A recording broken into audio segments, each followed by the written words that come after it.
Good evening, everyone, and a very special thank you to those who've been sticking with me for my very, very long stream yesterday. And we're gonna check out something brand new today, and I gotta get rid of that that's gonna have to go.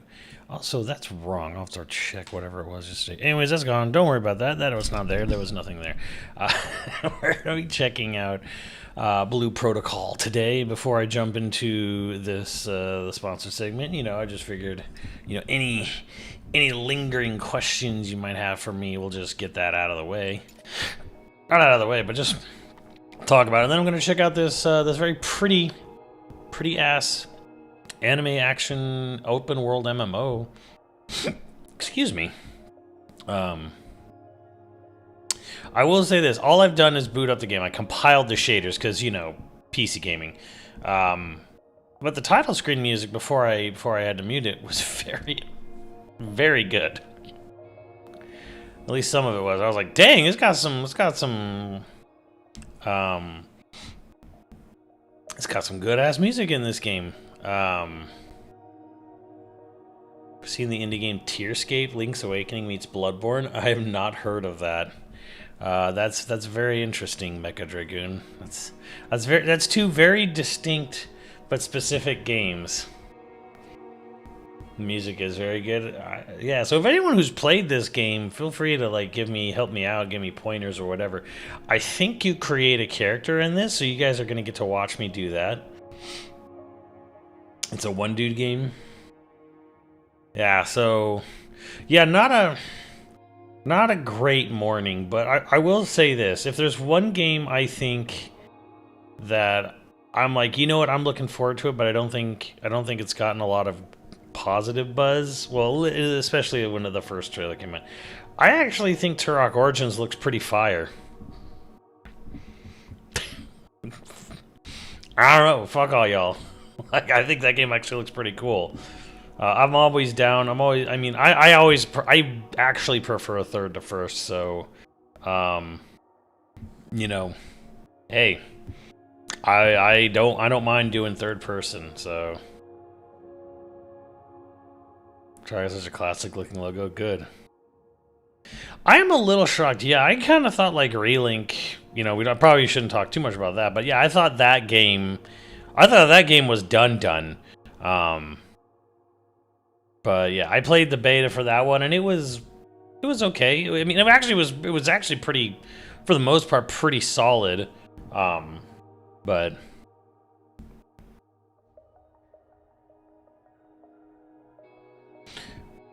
yeah, it was warning. I think someone pointed out, and I think it's actually really true here, is going off the last major thing we got, which was the Game Awards.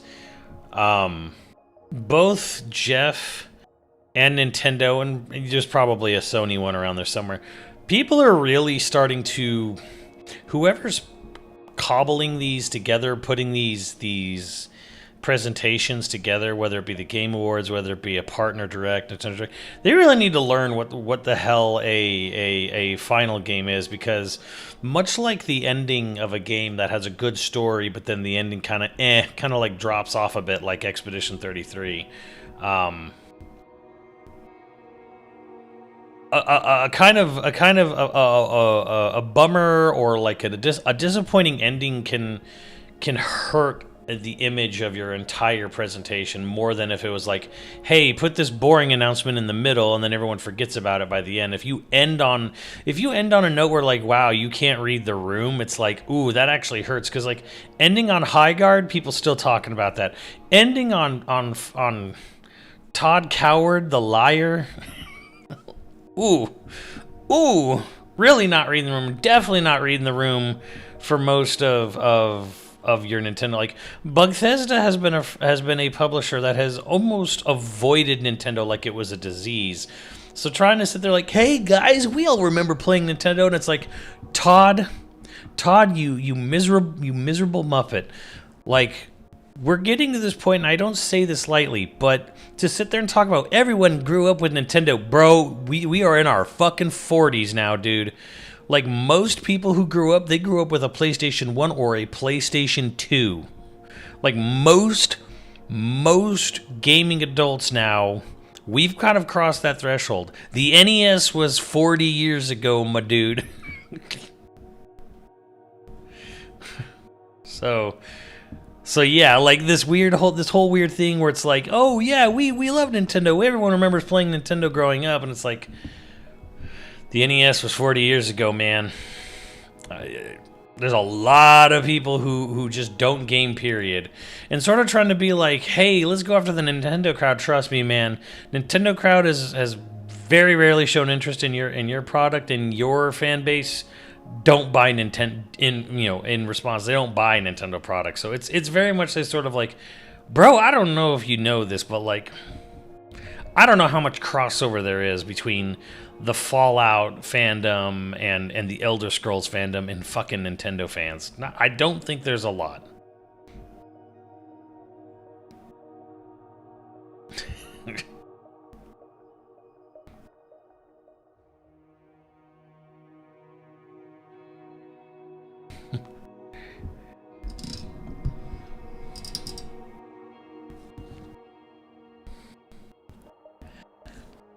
So there was actually fandom, man, is what I'm hearing. Game Project, I mean, that's cool. I mean, it's always cool when something gets more support. You know, hey, this game we're playing right now, there was a point in time where we didn't know what the future of this game was going to hold, but hey, it came together.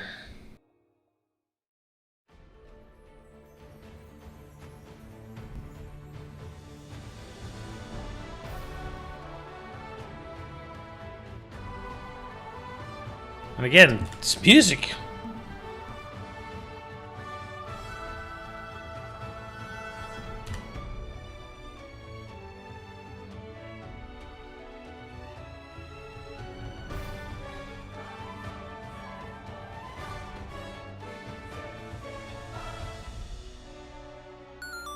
What's up, Ghost Cross?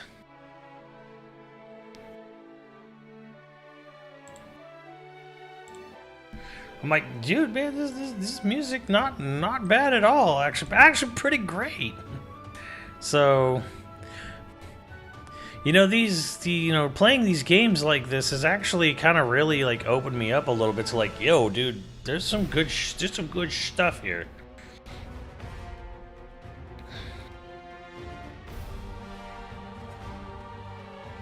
Sucker, give me, hey man, we all are.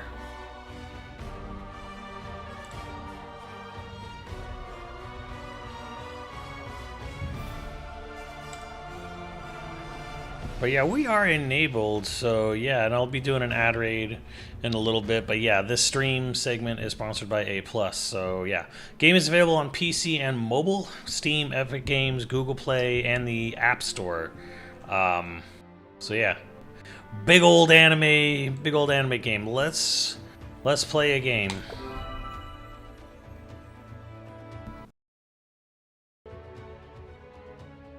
Alrighty, create a character. Type 1, Type 2, Type 3.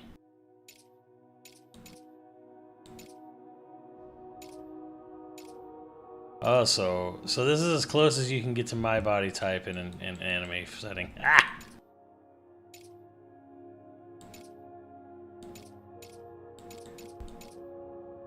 Alright, let's go this. Let's go this way.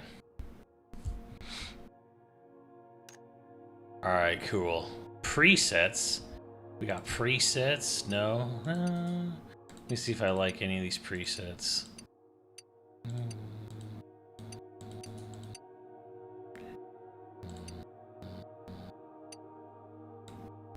This isn't bad.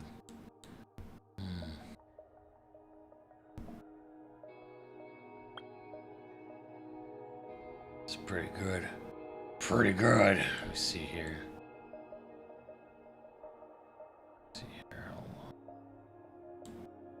That's what it's on. That's kind of neat.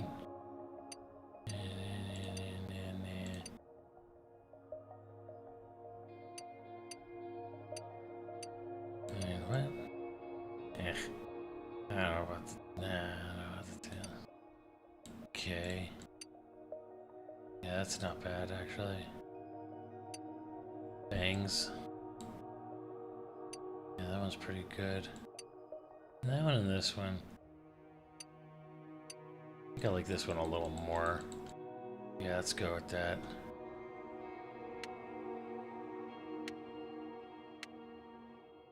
What's this? Oh, pose. Pose? Funny, okay. Haircut? Let's see here.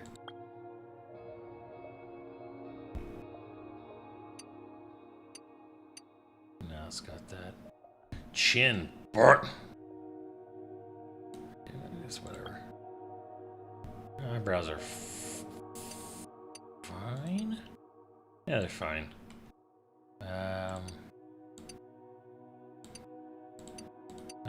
No. Oh, that's not bad. Let's go with that. Yeah, that's good. You know, I'm kind of liking this preset, honestly. This is good. Ooh, okay, cool. Let me see here. You know, that's actually not bad already.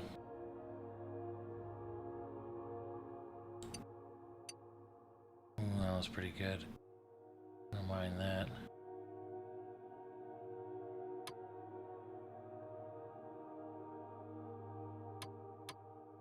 It's fine.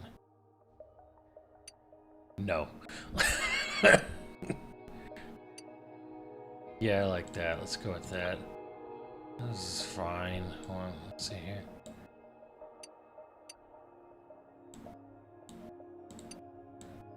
God, there's like nothing for.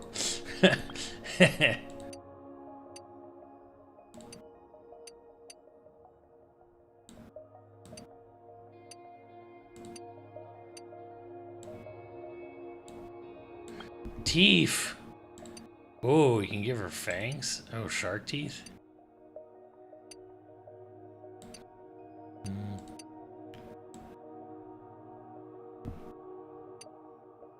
Nah, it's fine. What's this? Oh, eyeshadow. We got none on. Oh, no. You know what? Nah, I don't like that.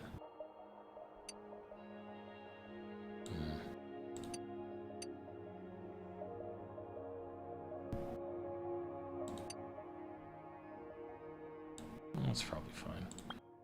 Markings. Ooh, that's kind of cool. Ooh.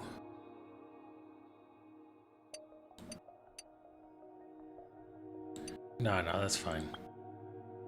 Give her 2.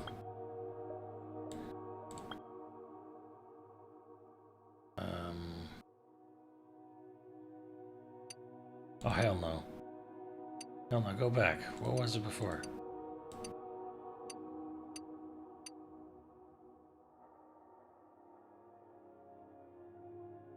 Yo, what just happened?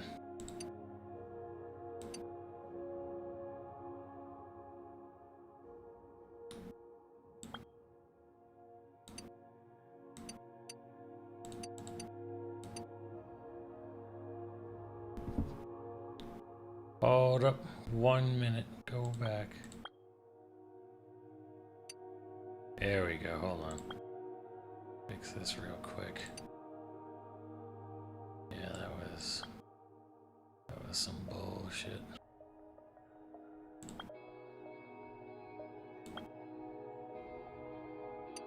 Like that more. Here. It's fine. Let's go. No normal teeth. That's fine. No eyeshadow. Yeah, I don't know what this shit is. Okay. Thigh and calf. Holy shit.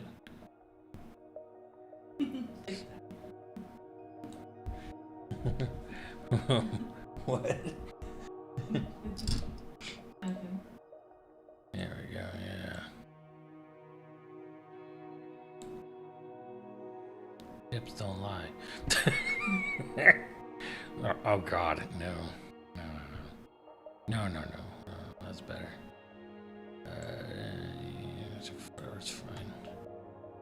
Yeah.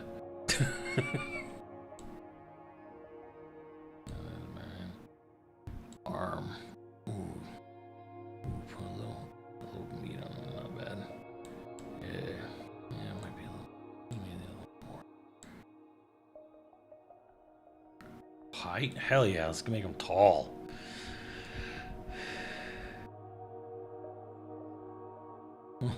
All the way up on that thigh slider.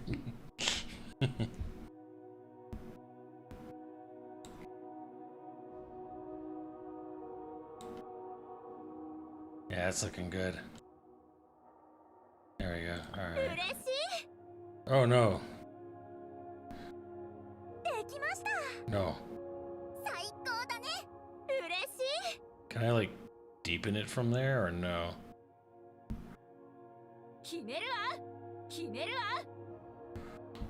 It's the best. Okay, I guess that's the best we're gonna do. Yeah, okay, that's good. Alright.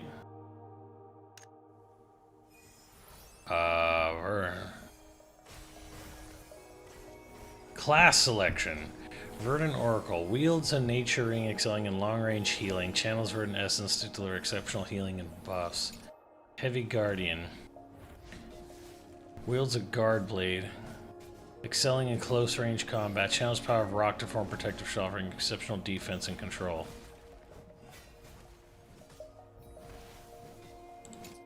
Marksman. No, no, no.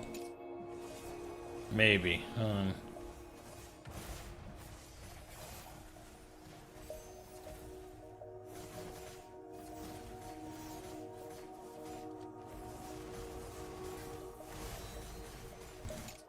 Wild Knight. Excels in close range combat using a lance weapon. Agile and fast. Excellent small area attack capabilities.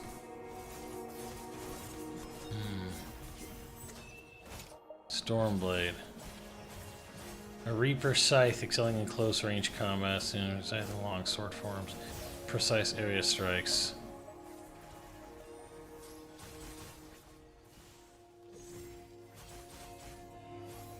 Beat Performer.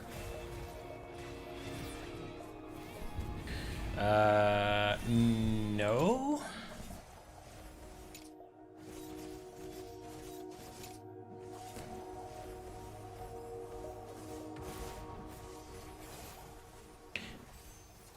I might just go Shield Knight on this. I'm thinking. Me like having self-healing.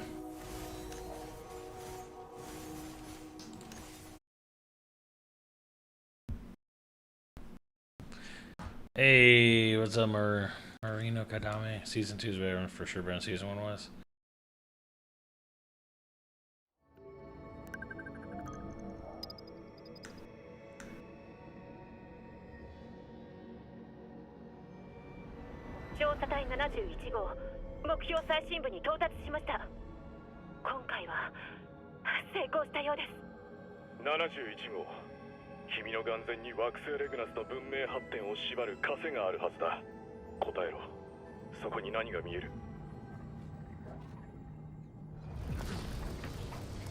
Hey, yo.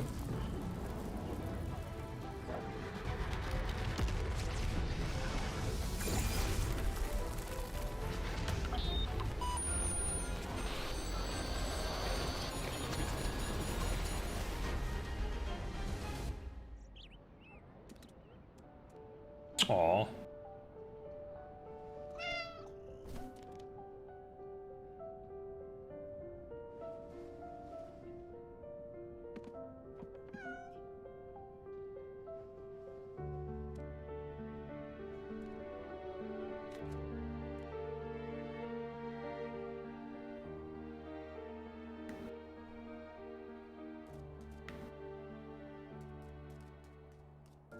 What we got here?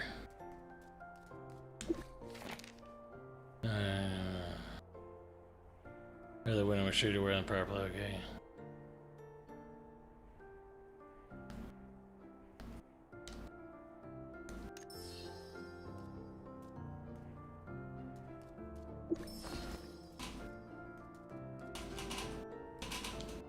So press the thing to open a menu. Profile.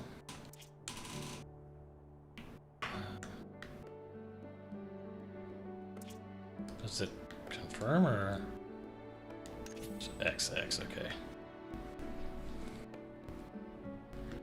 Here to equip. Armor. Equip.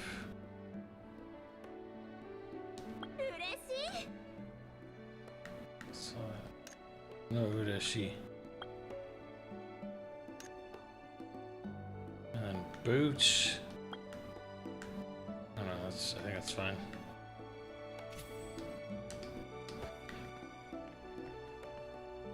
Nice music though.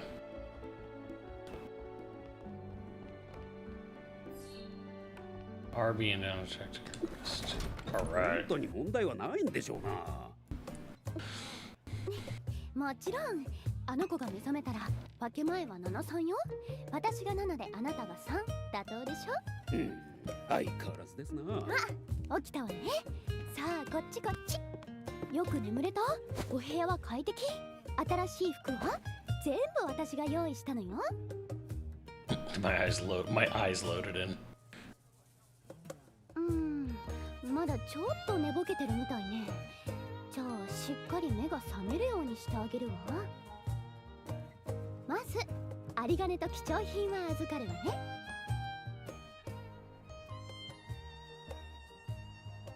あら誤解しないで。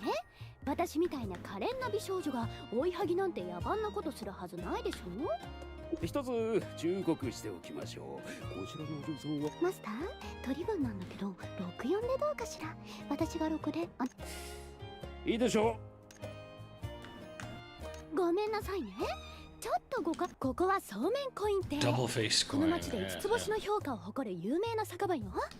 私はあなたがさっきまで寝ていたお部屋も新しい服も私が心を込めて用意したものなの。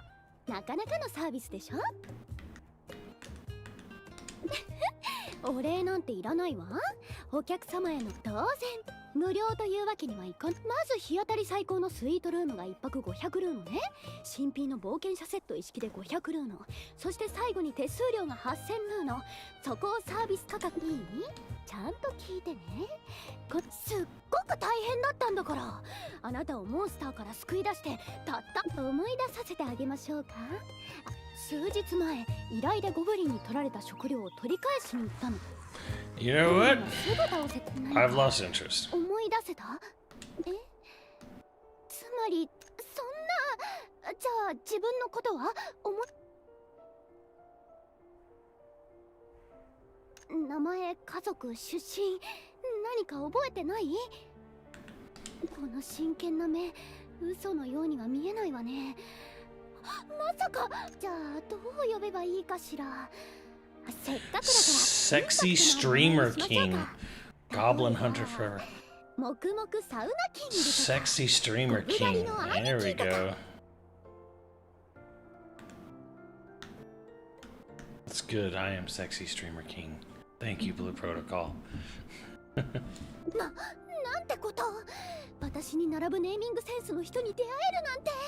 お願い、Enter your name. Go.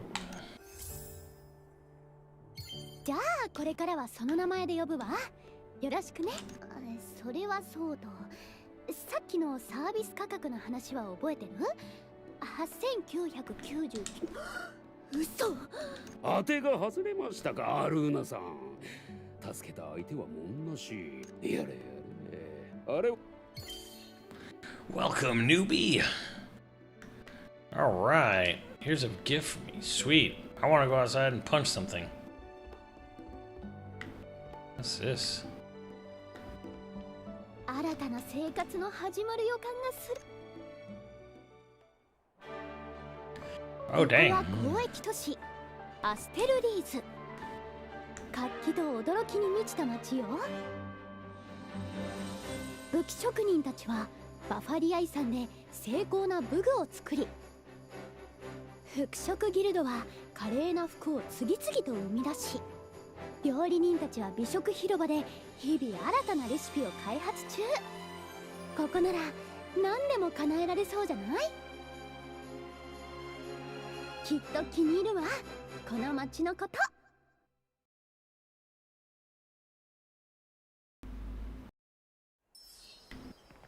Cool.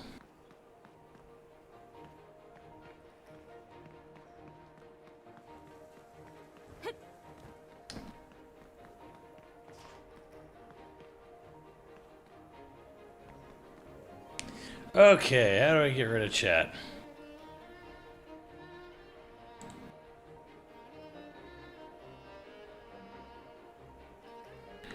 Game Prodigy, how do I minimize the chat window over there?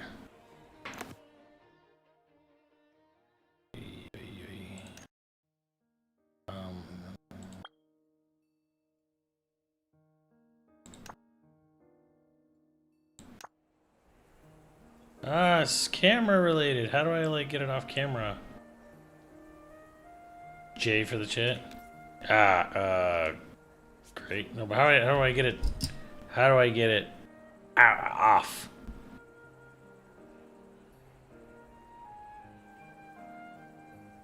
I want it off. Oops, I accidentally drank something. Want my face off. Yeah, I'm ready until... I guess we can do that for now.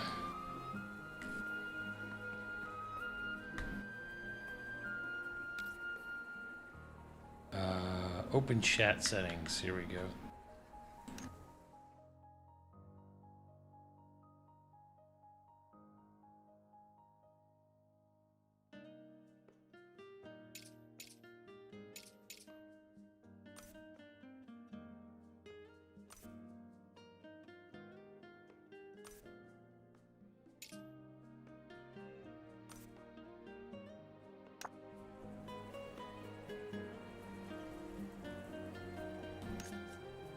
Still there. How do I get rid of it? I want it off.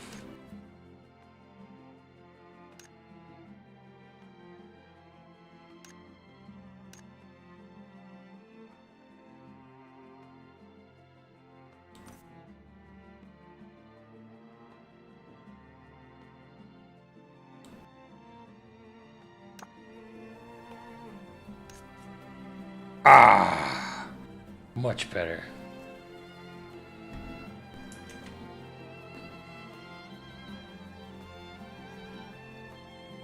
Now, to continue my quest to punch something.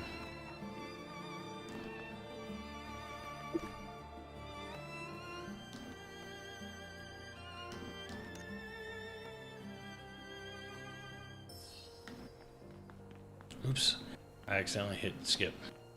I'm sure it'll be fine.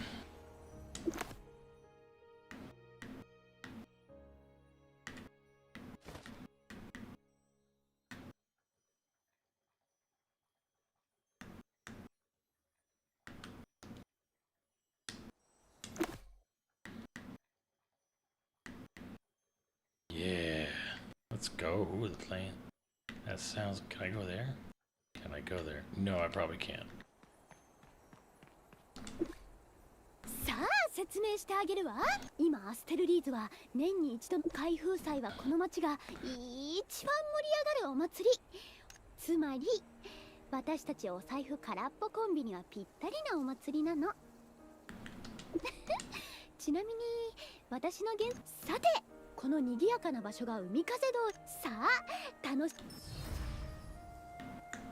Beginning of the journey.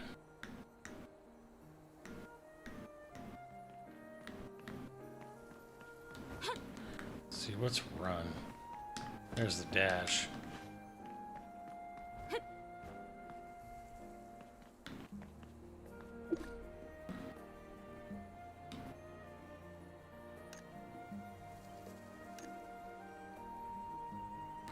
Might just be...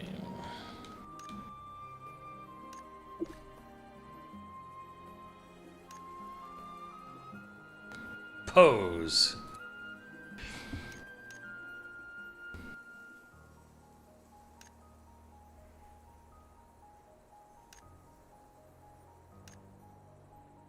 うしたの？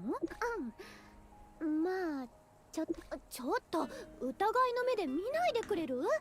自己プロとはいえ顔が売れてもお腹は膨れないのよ。まだ Oops, I 疑 keep ってるでしょ。 I keep clicking いい through. わ。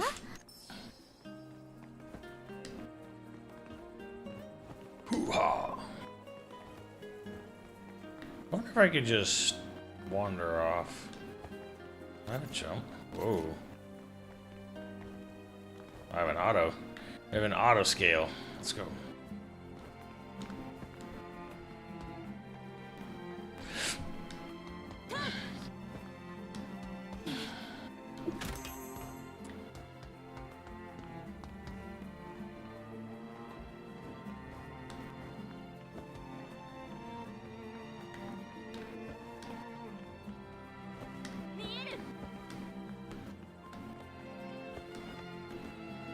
Woo!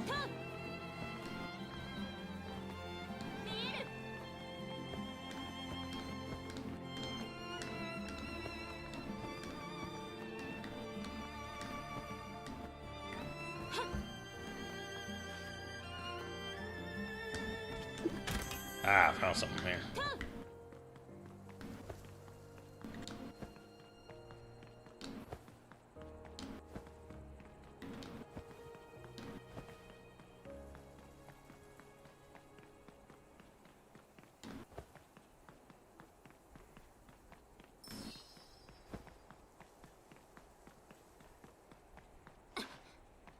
Right, so what we got here?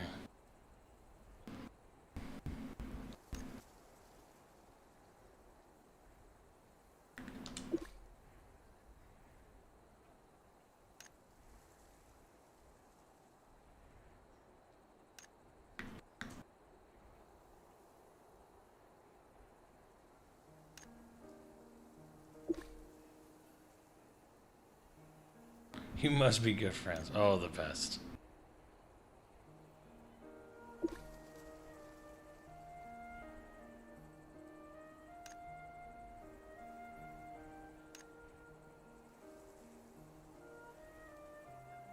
Serious stance.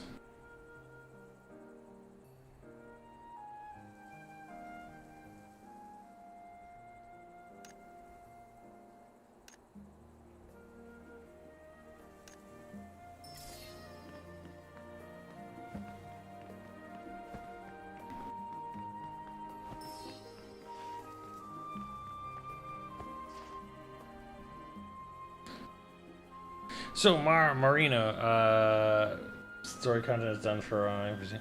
Where do we? When do I get to punch things or smack things?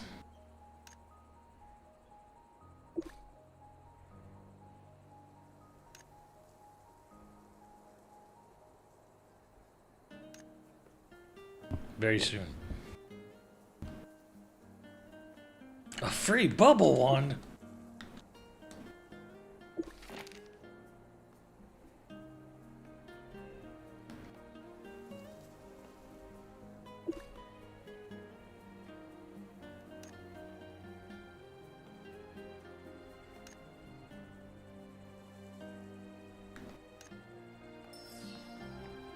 Thunder Demon Smackdown. Let's go.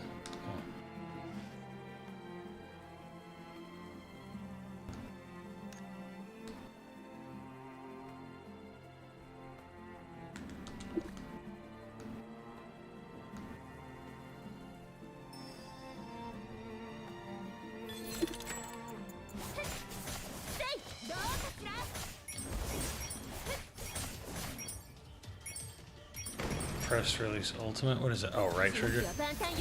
Okay.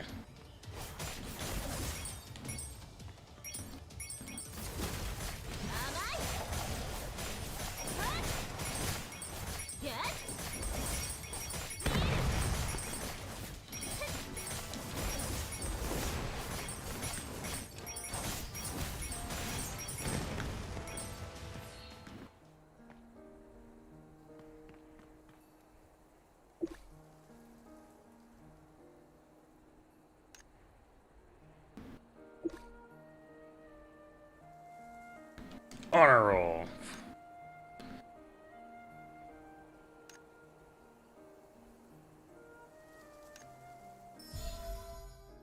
Choose your favorite. I'm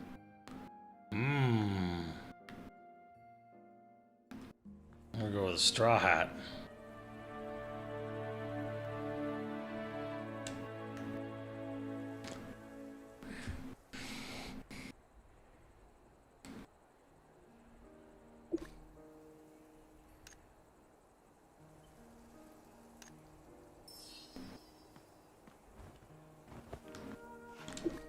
Hoi hoi. Number one. Yeah, let's go. That was easy.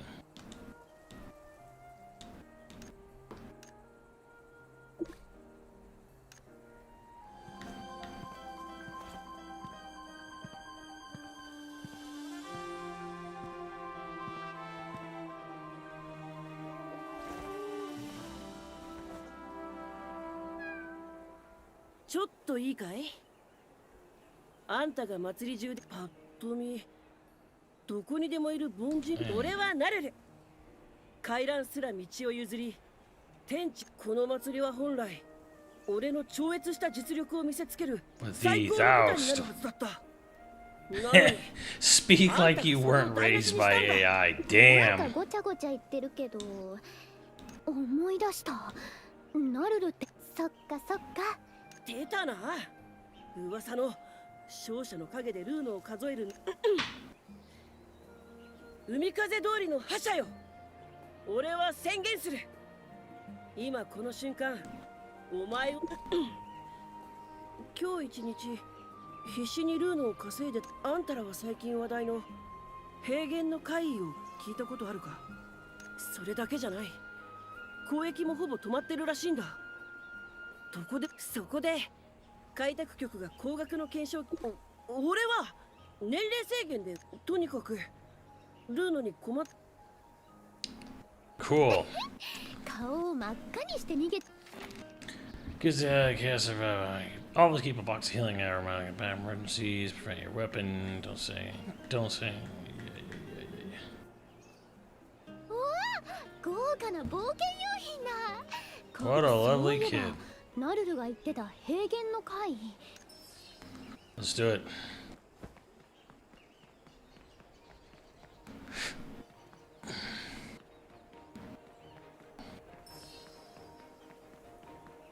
So is this like Marino? Is this like online? Like day-night cycle is the same for everyone playing the game at the same time?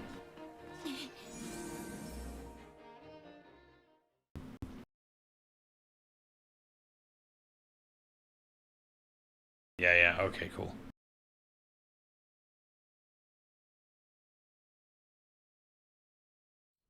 ここがアステリア平原。マグナ大陸の南にある豊かな大地よ。点在するバファリア親族の遺跡にはまだたくさんのバファリア遺産が眠るの。神秘的だけど危険もあるわ。それに数年前のバーンハルト公国との独立戦争がまだこの地に傷跡を残してる。戦火により失われた村だってあるわ。それでもこの広大さと美しさは変わらない。冒険したくなるよね。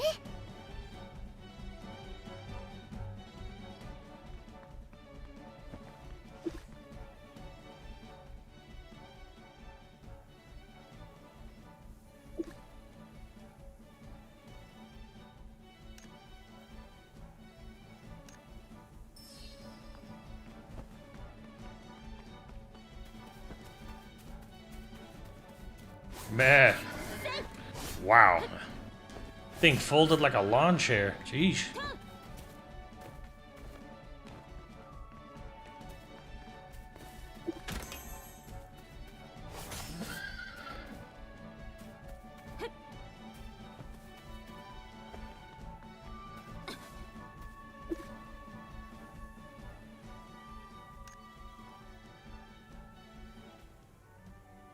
I'm talented.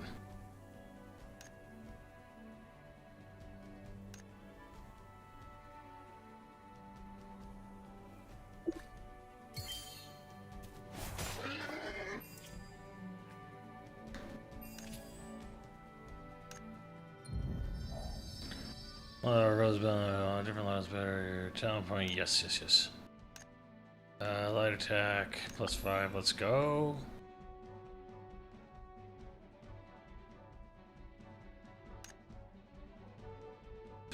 Trans +30. Sure. So that considers 30% for basic attacks 12. Condemn. Armor. Ooh, okay. Every holy sigil consumed grants range shell. You know what though? Let's go with this.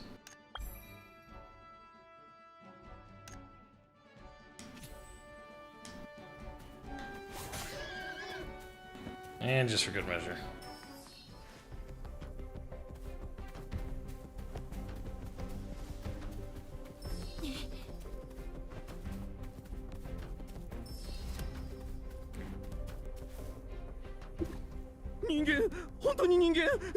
何かあったんですか？あれを見ればきっと君たちも取り乱す。信じられ黒い霧に包まれた怪物に襲われたんだ。でもすみません、まだ気が動転。私たちは黒い霧に包まれた奇妙な怪物に襲われました。ただ必死に黒霧の海に雪だるま。この時期のアステリア平原に雪だるま？ It's a very pretty looking game. Goblin's dead. Damn, someone took all the fun away from me.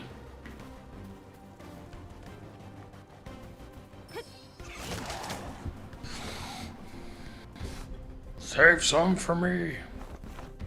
It is a, well, man, when he said snowman, I don't know what I expected, but I guess that's a snowman, all right.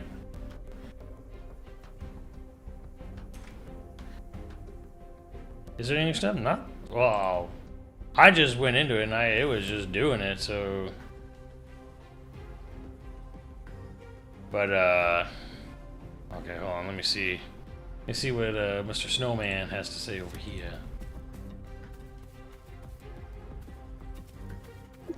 見間違いじゃないよね。あれって雪だるま？ Yes, it did. 動いた？雪。アルーナ様。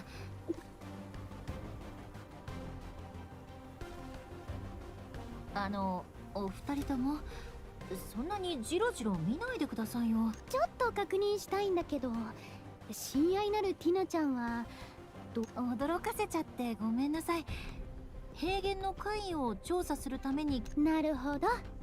さっきから気になってるんですけど、こちらの方は紹介するわね。私のそしてこっちの雪だるまがティナ。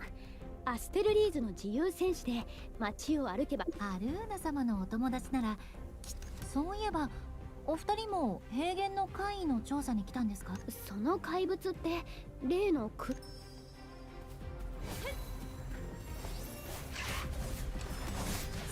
みなぎってる。 Nah, don't get up.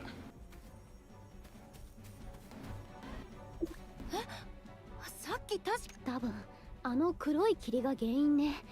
今まではただのこの大地に悪夢があるとしたら、それは間違いなく虚飾エングラムよ。触れた生命の体と意識をまさかあの黒い霧が。わからないわ。でも最近噂の怪異と虚飾エングラム。 It'll be like anyone remember those old sing-along videos? そ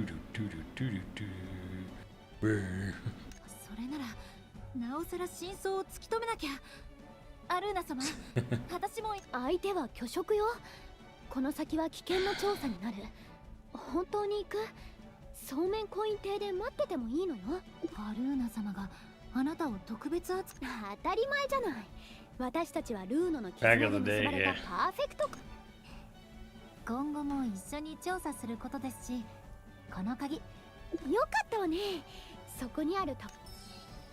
Cool.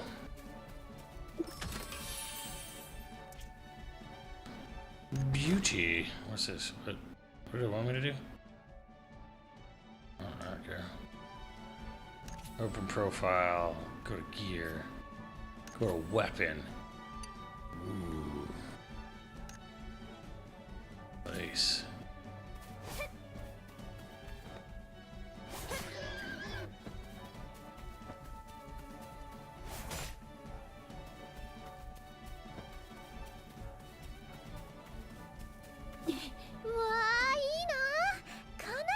アルーナ様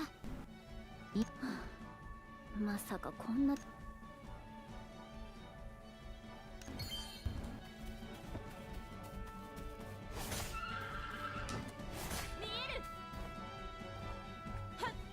Or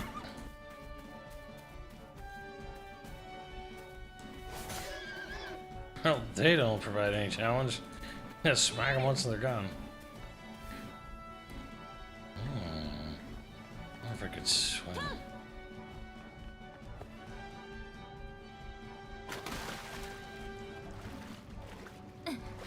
Haha! I can't swim. Except there's stamina. Which, that's not good.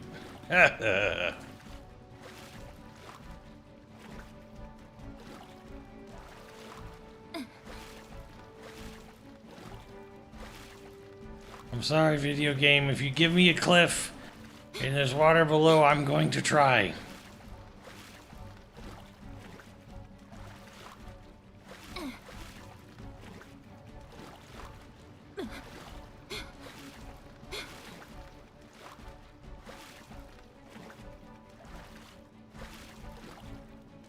We're all gonna try. It's in my nature. It's in my blood. Alright, well, that looks like the closest thing.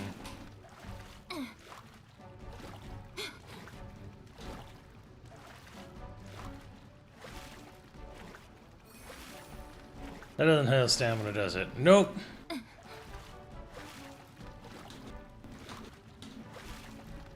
Fish.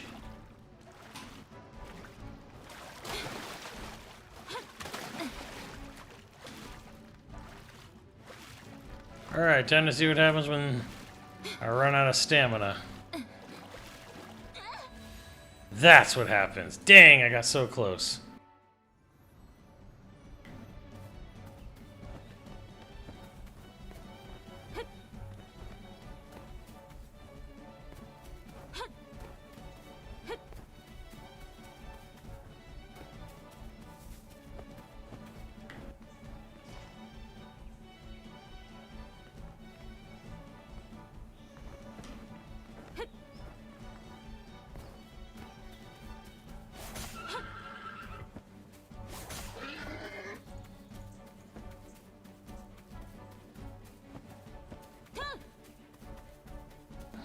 By the way, chat, yes, so I guess it's about that time.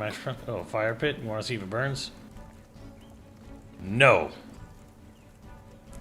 But I can sit down. Yeah.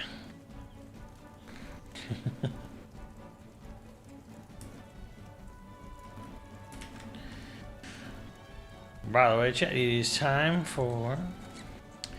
again, if you're interested in checking out this game, it's completely free.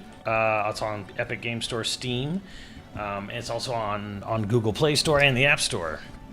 So yeah, if you want to check out Blue Protocol Star Resonance, the stream segment, again, they get our big sponsors for A+ for sponsoring this part of the stream. It is an explore an anime-style world full of life with many different gameplay activities. With resource gathering and whatnot, fishing, of course, and then, giant boss fights, which you can actually fight cooperatively, of course, because, yes, this game is online, it is co-op. And then there are Season 2 is just starting now, just started a couple weeks ago. So, yeah, it's... Blue Protocol Star Resonance will grant all players an exclusive login reward. The rewards are practical and valuable, hoping both returning and new players to jumpstart their adventures and progression into the new season. So check your in-game mailboxes. There's going to be a new map unlocked, the Bahamar Highlands.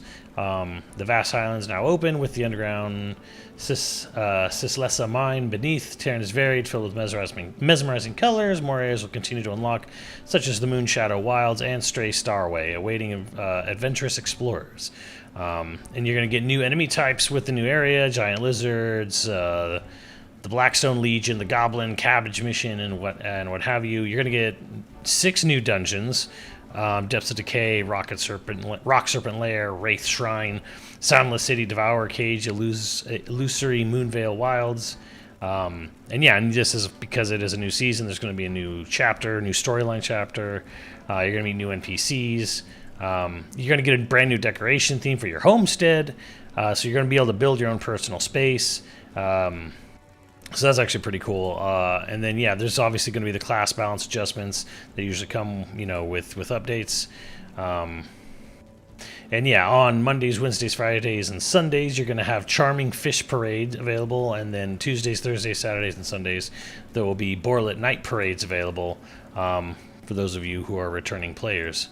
But yes, we're going to continue to play. I'm going to try to show you getting some more combat and show you some of the skill-based combat. And it is real time.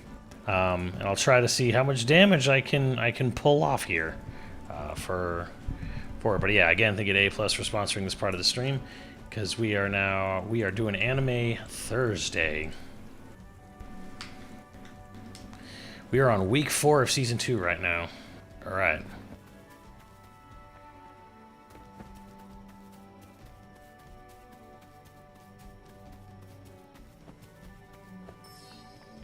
And it costs you nothing. And it's not even a very hefty download either. This is actually like for a big old ass game like this, it's not even a huge download size.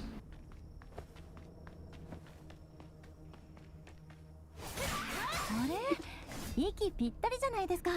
当然でしょ。私たち最強のコンビだもの。まあ、その話はいいとして、まずはあいつをどうにかしなきゃ。 Oops, I didn't mean to do that. またモンスターたちが上がってきました。あ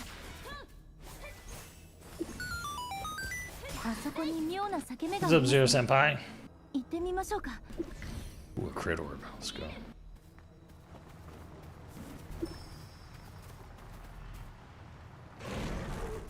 Alright, hello.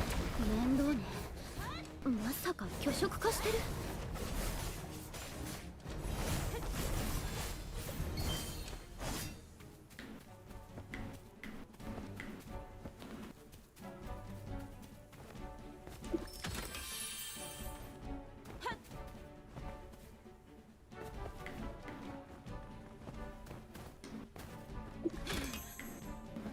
But yeah, and then like straight up with not an addery, not nothing, like very good music in this game. It's a small MMO, but it's also a free MMO too.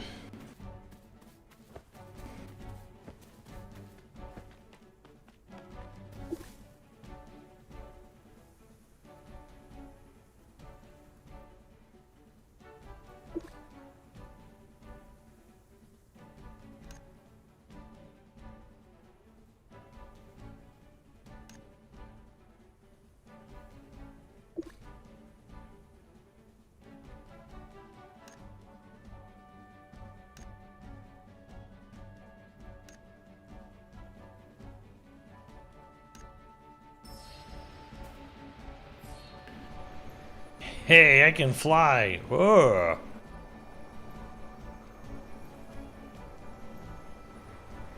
Ha ha. Ha ha.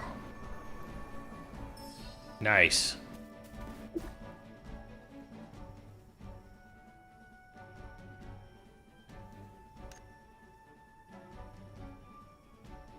We flew here.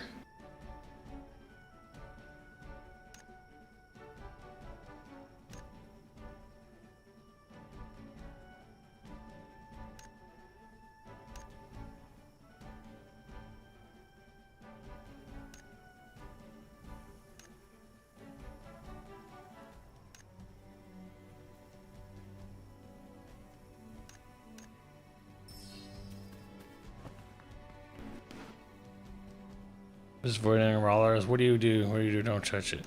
Gotcha.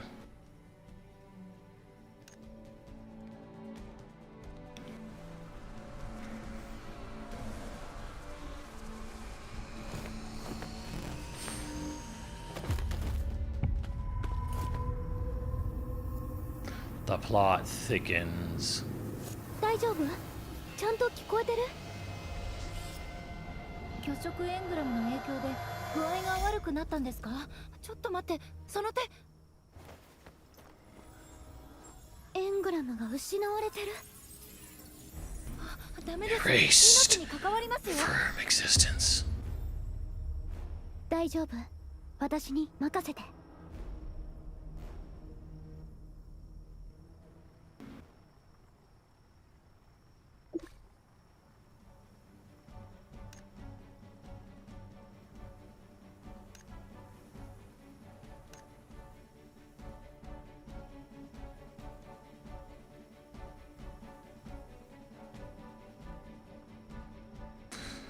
Remember, Tat, don't just go wandering around touching things inside of caves or inside of bushes. You don't know what you're going to get yourself into.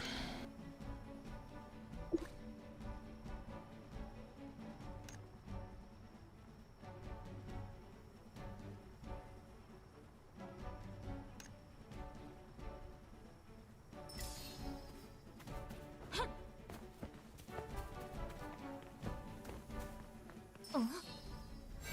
いけない。巨食エングラムを生み出してる。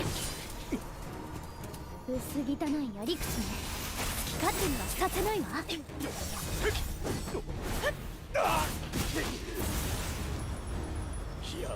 やめろ。我が高潔なる巨食エングラムが台無しだ。愚か者め、これは我が理想への冒涜だ。面倒なやつね。いいからおとなしく捕まりなさい。いいな。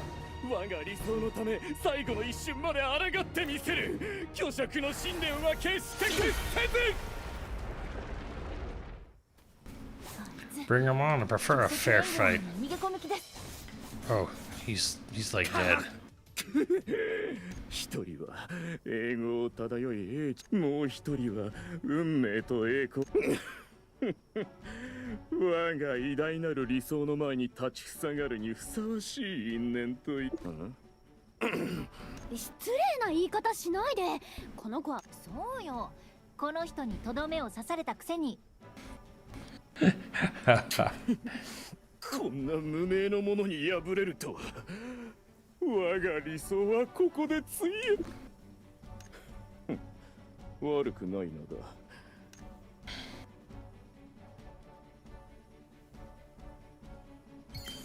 What's up, Bruce Leroy?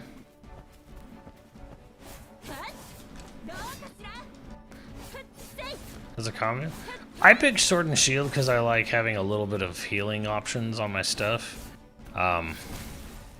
Right now, the only thing I can really say is like things are just melting in front of me right now. And I don't know if that's just sort of like get me up to speed to like where we are in season 2, which, you know, might be the thing for newcomers. They're like, hey, they don't want newcomers to be like roaming around, you know, smacking, you know, rabbits in the hills for 20 hours.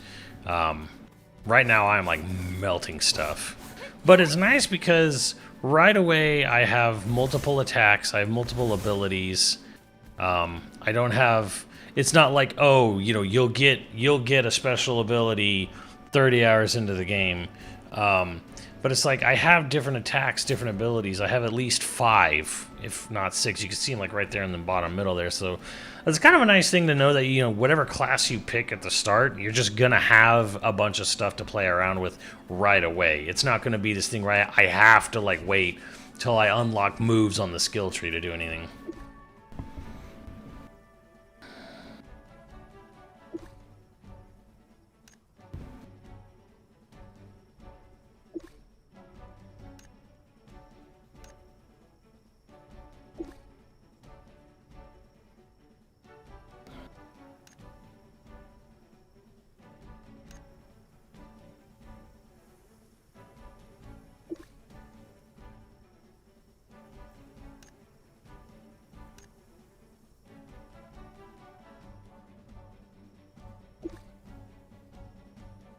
But again, because it's an MMO, there's as Marino, Kadame is, and you know, you get to raids and master dungeons, and then you're gonna really see like how intense the combat gets with like the higher level endgame stuff, or just, you know, the raids.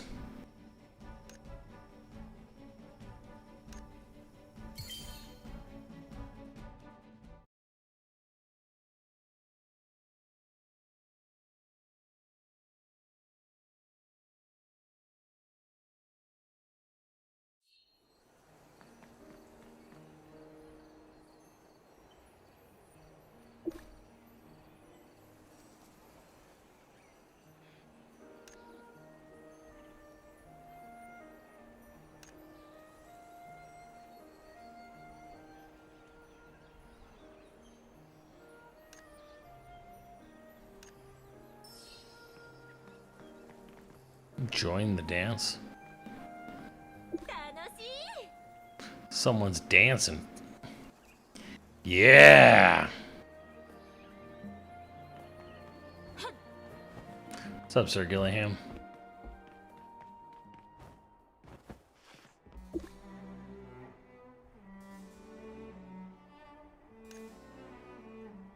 She remains perfectly still, smiling at Valeria. Can you hear me?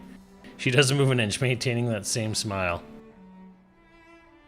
She looks like that meme from that one anime where I think it's the anime about like the really big ugly dude who ends up getting like a really nice girlfriend, and like there's like the side friend is like has like this meme of her just being like internally screaming like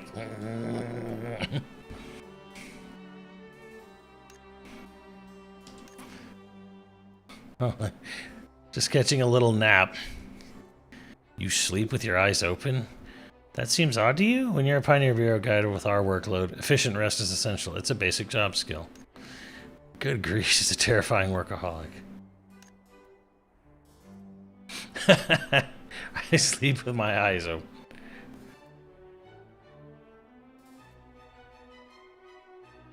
But for the name, no. I don't remember the name either. Clemps recommended it.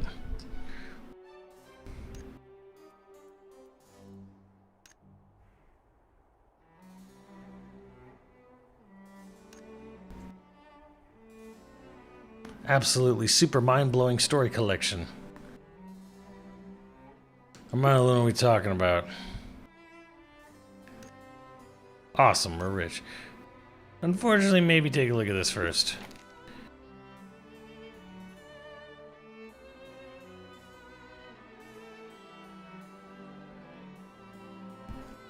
Aha. You ran up a tab, lady?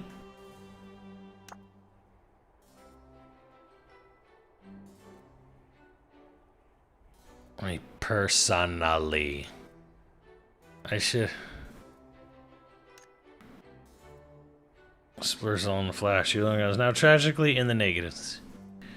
You'll be paying off your debts with your hair. Ha!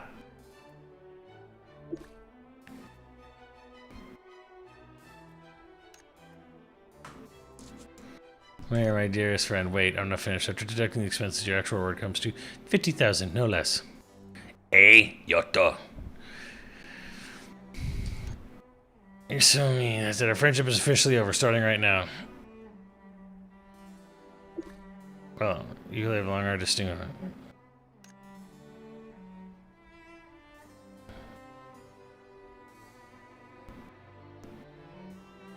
I'd be happy to. As your attorney, I strongly advise joining.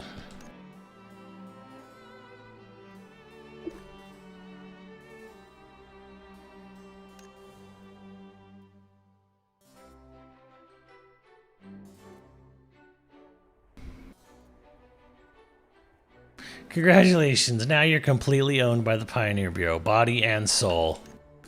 Always with the creepy comments, Valeria. Any because...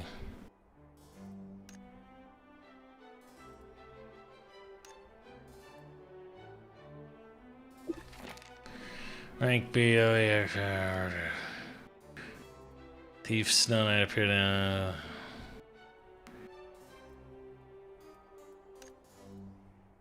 problem solved?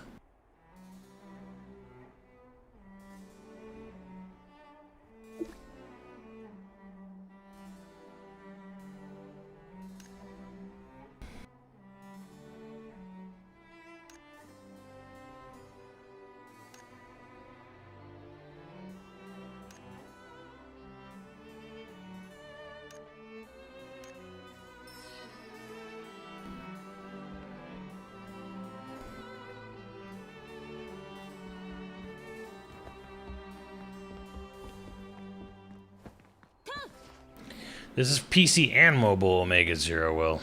You can get it on Steam, Epic Games Store, Google Play Store, or the App Store.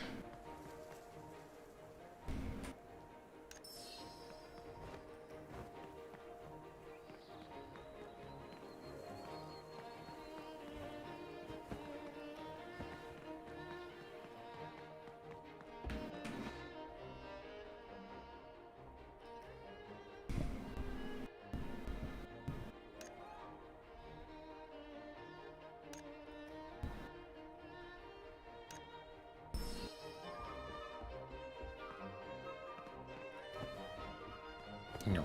Brr.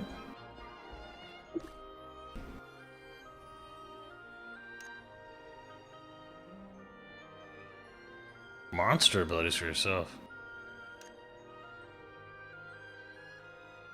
Cool. Blue mage stuff.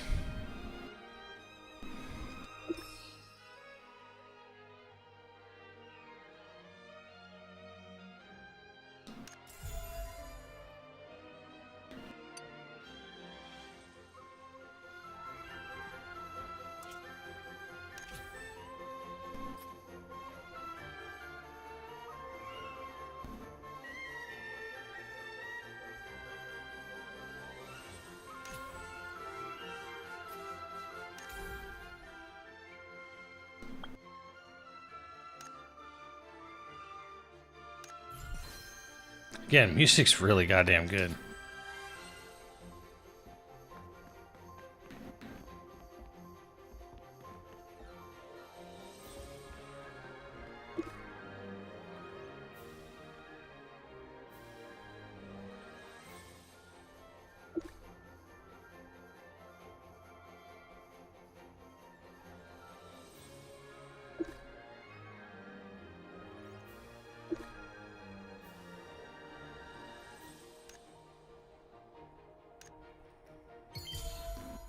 Ooh.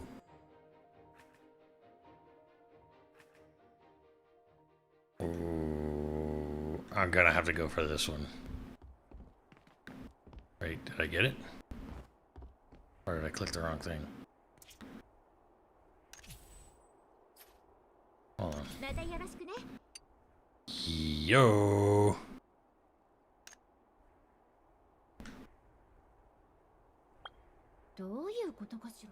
I don't know. Can I have it equip button not showing?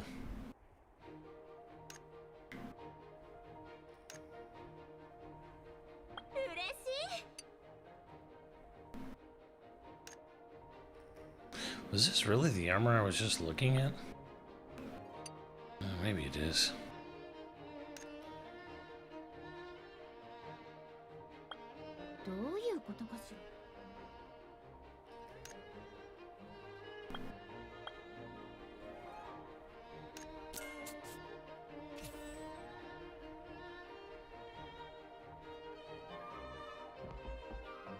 Dang, I'm looking extra Monster Hunter-y already.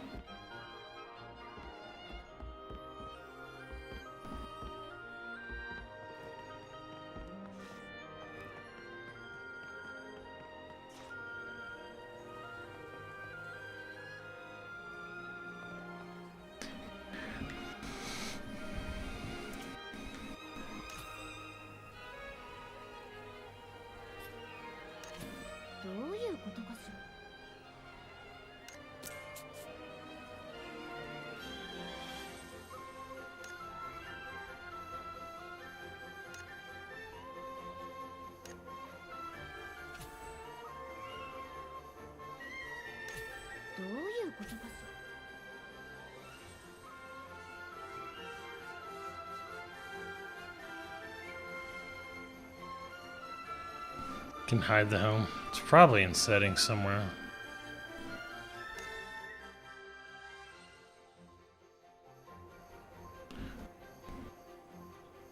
Also, this be easier.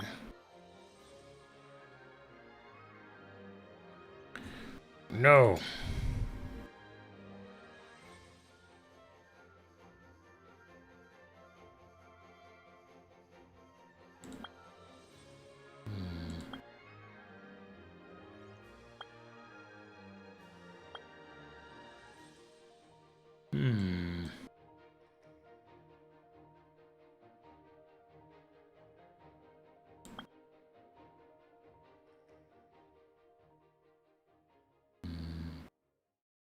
Yeah, whatever.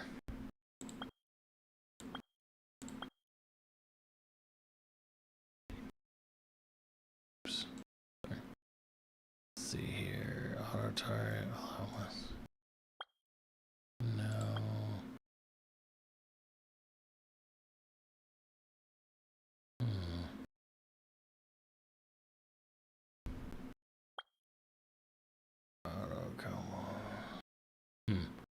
Not in here.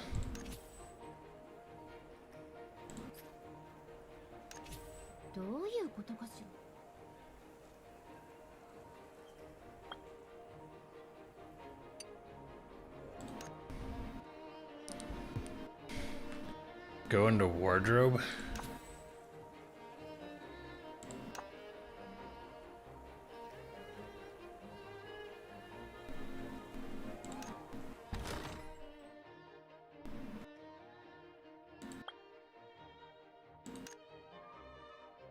Thank you.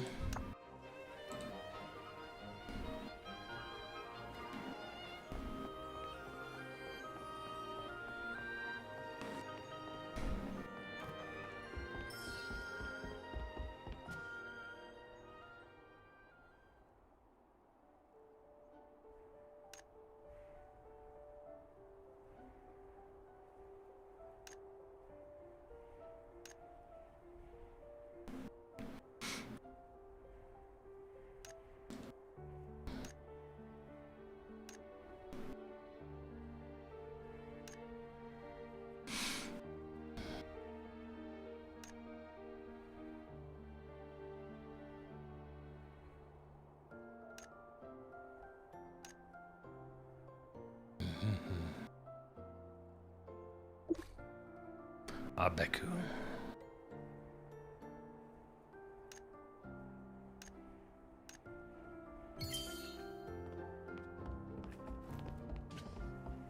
What?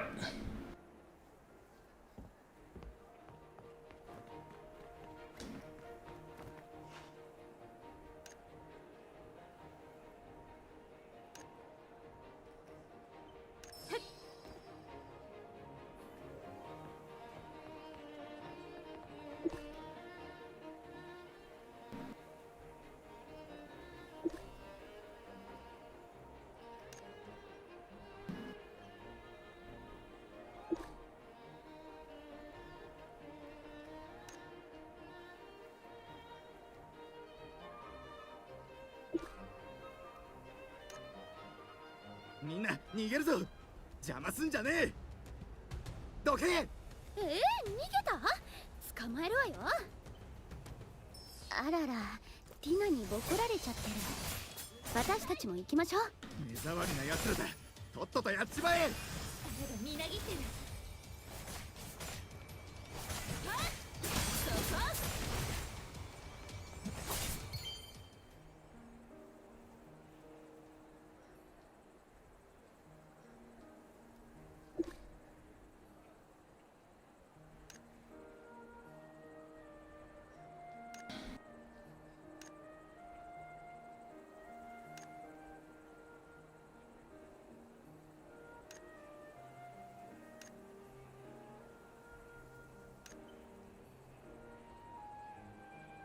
I'm not one for reading and was too lazy to look through it, so tarred a few random pages to keep before delivery.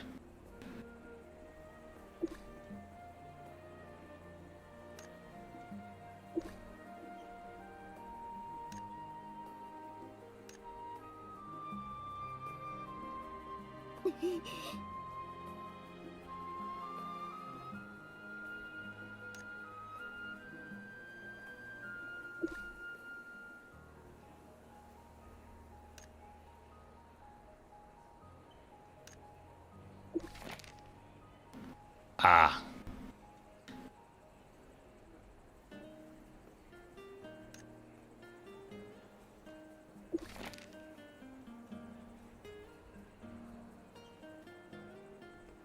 Oh no. Probably shouldn't read it.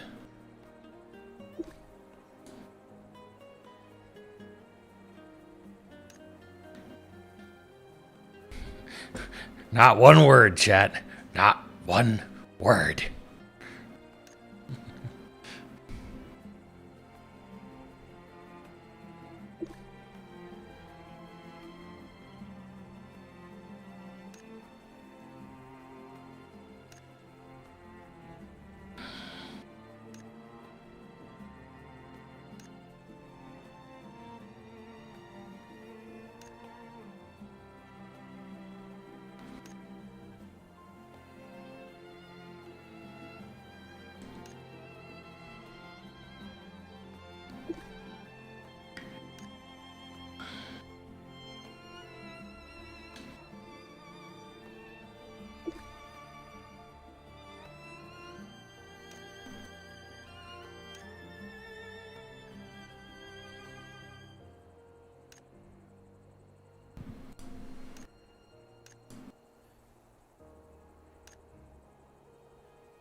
Ooh.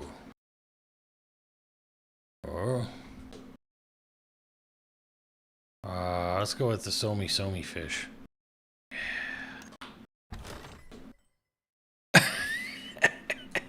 No.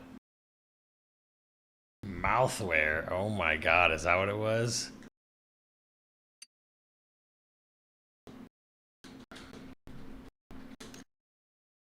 Oh, I see. Munching on a leaf? How would I have looked with a mustache? Beautiful.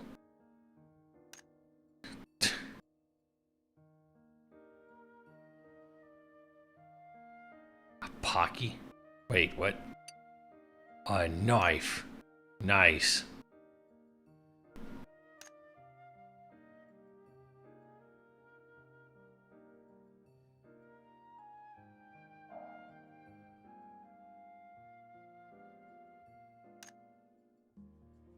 Let's go with the mustache then.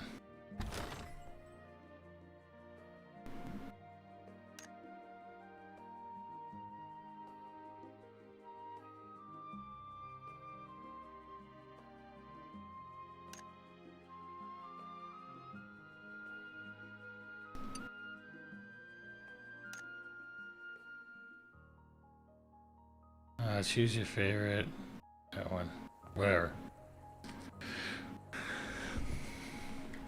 But no, Toast, this game dares to call itself anime? Yeah. Ah. Running around with a piece of toast in your mouth. Old Jerry.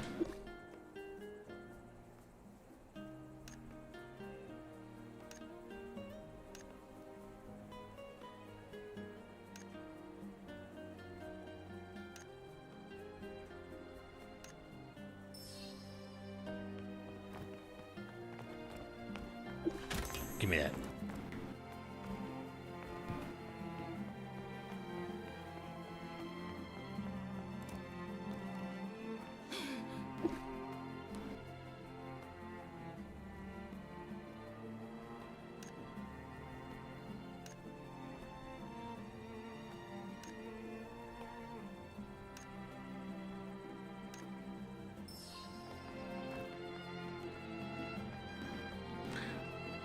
Well, let's just go to Zarina Town.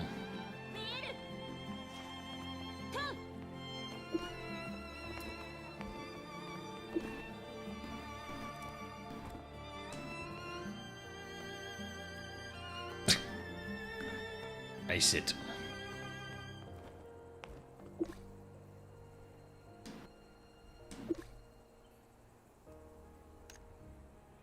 You say nut cups?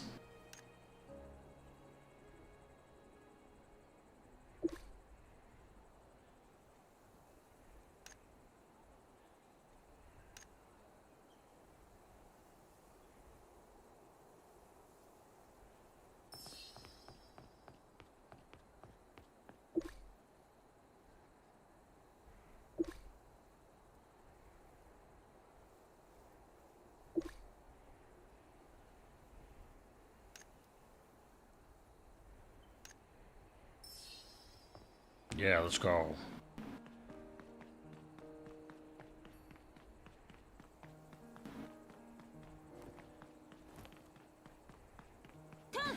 Character looks like her. I noticed that.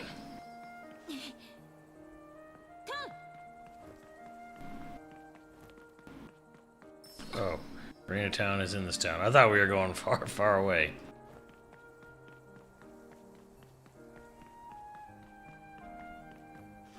I wonder if these are other players or just NPCs. Oh god. Maybe next time.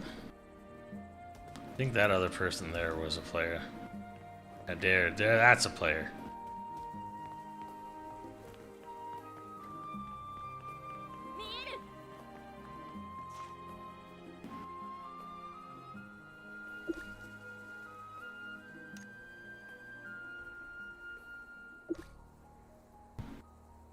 This is an MMO.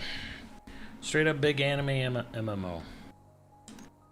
Action RPG. Action MMO. Like real-time combat.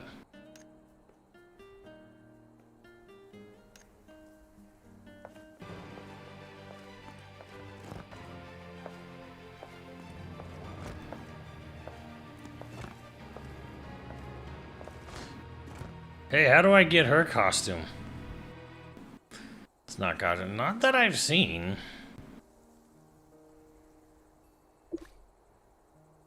$732, 20 minutes have passed.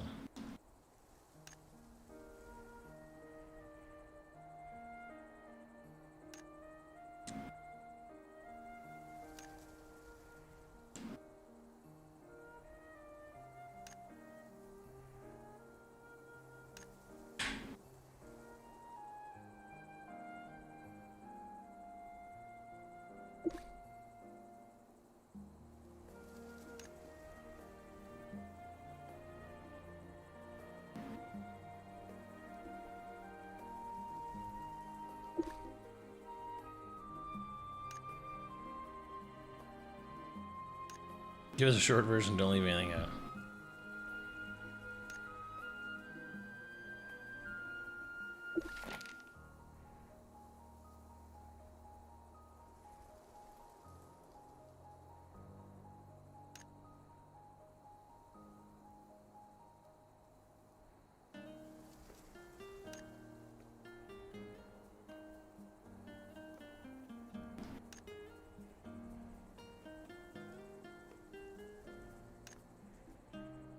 I want her costume.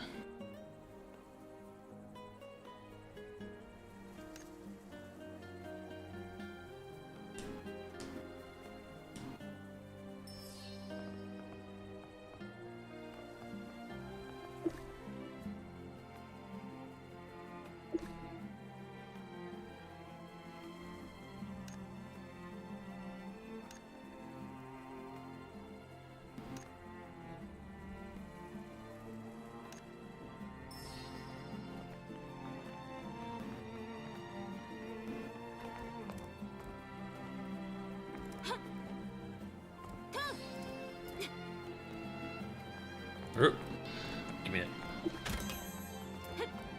Room.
Take one menu, blah blah blah. I'll just have whatever. Alright, I'll treat myself.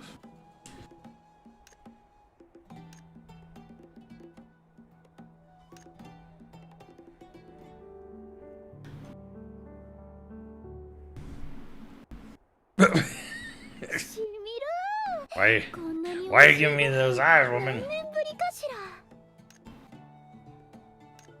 そうだ、パートナーって言いながらどうかしら。私のことで知りたいことはある？それはちょっと。そうね、こんな日は他のこと話そっか。私もあなたと同じ開拓局の冒険者よ。私冒険者としてはちょっと自信があるのよね。だからみんな私をこう呼ぶの。じゃじゃーん、伝説の冒険者アルーナ様ってね。そうだ、あなたのことも。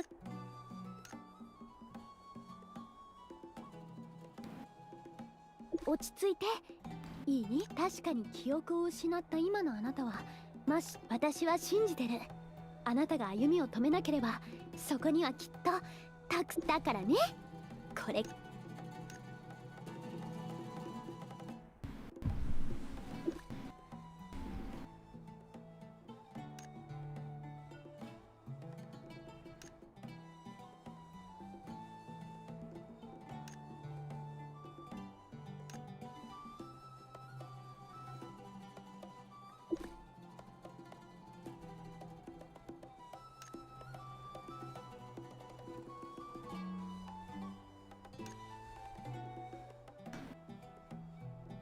Alright, whatever.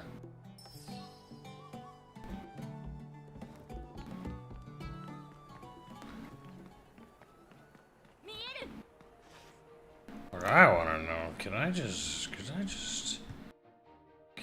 go? Oh yeah, let's go here.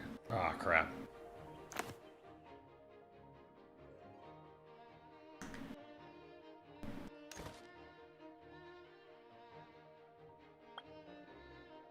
Teleport. Enough of this.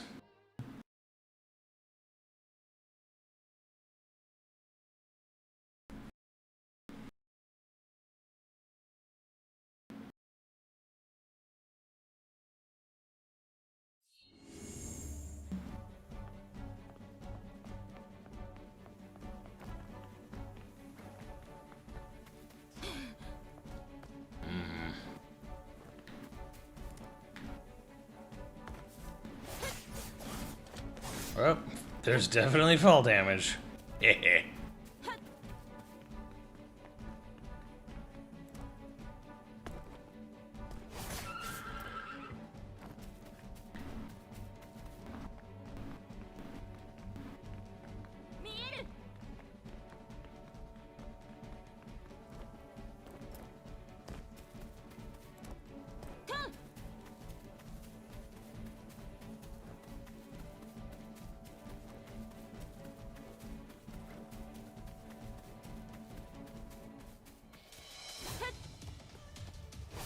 What, you want some?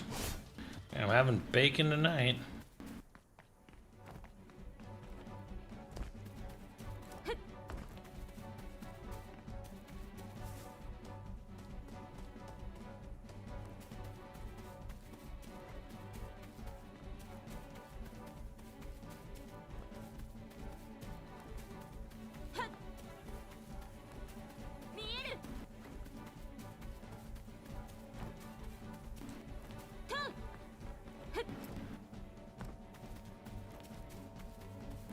Time to wander aimlessly. Ooh, event.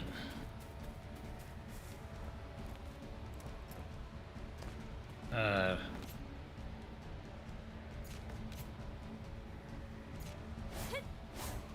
does one use the float ability?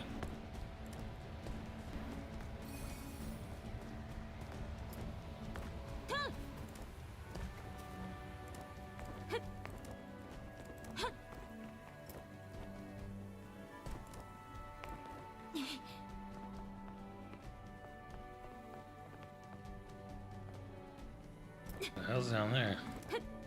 Need to unlock it for doing world exploration? Well, okay.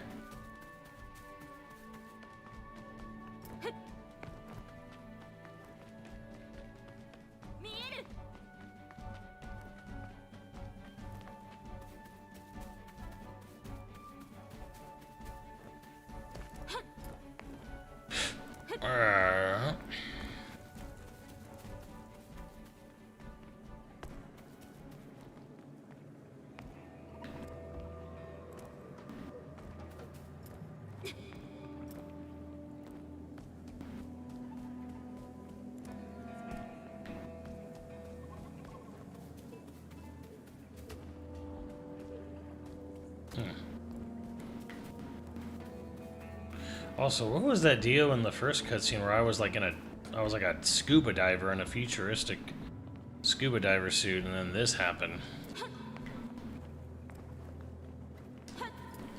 What's going on there?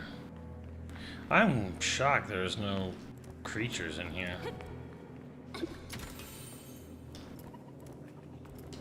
Oops, did I get what was ever in there?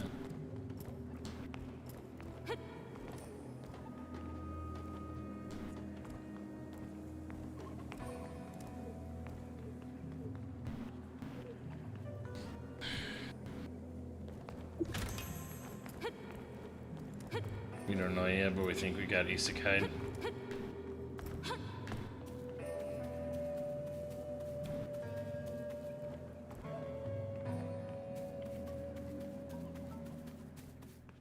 Oh, that's some futuristic looking tech stuff right there.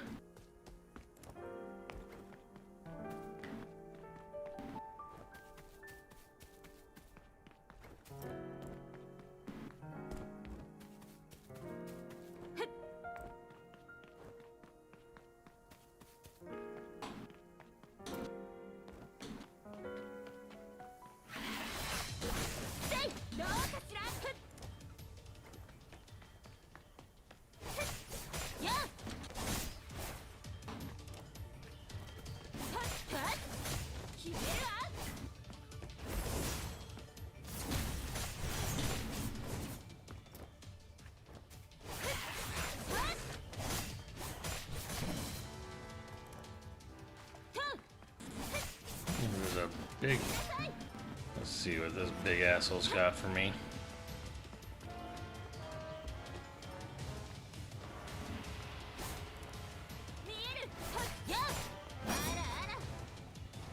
Ooh, he's got like perfect dodge.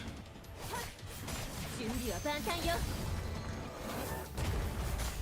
やっ決めるわ。どうかしら。 Doesn't seem to be hurting him very much.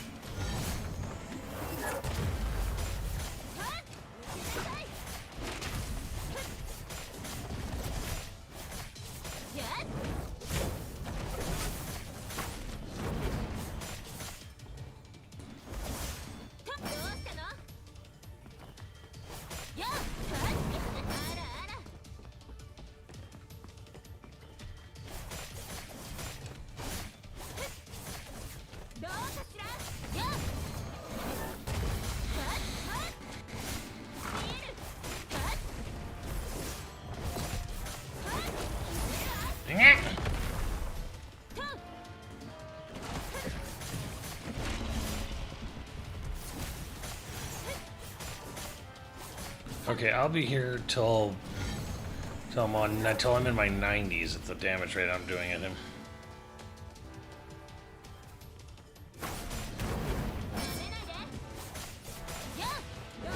What's that?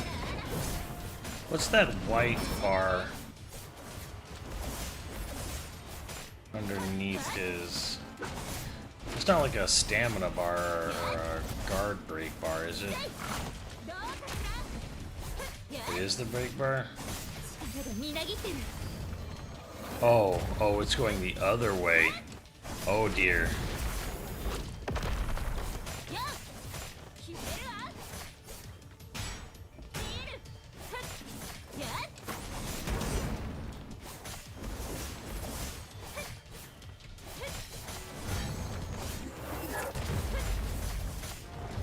So the stun bar is like nowhere near.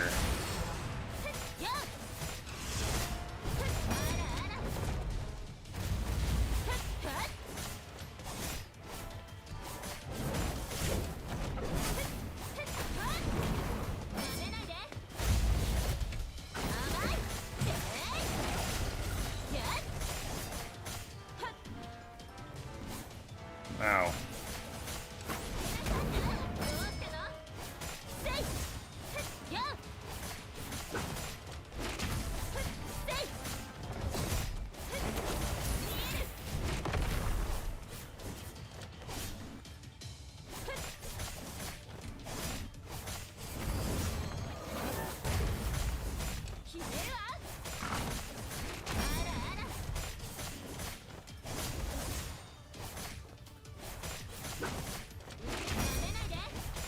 What level is this thing?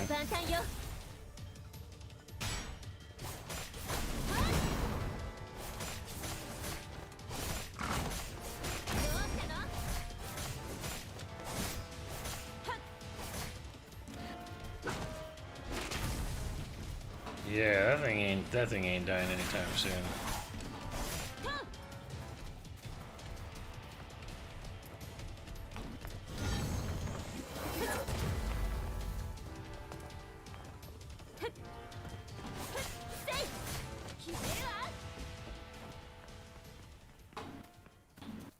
Yeah, you do that, buddy. Fine now.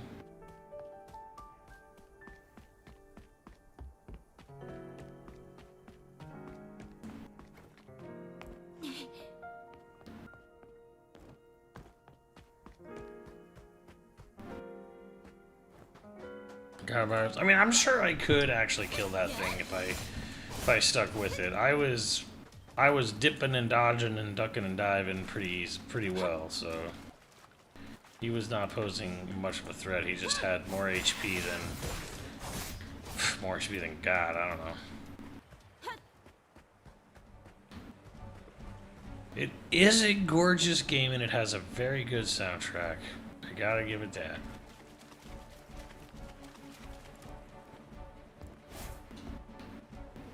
Fishing.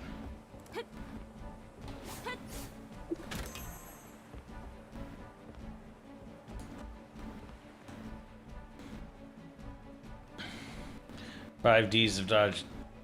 You dodge, dip, duck, dive, dodge, and where's it? Dodge, dip, duck, dive, and dodge.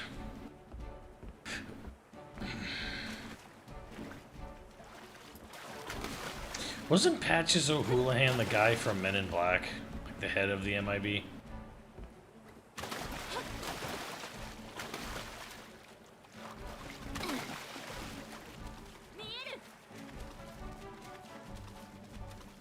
Yes.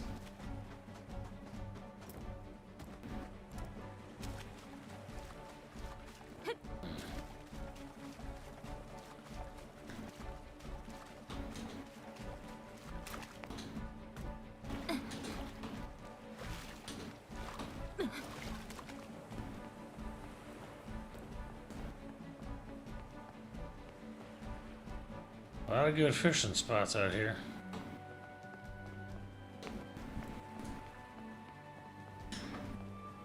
I don't know if I've ever seen Along Came Polly.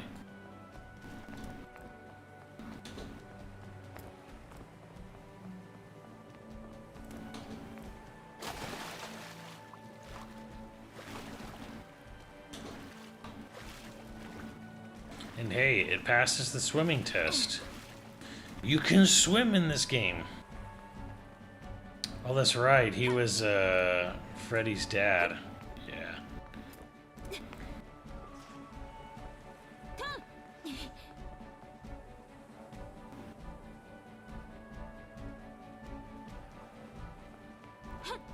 Daddy, would you like some sausage? It's sausage.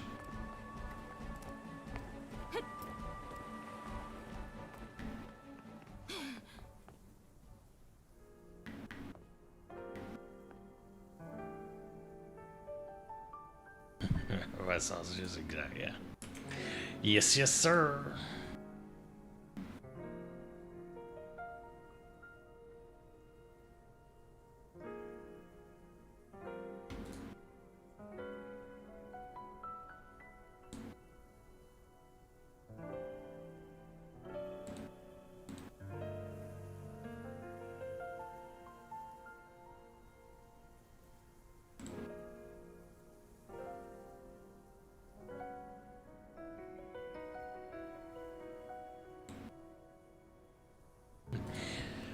So yeah, that's Blue Protocol. If you guys want to jump on Steam, Epic Game Store, and just download it for free, it's not a very big install. It's again available at Epic Game Store. On Steam, it's available on Google Play and the App Store, and thank you to A Plus for sponsoring this segment of the stream. Check it out. Ugh.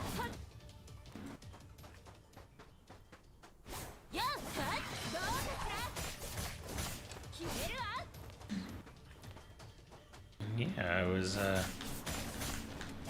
boink. If you want an MMO, but you want it to look like an anime, you're in luck, because here you go. Click the link.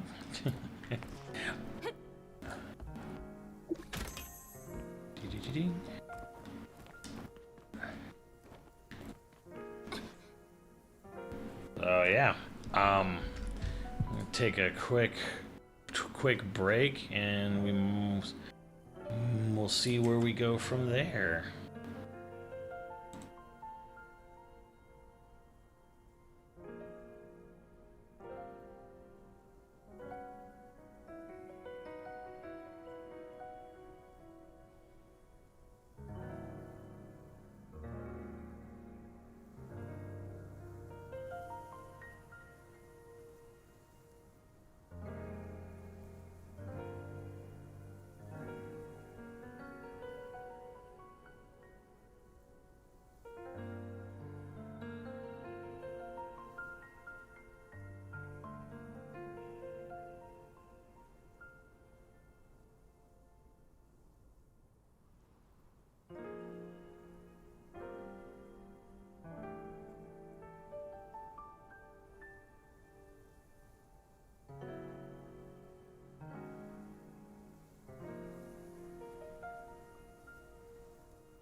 All right, I'm back, chat, and yeah, we're gonna jump back into Digimon Time Stranger, since this was a thing. I have to actually look because my widget is all wrong now. I have to look at what was. God, I don't know if Al remembers. What did we end the stream on last night? We've gotten one more +1, but yeah, whatever this widget is, like on Streamlabs, fucking sucks. It doesn't work. Like, it doesn't keep up. It like forgets shit. It was at 24. So now it's at 25. Okay. Let me go in and fix that.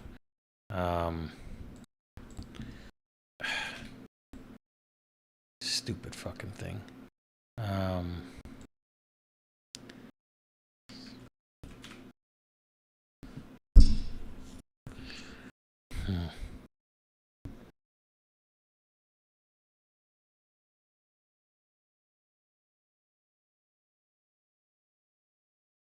Yeah, there's no way to like fix it from here. It was at 24, so we're at 25. Alright, okay, stupid fucking... where are we gonna be at? We're gonna go...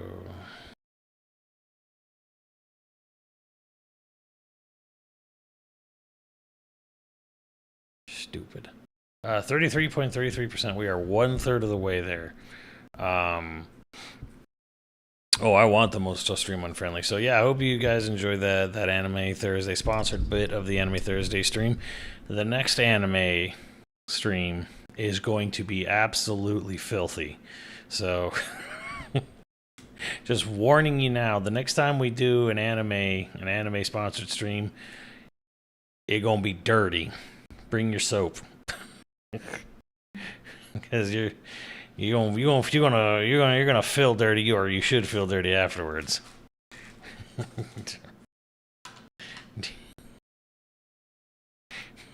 Oh joy. I hope Pooch will be around to guide my hand through. I walk through the valley of the shadow of degeneracy. Oh yeah, Chris. That's right. Get those DK emotes ready. No need to sell it to me. I'm already in.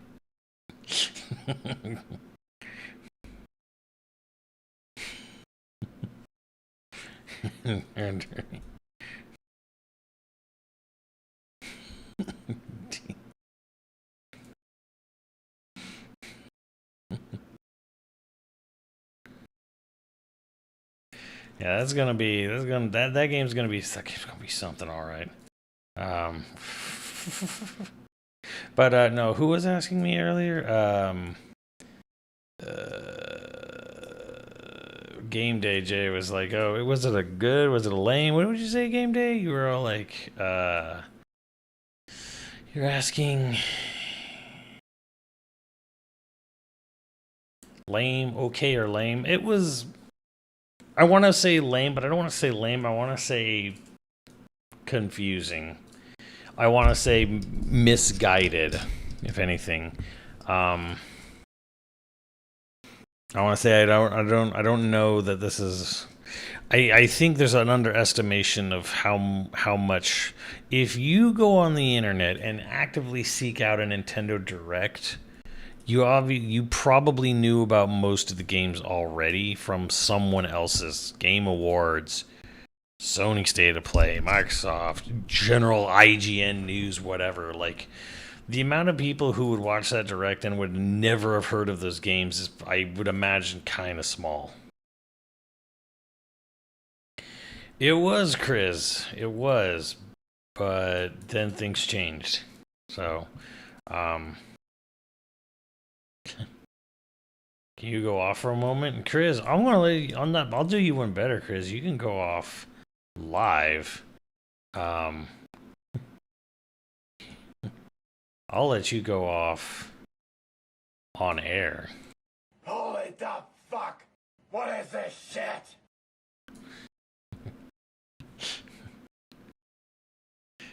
I think I know which. My friend played it. It's degenerate as fuck. Hell yeah.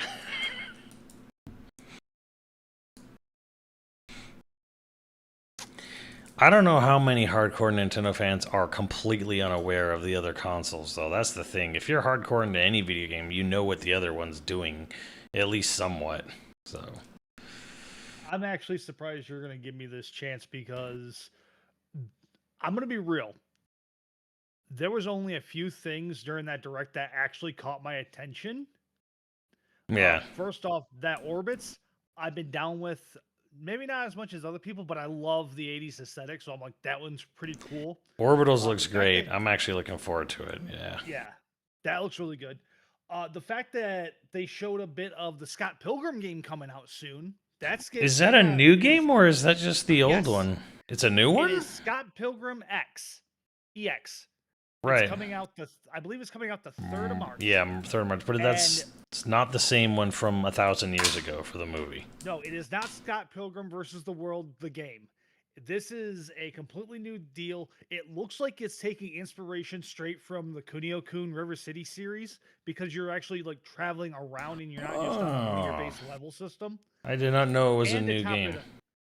And to top it off, they've got you got Scott and Ramona, obviously, but they also showed off you can play as Lucas Lee, Roxy, basically the evil choice picks of the evil X's.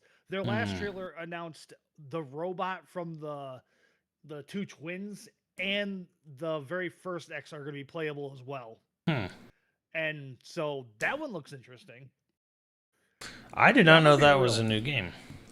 Yeah, no, it's you can check out Tribute. I think it's on Tribute YouTube. I might be wrong. Was this known? Like, this game didn't just get announced today, did it? No, this got I don't remember where this got announced per se, but how far back? Let me take a official trailer 6 months ago, so probably Summer Games Fest. Something like that, yeah, or a State of Play, maybe. Yeah, so it's been in the works, but just recently they started dropping more and more trailers for it because, yeah, the Roxy Richter and Lucas Lee. It was probably opening. It was probably opening night live at Gamescom. Possibly, yeah. But for me personally, Relink. I've actually been playing Relink recently with a friend of mine because I just wanted a reason to jump back into it. And that game was the biggest case of great game released at the absolute worst time. Yeah, didn't it release around 3 or 4 other games on the same day or the same week or something? It released around a 7. I don't know if it was Rebirth or Remake, but it released around a Final Fantasy 7 drop. It was also around Tekken 8, and yeah. I want to say, no, it was not around Expedition 33. It was around something else. No, yeah, Rebirth, Tekken 8, that sounds about right. Yeah. Great game, came out at the worst possible time. So it just got forgotten. But for those of us that stuck with it, it was fun. The problem is you got 3 patches and it was done. It got a balance patch for one drop, and then you got 2 characters that got added along with another monster quest. And then after that, the 1.3 was the Sandalphon DLC character and the Final Vision, which was the Power 20,000 mission, and that's it. That's all we got. Game's been contentless for 2 years. They actually just recently had their big they had on the Twitter the big 2-year commemoration with Id in the picture. Yeah, the dreary, almost water painting. It's 2 years, thank you, and 2 million sold. Way to go us. And we're just we want more reasons to come back to this. This was a fun game. Just yeah, no, I think there was problems, but it was a fun game. You think, yeah, well, I also think Strife is actually right. When people found out it wasn't an RPG and it was a mission-based Monster Hunter, which is funny because that's what I thought it was, and then when they kicked Platinum off like 1,000 years ago, and then they were just gonna do it themselves, and they scrubbed Platinum's name from the dev, even though it's still basically the same battle system.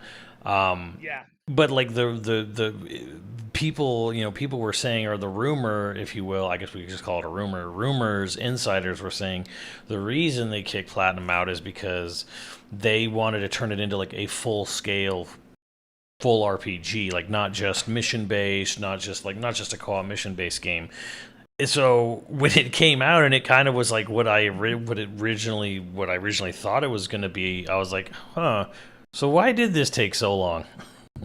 But yeah, no, it really was like a really just screwed up release date because yeah, there was like Rebirth, Tekken 8, Yakuza 8, Persona 3. Those all came out within the exact same time as that game, and it just got buried. And to be blunt, unless you really got into it, like some of us did, the barrier to entry kind of steep if you're not into the IP. Because in order to get any sort of face value out of this game, you've got to get past the story, which is, I'm not going to say forgettable, but considering you have to go through the whole thing, kind of It would have been better if they would have let us had 4-player co-op during the whole thing. It's kind of weird But because yeah, even that was a good idea. It's kind of weird because, yeah, like it's coming off the enormous success that Grand Blue was in Japan on mobile. But, Grand Blue, I'm sure it came out on mobile in America, but, like, I don't know that it ever had much pull or reach or something. But, like, yeah, like, that is kind of weird how it was almost like, okay, well, here's our world global introduction to Grand Blue, but it's almost like a fan service game in a way. Kind of. So it's kind of like Technically, that wasn't even like the big Western. If you think about it, the only way English people could play it is through a Google browser or some other means to do it. Our first technical taste of Grand Blue was actually Versus. Versus, yeah. Like, so a lot of people were just like, I don't know what the hell this is, but it looks pretty. So it's the weirdest shit. It's like they purposely set the game out to die almost. Well, the nice thing is that it's not a Switch 2 exclusive. What they're doing, it's a $30 upgrade for everyone else. So again, this kind of goes back to my point though about like the whole direct is. Well, Yeah. the whole thing where it's like, okay, this is nice, but it's like, man, if you played Grand Blue, this isn't going to entice you to get a Switch 2 and buy Grand Blue there because you're not going to want to start at the beginning. You're just going to get the you've already got it. you're just going to get the upgrade.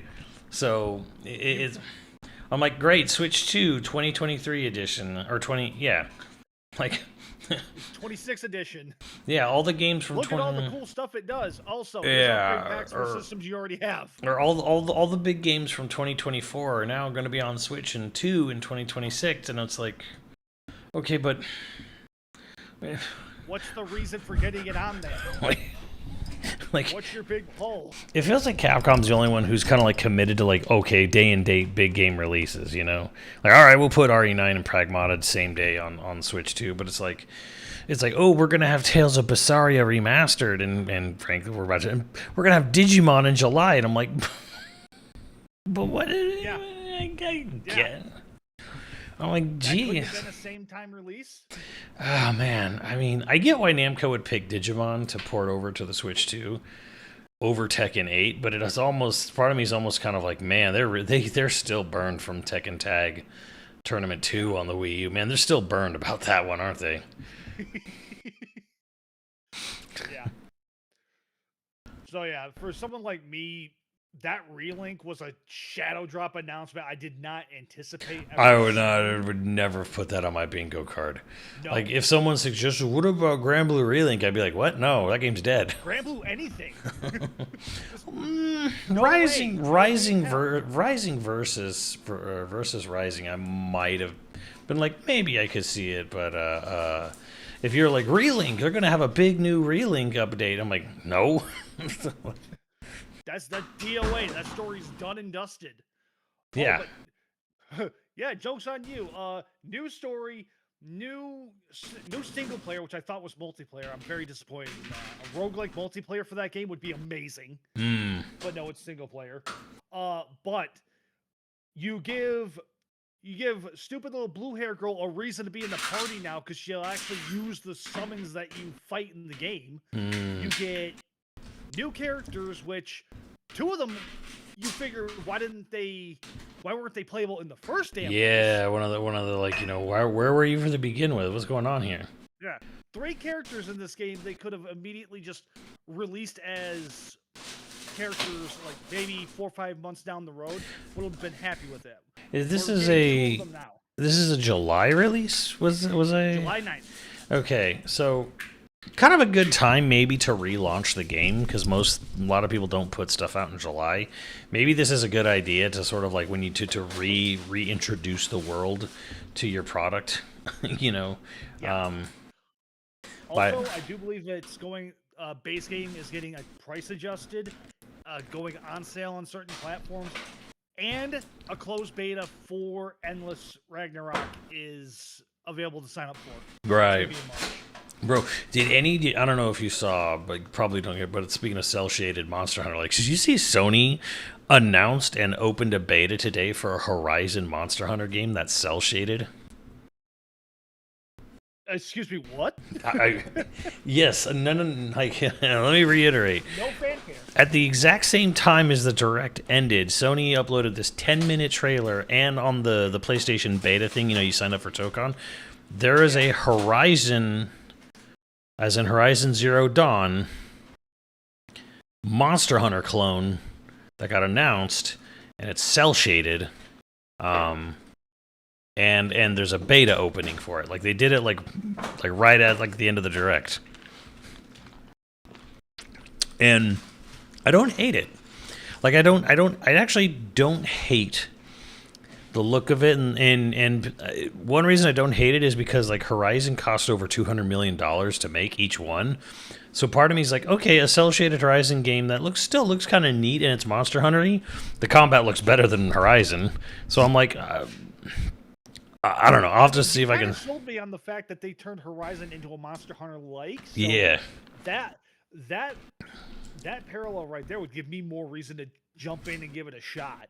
Because that game on its own morals and it's first off, I do not like the art style of the game. Let me be clear on that. Of the originals? And yeah, I'm not someone who enjoys hyper-realism. Yeah, well, that's the thing. I'm like, what art style? It's just hyper-realism. No, it's an art style nowadays. We have to just accept it and just say that we don't fucking like it. Yeah. Well, no, there's a Korean MMO, and then this is a Monster Hunter like a small squad kind of cel-shaded game. You have like a base camp, and then you can like customize your home at your base camp like Monster Hunter. Yeah. Like you go out and you hunt like big monsters as like a small squad, you know. Yeah. Why wasn't this thought of sooner? Money on the ground.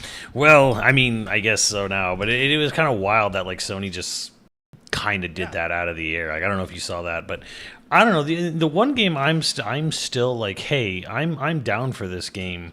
Even though the rest of the world really was like against it, was Turok. I think Turok Origins looks cool. Like I don't know, maybe I'm crazy, but like probably the only time I've been excited for a Turok game. Right? I don't have any interest in a Turok game. I mean, I was really into Turok 2 at the time because it was like it was being so overly hyped for the N64 in '98. Like, oh, this is gonna be the best graphical game. It's gonna use the expansion packs. It's gonna be like the first game to really take advantage of it, and blah blah blah blah blah. The cerebral bore, and I was like, oh, cool. And I rented it. I didn't buy it. I rented it. And I was like, this is cool. I like this. But I never really played much more of that. But like, okay, 3-person co-op, and I guess now they've added first person because people were really pissed that it was a third-person game, which I actually prefer third person because to me, I just looked at it and went, Aliens, Fireteam Elite, but dinosaurs. I'll compromise. Let's give us both options to make both sides happy. Yeah, it looks like that's what they did. some people prefer third person. Some people prefer that first person. For those that played Turok back in the day, that's probably the only way they ever want to experience it. So you Right. know what? We'll give them their flowers. So yeah, so them showing off first person today was like a bit. I probably gonna that the game went silent for so long, and I'm like, this is probably because of this reason. They wanted to add. They went in like, fuck, people really want a first person mode. Let's put a first person mode in there. Yeah. But I don't know. You're running around as a Native American. You know, I want to see them swinging. You know, I want to see them like swinging. You know, their weapon like right into the dinosaurs. I just like third person, man. You know, like I don't want to. I don't know. Like to me, when you have melee combat, I don't want first person melee combat like ever. Like everyone's tried, it's never worked. It's never going to work. It does not look fun. It doesn't look fun. The only time it's fun is in VR. VR can make first person melee combat a lot of fun. But if it's not VR, like there's no way to make first person melee combat work. There just isn't. You can make it good enough, but you're never going to make it like Metal Gear Rising good, you know? Yeah. I'd also argue you need people who like have interest in making it like that. Side tangent, I wasted about $7 during Christmas time to buy the Mobile Suit Gundam on MetaQuest. I probably wasted money on that because oh no, I do not like the way it played. Oh no, I didn't even know it. Oh man, I didn't know they had a Gundam on VR. There is a Gundam, and I think there was, amongst all that I played in that first chapter, I don't even know if I completed it, but there was like maybe 4 things I did in an hour's worth of content. Are you saying you would have had more enjoyment going to the Gundam Cafe in Japan and taking a dump in the bathrooms that look like pilot seat cockpits? At least something would have been able to wash my ass. I never did it. Like I both times I went there, I went by the Gundam Cafe, but I never went there. I remember the first time Caster was like, "You should go use the restroom." I'm like, "No." And they're like, "Oh, dude, you should have done that." I'm like, I wasn't hungry. I didn't want to eat there." It's like you should just use the restroom anyways. It's like a cockpit. Like, why would you? I mean, I'm like, I'm just sitting there like, wait, what? Do we need to try and emulate real life? The fact that, if I remember correctly, it's stated that astronauts wear diapers when they go into space. Yeah, but not Gundam, apparently. No, They've got artificial gravity. The turtle drop.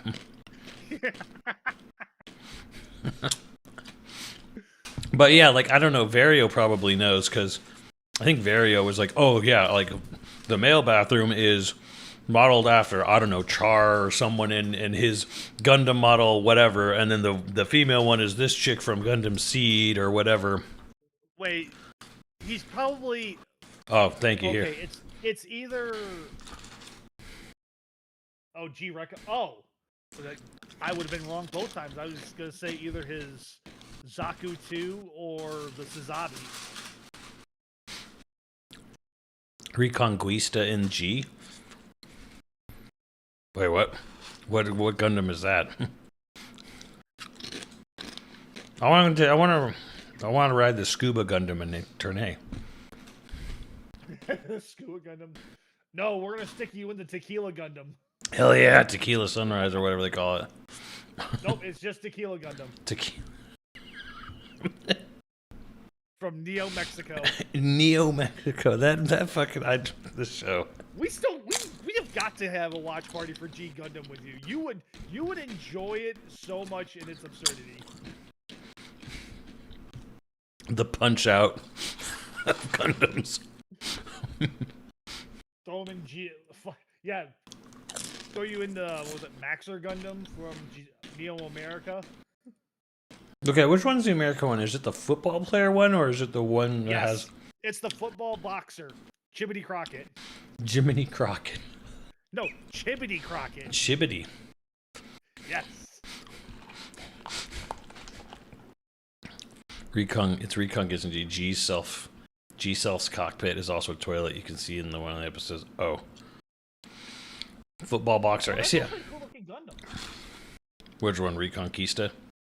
Yeah, the one that he is talking about.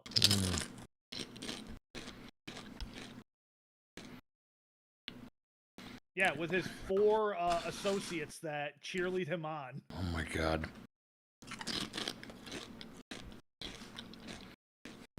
the only reason I give that series its flowers is because it takes stereotypes, pushes them to the max of their absurdity, and gets away with it because they just buy into it so hard.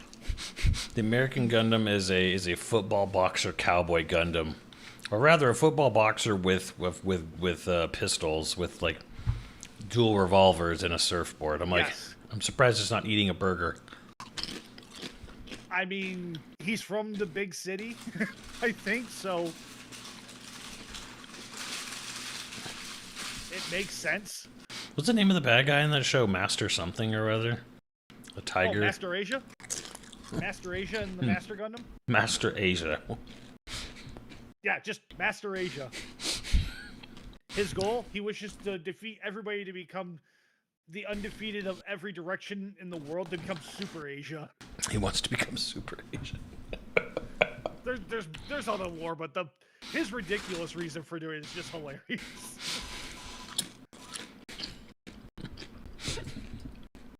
This show.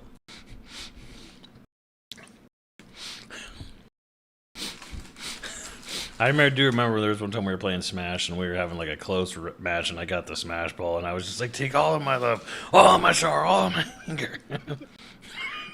Just blasting someone, and someone in chat was like, did he just fucking quote Gundam G Gundam? My love, my anger, and all of my sorrow.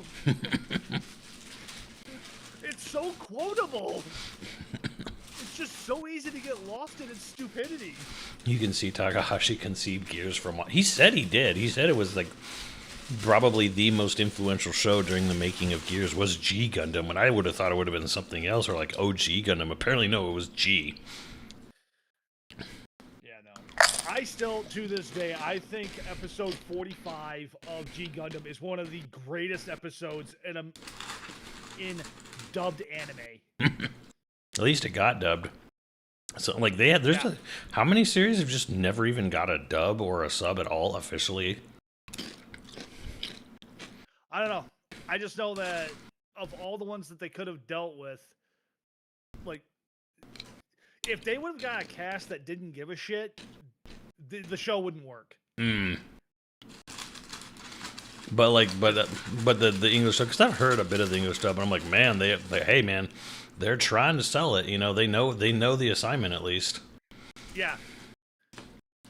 And it's funny because Domon's VA is the same one they used to play, because if I remember correctly, they got the entire cast of that show to do the dub for Mega Man X Command Mission. Oh, really? So Domon Kashu was X for Command Mission, and they had him do X in the PSP Maverick Hunter remake. Maverick Hunter, yeah. So, like, that dialogue between Sigma and X at the end of the game where X is just screaming at the top of his lungs in the cutscene, just mwah, chef's fucking kiss, beautiful. Wait, was Johnny Young Bosch ever in Gundam? I know he's Zero in some X stuff. I think JYB is Dahaka in the Seed recast, but I mean, everybody has opinions on Seed, and that's a rabbit hole I wish not to go down, because I don't like explaining why I like that show. I remember seeing bits and pieces of it when it came on Toonami. I'm like, hey, this is kind of good. I mean, it's not bad. But then I later learned it's one of those, like, this is the worst thing ever made. Well, I like to say that it's got characters that could work, but it's trapped in a horrible script. This seems to happen with Gundam more than once, doesn't it? Where, like, they have a good first season, or they have a good starting point, or a good whatever, and then they just do something by the end where they just screw it the hell up. Yeah. Like, the ending just fucking sucks. Like, if you took Seed by itself and kept it just as its own at the end, leave it be. The characters had their something of epilogue, they had closure, just leave it be. Destiny fucked up. Like, they tried fixing some things, but they straight assassinated choice characters. One VA actually vowed never to return because what the script writer, I think it was a husband and wife script writer duo. I'd have to reread this all, but she got jealous thinking that the VA was trying to have an affair with her husband. Oh my god. Oh jeez. That's wild. Yeah. And she swore never to return to the series again from that. So I mean, it's not like it hasn't happened. yeah. That's the thing. There's actually weird stories of that in Japan where, like, was it the fucking Kaosuke Fujishima, the guy who made Oh My Goddess? Like, apparently he cheated on, I don't know if he cheated or just dropped his wife so he could run off and be with a cosplayer of his character. And I'm like, oh my god. Yeah. I'm like, that's so pathetic. Yeah, but the point is that it was just the wife thinking that he was like having this thing, and it like I don't think it ever came out whether it was true or not, but it was denied heavily. And like I said, the accusation was so bad that the person was like, I'm done. So Wow. And then by the end of Destiny, there was more resolution, more loose ends left open, and it was just a fucking mess. Damn. You'd have to be very, very in denial to think that was a good ending. Which is why when they announced the Freedom movie that came out a couple years ago, I'm like, oh my god, what could they fuck up? And apparently they actually fixed them. They fixed Shin's VA characters. spoke up for her and got screwed for the rest of Seed. God. Yeah. Damn. That might explain why he went from protagonist to antagonist, honestly. Oh my god. That's some like weird petty Shin- shit. Yeah, Shin was like the angry, angsty lead that might have a chance to have like redeemable characteristics, but in the end just ends up being used by everybody. So Seed is just a mess. Yeah. It's just a mess. The whole thing's a mess. Freedom ends up fixing, like I said, it fixes up. It finally fixes anything, but at that point, it's too long, too late, and nobody's gonna give a shit. Okay, I'll be honest. As far as Gundam, there was a quote I saw in Blue Sky, and it was this character. I didn't even know what it was, but it was this character said like repeating their mistakes is the nature of humanity, or something to that effect. Did they wear a mask? No. It was just like this big buff dude with like really curly hair. And it was something along the lines of like repeating their mistakes is the true nature of humanity. And I was like, damn, that line goes kind of hard. And then I found out fucking Dio's VA is the one who says it in the show, and it's from Turn A. And I'm like, god damn. Oh, Turn A Gundam. Yeah, I know who you're talking about now. Purple hair. Yeah, blue or purple or something. Yeah. It's the antagonist.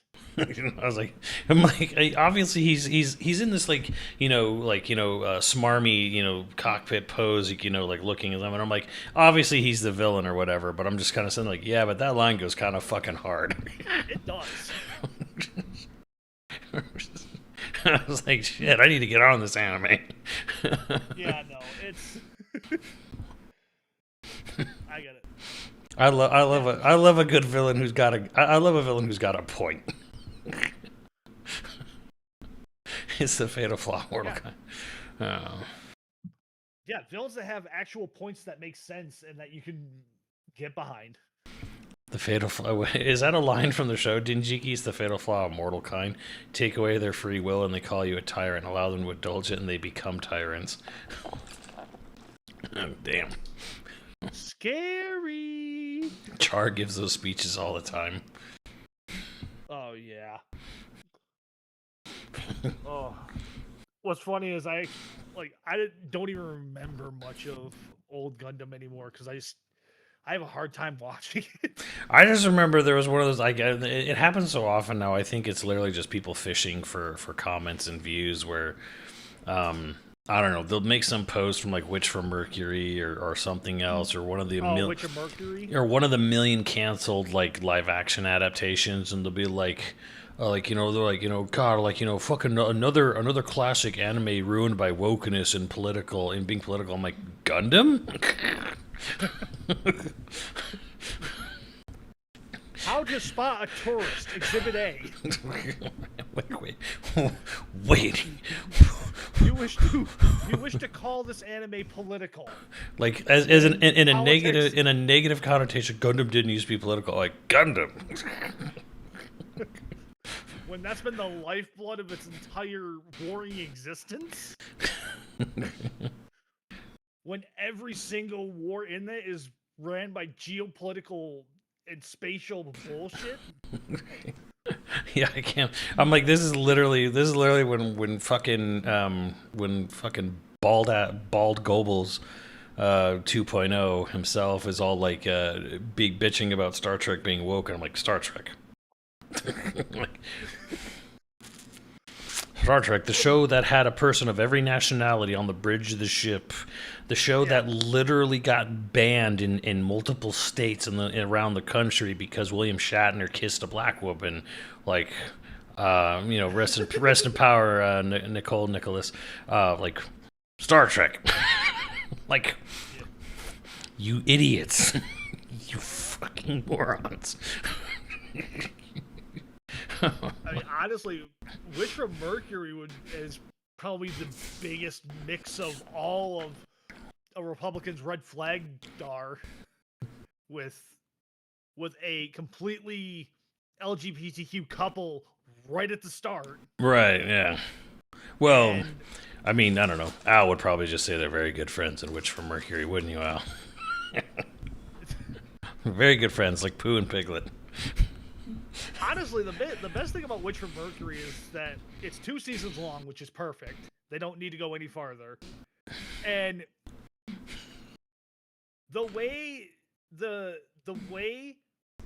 redhead goes from thinking she's doing the right thing to trying to cope with what is she doing, if it's even right or wrong, and then having a full-on crash out. And then you got her female companion who's, surprise, surprise, rich girl's or daddy's rich daughter, but wants nothing to do with the family and trying to escape from it. Obviously, I'm paraphrasing, but yeah, but it sounds good though. Did they ever like? Here's my question though, because a lot of people think, Japan is super okay with it. Like, did you know, like Japan? I think, and I don't even know if it was all Japan. I think it was Tokyo alone. Like last year, Tokyo just legalized gay marriage in Tokyo alone, like that district. Like, I don't even think it's countrywide yet. Like, they are nowhere near as like progressive as you think they are. Like for the only reason people think they are is because they have so much like BL and GL media. Right, but to them, here's the thing though. Like what a lot of people don't know is that the LGBT everything is considered a phase or a kink over there. They actually it hasn't actually occurred to them. Like no, people want to live the rest of their life like this. And then it becomes like, oh, you mean you're not going to help, produce new children? And it's like, whoa. I'm like, it's very. I'm like, I don't think people realize this. It's actually taken a lot of work. Only recently, in like parts of Japan, can LGBT people get married. Like even it's like whoa, like it's not the utopia you think it is. Fiction is fiction for a reason. Yeah. Reality is a. Well, so anyways, the reason I was asking was in Witch from Mercury, do they actually like full commit to the relationship, or is it still like at the end they're both wearing rings? Okay. I heard there was someone was saying that like there was a fully intentional to go full tilt with it, but then someone in Sunrise or Bandai or what was like, no, you can't do that. Like you can't full on do it. And then there was like a rebellious thing by doing something like that, like they're wearing rings or something. Bamco tried to filibuster it, yeah. Oh my god. See, that's the thing. It makes no sense because in the 2020s they're still trying to like hide this shit. Yeah. The funny thing about it is it was clear that. Hold on, I'm actually gonna, because it's been a while since I watched it. Idiots can pretend, but it's clear. Yeah.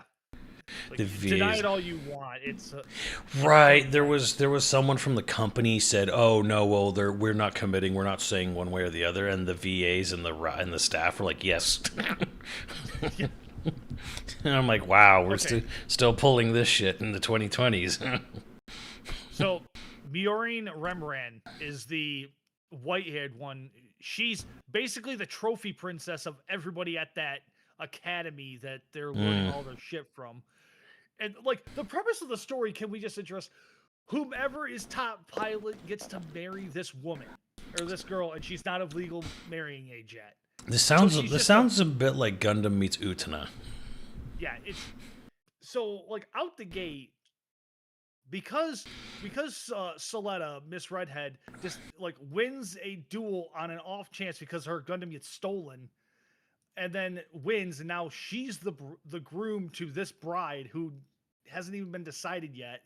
Like you sense the tension out the gate, and then as you go through the paces of the show, it's you get that, oh, they're bonding, oh, they're having rough patches, oh, now all of a sudden there's the geopolitical hits, and now there's fracturing happen because like her dad's in a hospital and she has to take care of the business, but then Soletta's mom is actually the Shar of the series, so she's got to do something fucking evil to completely fuck over the MC. She's got it. She's the chart. Oh, look. Every Final Fantasy has to have a Sid. If Right. you're in a Gundam show and you're the main villain, you have to have the eye mask in some way, shape, or form. Mom is the best character in the show. The bad guy. Yeah, no, there's a prequel. There is a prequel that shows you Soletta's mom, because you see her mom. And then when you see her in the actual show, she's got brown hair. When she should have red hair. So you're like, what's going on here? And then she's constantly having to wear the helmet. So But yeah, the setup prequel is really like the prequel's fucked up, and without it, you don't know what's going on. But then you're like, well, how is she her daughter? What do you mean there are children in this Gundam? Oh wait, no.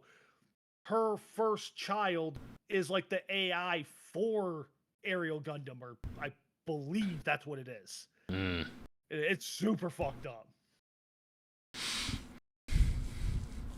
Yeah, one day I'll indulge Vario and watch her Gundam series. It'll probably. You said you'd watch G Gundam with us. I did. G, like right now it's G and Turn A are like the ones on my radar. Spoilers, bro, whatever. It's the journey, not the destination for me. I'm very much one of those, like, I'm sick of like spoiler culture of people like, don't talk to me, don't, I haven't watched it, don't say anything. So when I watched it, I'm like, okay, King Kong dies at the end of King Kong. What do you? You know, I remember when I was watching the Peter Jackson's Ding Dong. We were walking up to the theater, and this dad was coming out, man, the movie's too long. It's too long, man. And then he's like, the monkey dies at the end. And then then I was just like, yeah, spoilers, bro. But I was just, I mean, it was a joke, but I was just kind of like, well, yeah, it's King Kong. Like, if you don't know King Kong gets killed at the end of King Kong, like, I don't know where you've been for the last 100 years. You know? Yeah, and Also, counterpoint chat. I'll bet $50 Simmons forgets all of this by the time he actually tries to watch this stuff. Well, I would probably start. Wait a minute. What did he say something about? But no, deja vu would kick in. Don't get me wrong. Yeah. But like, I would say you would remember episode 3 when Miss Pinkhair slugs 2 girls for for the audacity of making fun of somebody. Just straight up sucker punch, and you would sit back and just go, cinema. Cinema. I was like, well, dude, I have gone so far with One Piece. I don't even hear about it. One Piece is just way too glacially slow. One day I'll get back to it. You know, I'll honor my end of the bargain if the other end starts getting met too. But it's like, I actually One Piece is frustrating because I actually see why it's good. I do see why people like it. I see why they latch onto it. I see why it has its fans. I see that. I haven't even met Chopper yet, but I see why Gundam is. I see the appeal. Not Gundam of One Piece. I see why One Piece is appealing. I do see why. Fuck, it needs an editor though. Did you ever get to Alabasta? I got right up to the right there where they revealed that one of the numbered people is the princess, or they're trying to capture the princess, number 8, whatever. We're in the Cactus Town, and then like they had this whole reveal that like they're trying to like either kidnap or do something, or the princess of Alabasta is working with them or something. I forget what exactly it was. One of the two. But yeah, and like I get it to an extent, but like it's also like this needs like better animation and way better pacing. Baroque works, yeah, Baroque works, yeah, with the numbered people, Mister 3, Mr. 8, Mr. whatever, you know, Higuro pop pop. I mean, it has all the guns come out of his like curls. So I mean, I see where the appeal. I get why people like it, I really do, but it's also kind of like, man, this thing has no respect for my time whatsoever. But then again, it also came on once a day, once a week originally, so it was never meant to be. The original release was not meant to be. And I'm just like, I just want to read the manga. Maybe I'll just do that and just say, okay, you know what, I'm reading the fucking manga. I'll blaze through it in a whole fucking day. So like to the end of Alabasta, yeah, from where I'm at to the end of Alabasta manga form, I could blaze through that in probably an hour or two. I like how most of my interactions with that show has been during the era of AMV hell. And the only part that stands out in my head is this girl tied up to a pole. She gets risen out of it. She looks around and looks straight forward. Her eyes dilate. And then you hear Shinedown, I'm staring down the barrel of a 45. As a giant cannon is pointed straight at her. Yeah, AMVs, man. Gosh, I remember God, does anyone remember the day of AMVs? AMVs, man. That would introduce people to animes and stuff.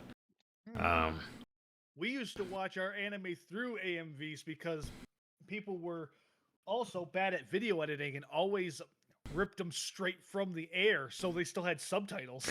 And you remember all the fucking Linkin Park and Drowning Pool and Linkin Park, Drowning Pool, Breaking Benjamin. Cold was a big one for a lot of kids back in the day. Yeah, so many of those. And then Avenue Q came out and that dominated the scene for a little bit. Man. There was a rough period of time where, I mean, looking back on it, you know, some people might think, oh, everyone was just trying to be free. And I'm like, no, there was a really annoying period where it wasn't even, again, I wouldn't call it progressive, but do you remember the era where, like, the female fandom was getting, like, insanely crazy with the yaoi fetish? Like, and they were getting like really fucking like with Hatalia and stuff like that. Animes like, yeah, am I going too far back, Chris? Look, all you need to do is, I don't know if you've ever seen. Do you remember the paddles before they were banned? Simmons, you speak the cursed texts. Do you remember? The paddles? As I have discovered, you and I, had we both been born near each other, we would have been best friends. You probably got me by a couple years, but we have the same wavelengths and we suffered through the same. Hasn't always been true. No, there was a period of time, or there was a couple of years where it was getting it got a little intense, like to the point where people were getting kicked out. Things had to, like, there actually had to be a crackdown on things. And then that it got a little phased out where like that insane chunk of fandom either were just not welcomed anymore, or they just grew up, or they just fucked around a little too hard and found out. Yeah. I will say I I knew of it. I didn't have to deal with it. The most I had to deal with was my sibling and their friends at the time, because Lord knows you get a a sea of a school of them. They congregate and they all share the same ideas and whatnot. The most I ever had to deal with was a AMV, or a self-created animation to the wonderful song "I Can't Decide" by the Scissor Sisters, and it was just a giant yaoi fest. Just between Harry Potter, Hatalia, Last Airbender, Death Note. It's just that's the most I ever had to deal with. Well, I mean, I don't know what happened to it. Actually, just actually, I awakened a memory. I never went to it, but it was always like there was always like the sort of like, dude, what if we just went and crashed it? Do you remember there was a YaoiCon in San Francisco?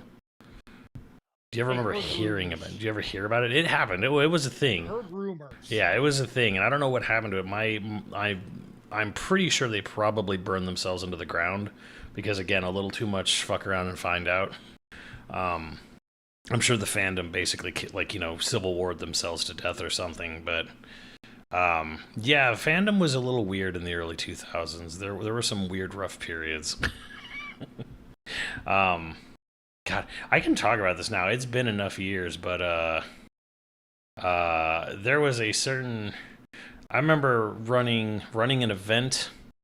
I wasn't technically security, but I was running an event. I was head of an event, and there was a certain notable voice actor who came in and was trying really drunk, trying really hard to get two underage girls to go dance with him or go to a room party with him. And I knew he was a guest of honor, and I almost had to go, you know, deal with it myself. Luckily, the two weren't interested. And after a good couple of no's and get off my, you know, get your arm off me, he got the hint and left my event. But when shit came up on this individual, I didn't say anything at the time, but I was just like, where there's smoke, there's fire. I will say this. You have actually said this person's name, and only those of us who have been a part of the channel in the other days would hear that. You actually told me straight up. I'm pretty sure you all know. And then it was funny to me when I saw, like, man, there was a defense force going over this guy, and I'm like, keeping my mouth shut because I don't want to be brought in on any sort of, like, case, but oh my god, dude. You know why I remember you telling me that? Because I had brought up that guy was one of 3 people in my life that I actually held at a, like, respectable means that, oh, they're actually giant pieces of shit. Yeah, I was like, So. Yeah, but you know who was great? Scott McNeil. He was a treasure. Like, I don't know what happened to him, but I remember some of the early cons I was at. Maybe not even early, but some of the early ones. He was a delight. He was always fun to see and hang out. He seemed like a good person. I don't know if anything happened to him because, like, I literally don't remember. I don't know what he did after that. But yeah, Scott McNeil from Beast Wars. He was a delight. I just remember him being a delight. I had to look him up because I didn't know. Why do I see Mega Man? Wait. Hold on, I'm looking this guy up now. Yeah, I can tell you, I've worked with a number of voice actors and professionals, and I can tell you who was an absolute delight and Duo from Gundam Wing. Proto Man, yeah, he was a delight always. Dinobot, yeah. Like, didn't see him. I saw him for like a few years, and I was like, always seemed like a good time. Seemed like a great dude. Had a cowboy hat he used to wear a lot. Yeah, that's this picture that I found. But he always seemed like a really cool dude. There's one and then there's sometimes like you have a really good repertoire with someone, and then shit kind of comes out later, and you're just like, man. There's definitely a famous guy who I'm like, I don't have anything personally against him, but like, there's a famous VA who even before 2016, he never met a conspiracy theory he didn't like or didn't want to believe. So when conspiracy theories sort of like took over the whole goddamn world, it was real depressing because I was like, fuck, he's going to believe everything. Yeah. I think I know who you're talking about. And it sucks because he's such a really nice, he's been such a really nice, cool dude. But I was just kind of like, man, this guy believes every fucking conspiracy he comes across. The sad thing is, on some of that shit, he was actually right, but for the wrong party.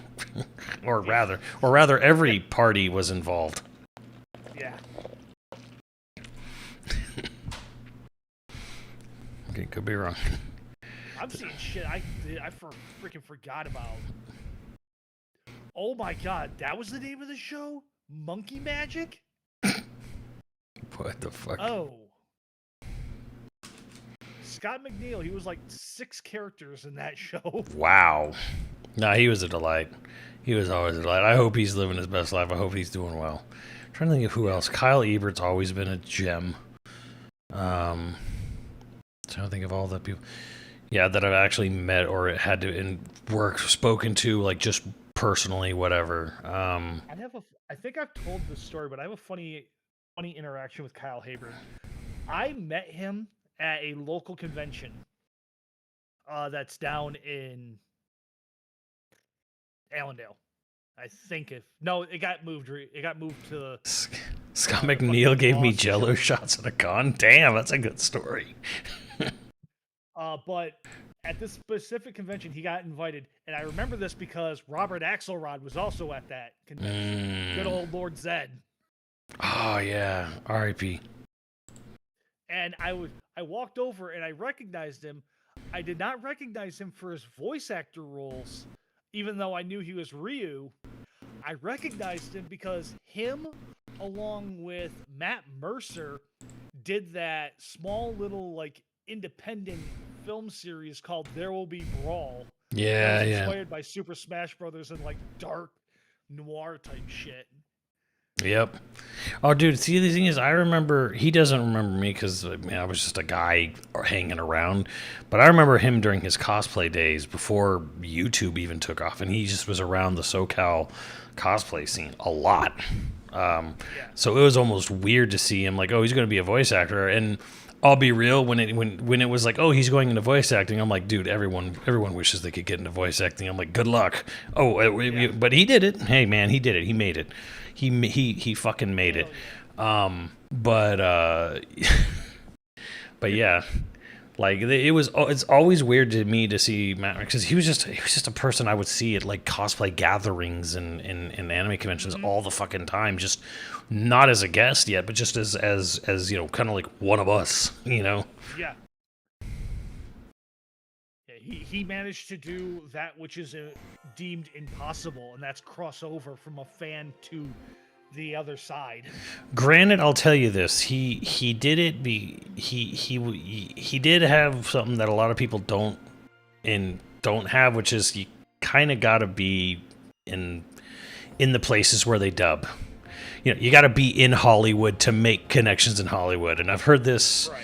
This has been advice that I've heard given out to a lot of people, like, "Oh, I want to get into this." I'm like, "Where do you live?" "Oh, I live over here." Are you willing to move over? Well, you gotta be where people can see and where you can like constantly like bug people and whatever. It's one of those like, yeah, it is a lot about who you know, not what. And again, being. You know, if you want to work in an industry, you gotta be where that industry is.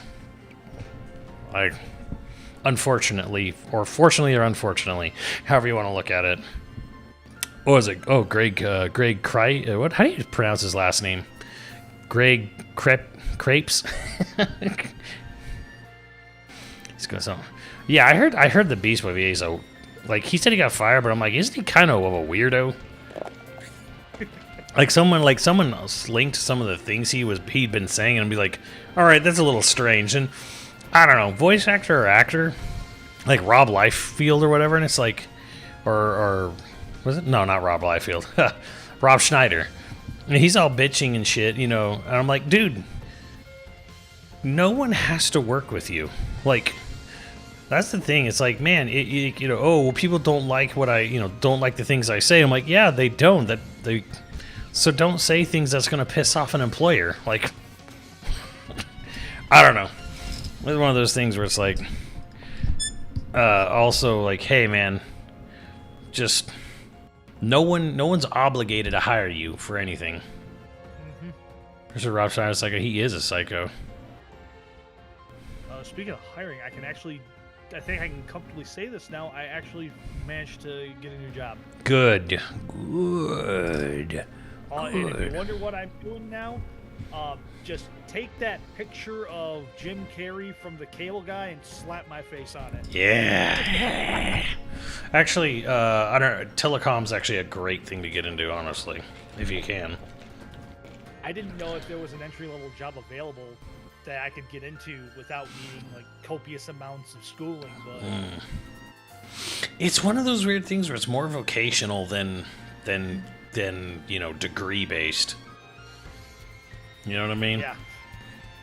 I'm just happy that I'm like in a job that there's actually a seat, like I can actually go up instead of feeling like I've plateaued. Right. And honestly, for the last 2 or 3 years, minus the bad management that happened this past year, that's kind of what it felt like. So I'm taking this as a new step, or a new step with a fresh chapter in my life. So Yeah. and That's what you should. and I'll let you know on the second half of it because I'm still waiting to find out if my parents are moving. So yeah, I'm gonna let you get to this. Small request: make sure you get a Patamon for me. Give that little guy some love. A Patamon? I thought I got one. I'll look for one. If I can. Yeah. People would think I'd like the fire ones. No, Patamon was mine. Patamon's your boy.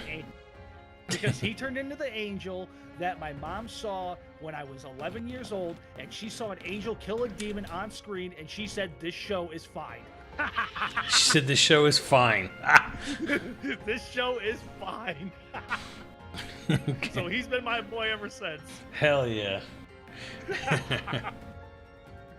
All right. I'll catch you another night, dude. Take All care. right, later, Chris. Later. All right, yeah, we're gonna do some Digimon here. I'm gonna be off screen. I'll try to like progress the game as much as I can, and then I'm gonna actually try to eat my food. Ah. So yeah, we'll be jumping back into this.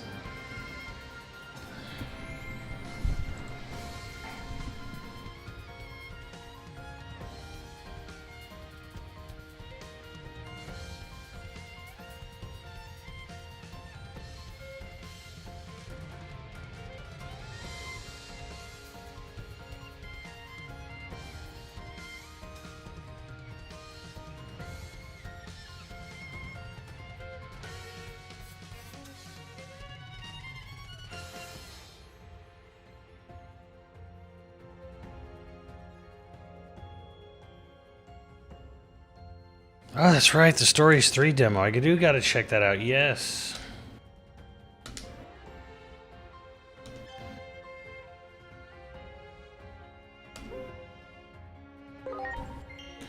How much is in that Stories 3 demo? Is it like a sizable enough demo? Is it like enough?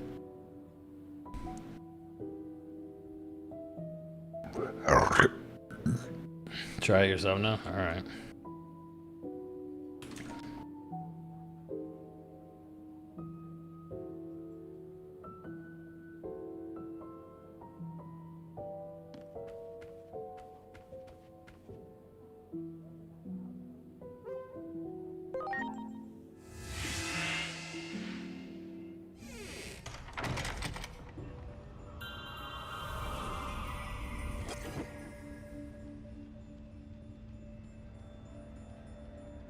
I guess what I really mean is, does the prologue like give you a taste of what the actual game feels like, or is it just like narrative, scripted battle? Fire, that's a pretty good demo.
Correct me if I'm wrong. I want to try to get my Devimon onto the top one. That's going to evolve it into something, which eventually evolves it into gun.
Yeah, but if I get the wrong one and I devolve it, it takes me. Then I have to spend time re-evolving it or re-leveling it.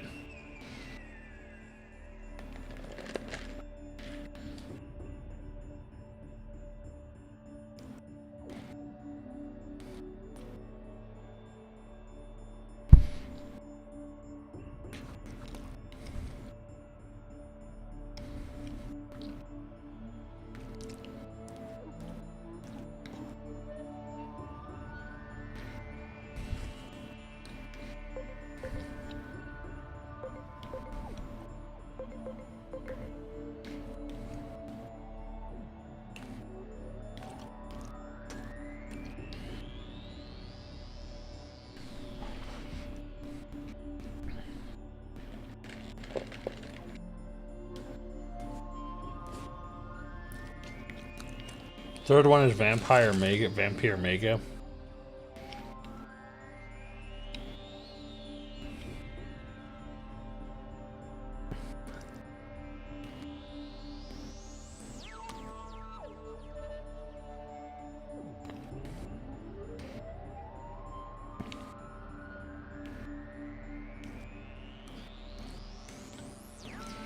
People are saying I need to take my Digimon and make it a gun. I don't know what that means. But everyone was like, admin, I get the gun.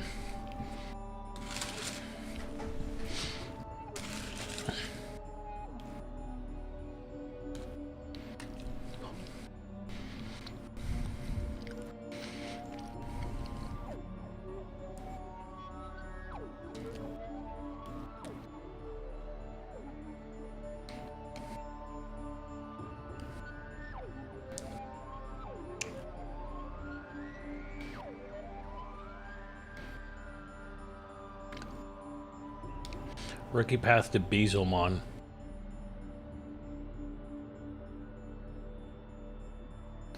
Okay, so how do I get to Bezelmon?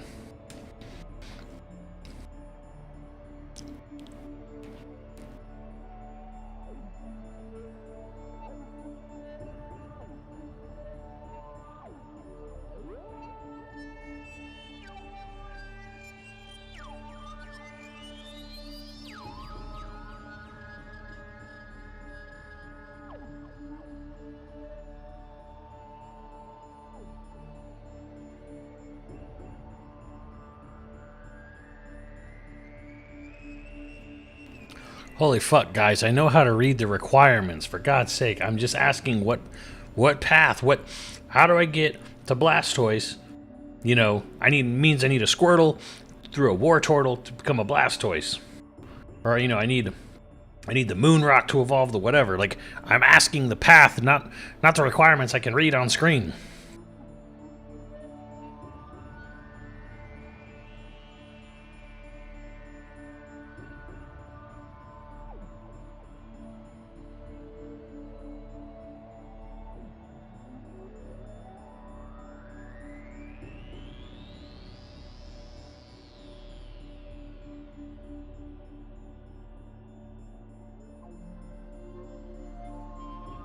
That's not a guide. That's a art piece. It's a picture.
Alright, so which one is Devilmon?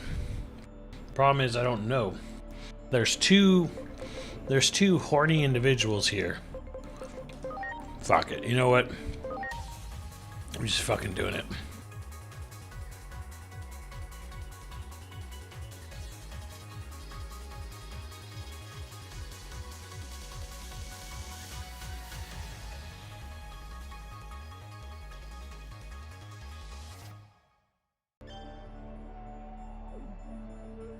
Batman!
Alright, so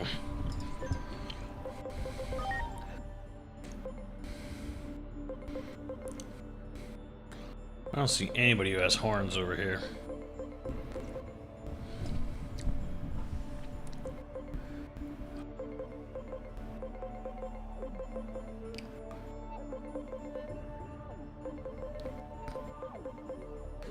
Anybody got any bright ideas?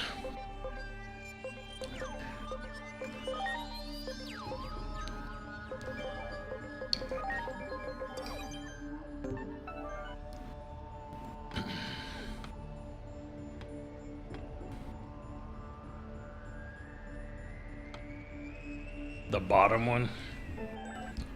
Bottom one is Astamon. This looks like a seal or something, or like a griffin.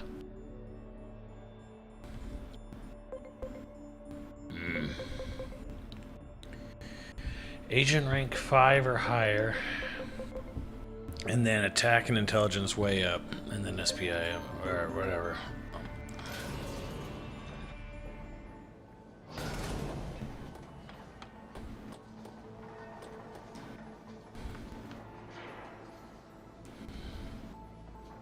There!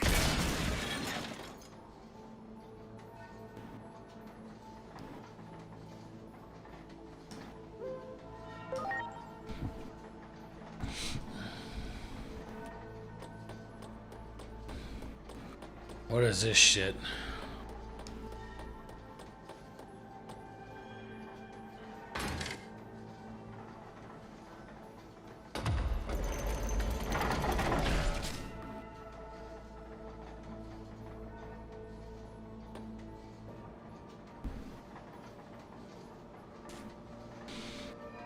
Astamon will take you to Beelzemon right after. Yeah, I want gun guy, and I want like I want the kinky angel lady. Yikes! Oh, that's not the right button. Ready to go. Here goes. Stun beat blow. Heck yeah.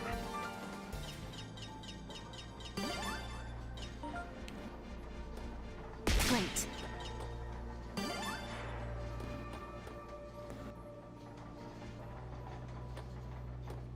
There. There. Ready to go. Heck yeah.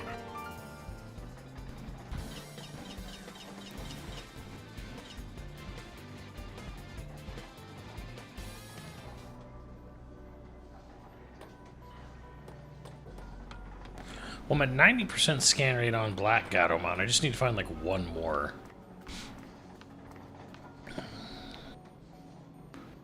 Maybe I can go back to the one spot where there was. Well done. Wow.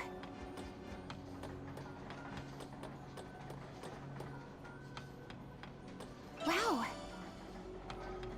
Wow. Wow. That thing's gone.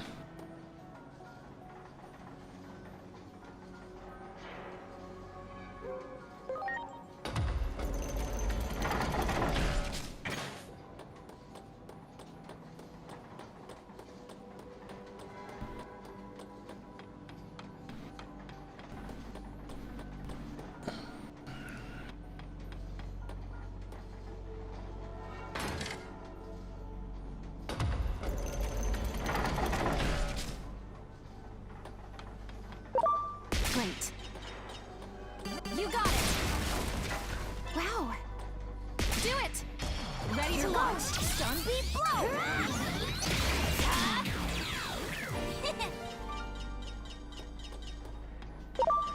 There. Ready to launch. Heck yeah. I'll be real too, chat. This game, is much better than I thought it was going to be. It's not incredible. There. Preparation complete. Stun beat blow. I don't think I'd ever sit here and say like, "Oh, RPG of the year," but like, I was expecting a Digimon game to be like this total 5 out of 10 experience, and Good. it's honestly kind of like a 7. Great. It's doing things I don't like, but there are things that I don't like that are not necessarily bad. It's very much Persona Digimon. Like it's a Persona Digimon, and it fucking nails what it's going after. It really does. I just do not like that. I do not like that design. I do not like that style. Good. There. Ready to go. Stun beat blow. Heck yeah. I think Persona needed a speed up mechanic.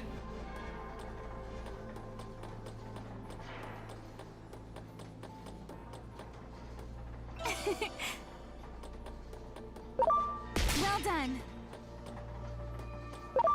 That one. Ready to launch. Heck yeah. Do it. Do it. Preparations complete. Stun beat blow. Heck yeah. I'm sorry. Everyone.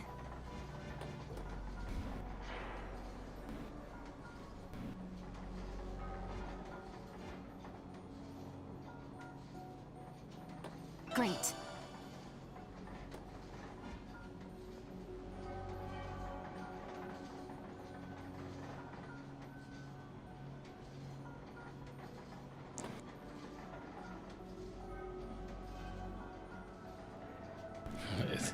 Wait, is that a Digimon? Is it just a regular person with animal parts and ears? Yeah, the Digimon designs and evolutions make no fucking sense. Great. At all.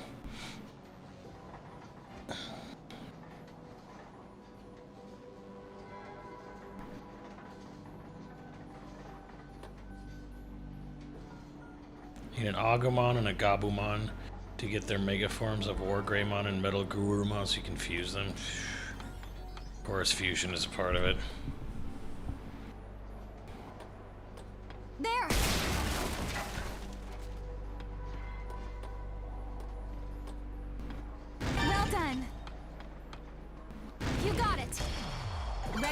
Stun beat blow! Thanks!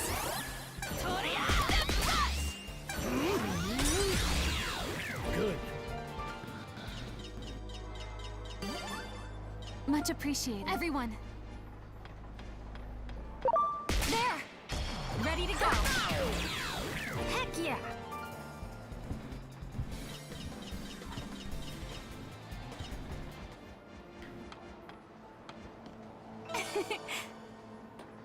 I think Digimon look the way they do because they really need to differentiate themselves from Pokemon.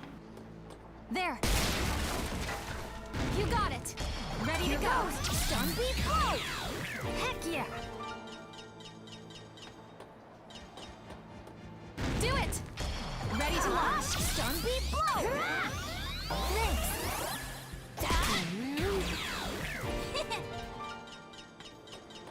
There! You got it! Ready to go! Heck yeah!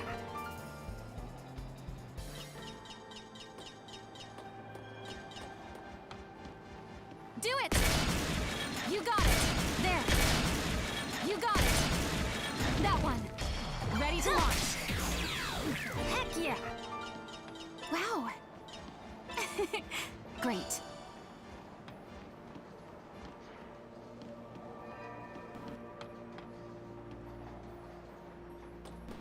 There's a bee out here.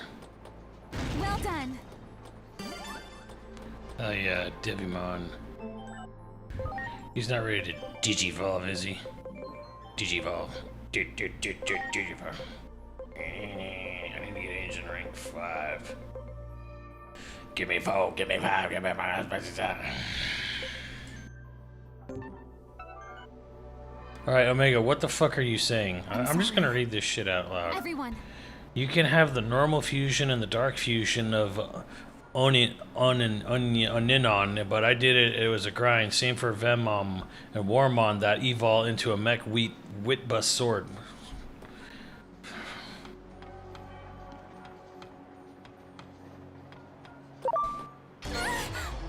Preparations complete. Eat this!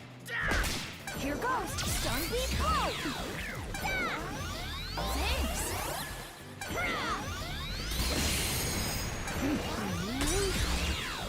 Yeah. Heck yeah. Wow.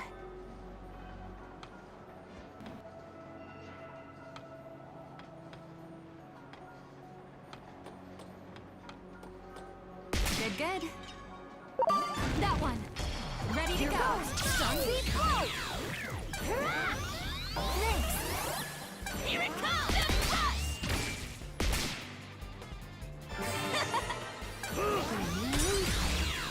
Good. I'm sorry. Everyone. You got it. Good, good. Good, good. You got it. Preparations complete. Heck yeah.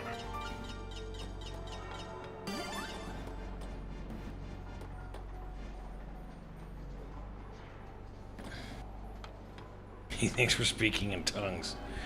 Yeah, fuck. Not wrong. That's a Christian joke.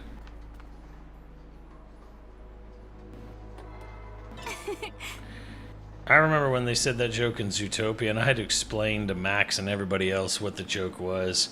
And in Zootopia, one's like, "Oh, good, because I thought she was speaking in tongues."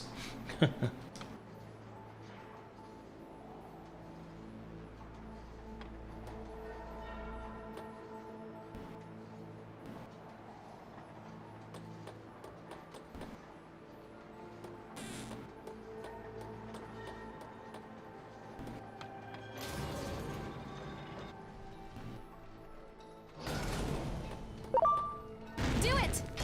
Ready to go. Stun beat blow. Heck yeah.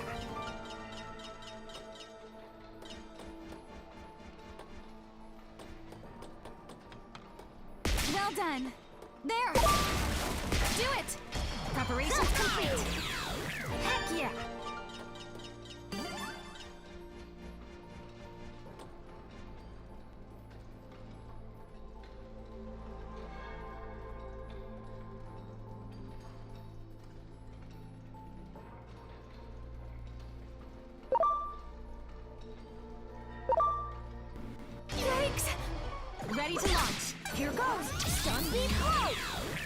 Heck yeah!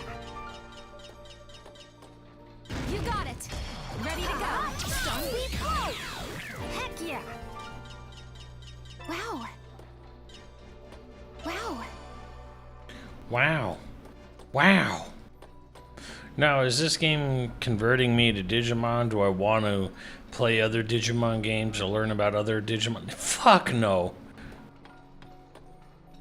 But it's nowhere near as bad as I thought it was going to be.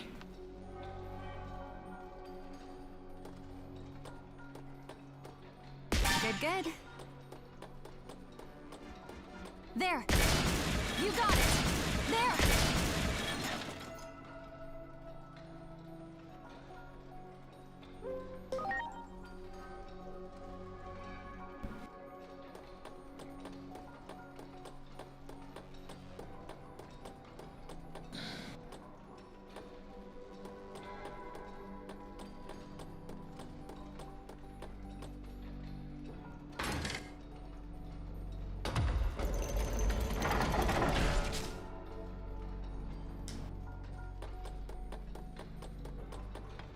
Great. Great. Great.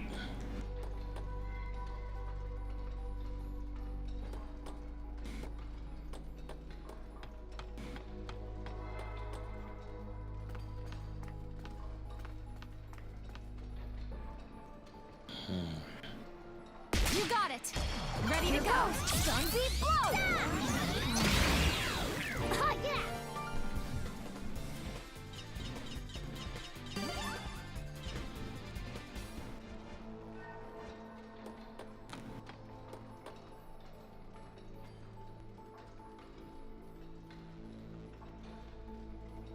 This game surprised Bamco. I wish Bamco would actually, like... Wow! You know, they owned Monolith Soft at one point. Much appreciated. Everyone! And if I was Bamco, I would look at what Monolith Soft is now, what they became under Nintendo ownership, and go, man, what the fuck did we do? Like, you know, you would hope there would be like, do you ever have a moment of self-reflection of like, shit, I was holding them back. I was holding back a fucking one of the best goddamn developers on the planet.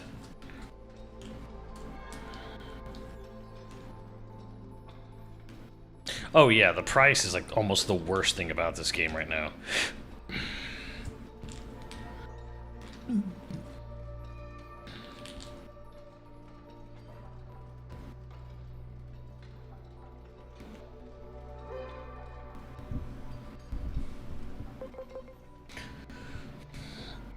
But we have the power of love.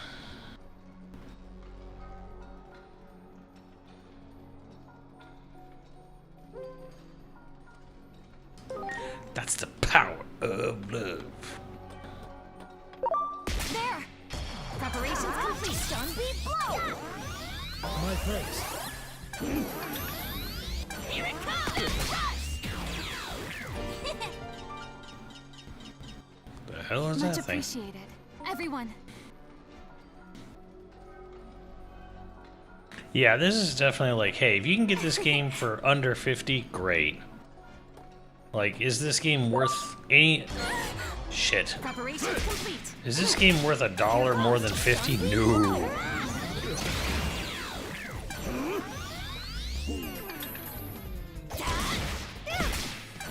Zombie blow! Heck yeah! I'm sorry. You got it!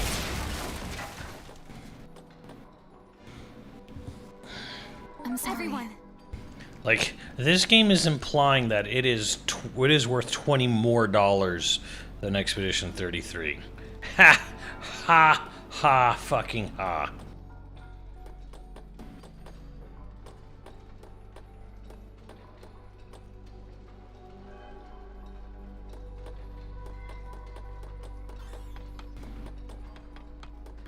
No.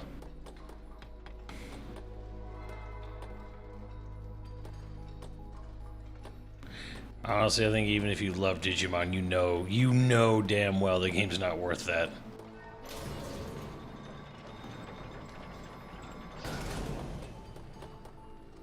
done.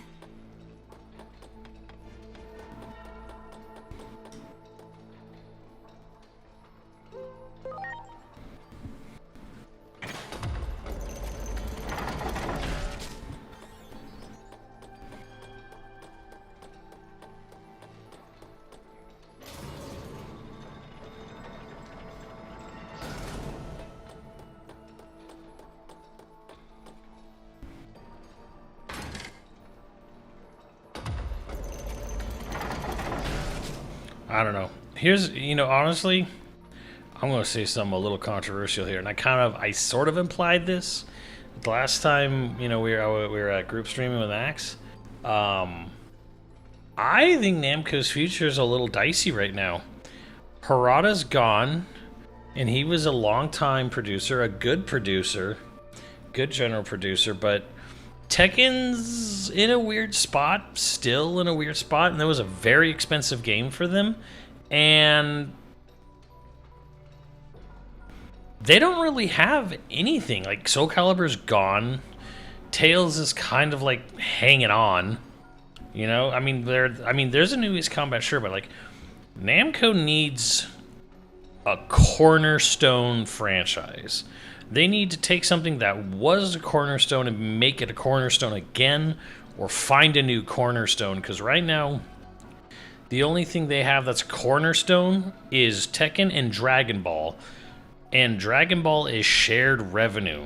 That's the problem, is fucking good as Dragon Ball is for them, it's shared revenue. Same for every From Software game they publish, where it's like, FromSoft makes them a shit ton of money. It sure does. When they're available. When they're not making a game for Sony or Nintendo, or just on their own for Katakawa.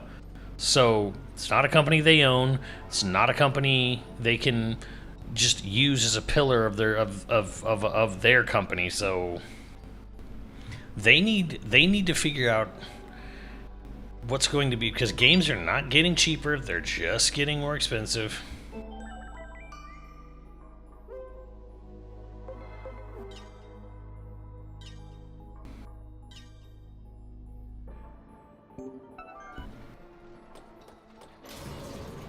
Well, anime IP was their bread and butter, but anime's not getting any cheaper.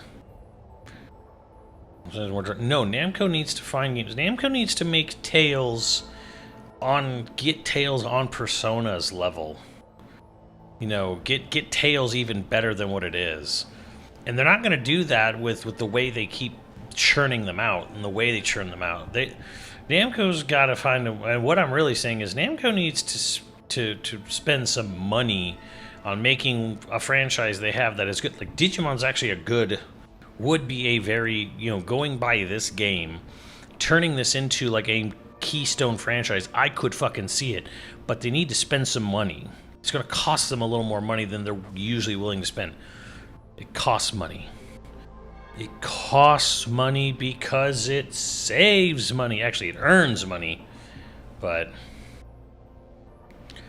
they need to find their Expedition 33 moment with Tails or with this or something.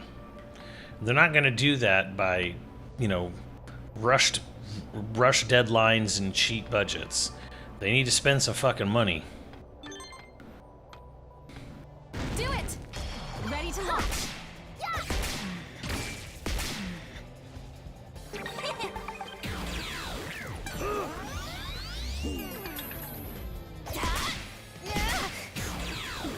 We did it!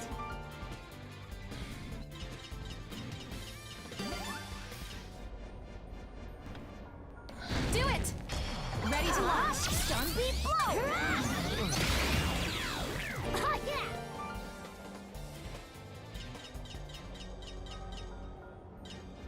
Much appreciated, everyone. What's Tails series' unique selling point? It's real-time combat, uses fighting game-like mechanics in its battles, and it used to be multiplayer when you would go into battles. That used to be Tails' unique selling point. That was it. The problem is, plenty of games have real-time combat now. But, sticking to it, having good real-time combat with deep fighting game mechanics. Yeah, well, Star Ocean and Tales of Fantasia, when they first started development, both of them were both ex-Wolf Team both ex-Wolf Team developers. They basically wanted to do what they wanted to do, and they splintered and basically made the same fucking thing. But Star Ocean's fucking dead at this point. Great.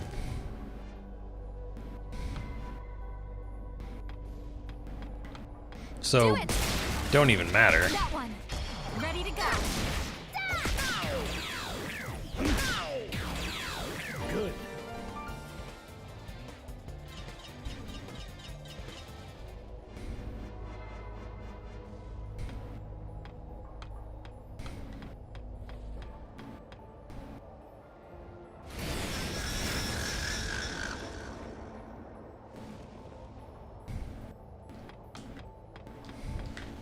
There. Ready to launch. Heck yeah.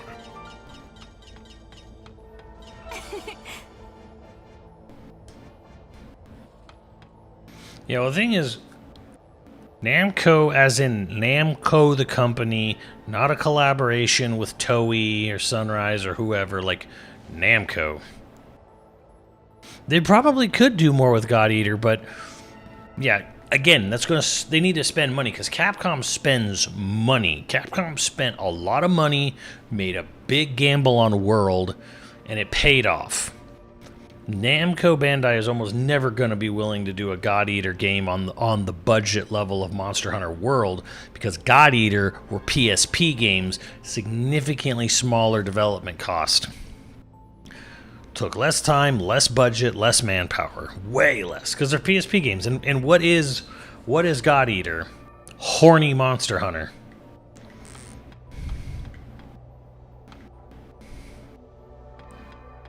But God Eater's a good example. That's actually it is a great example of a franchise Namco could try to make another pillar.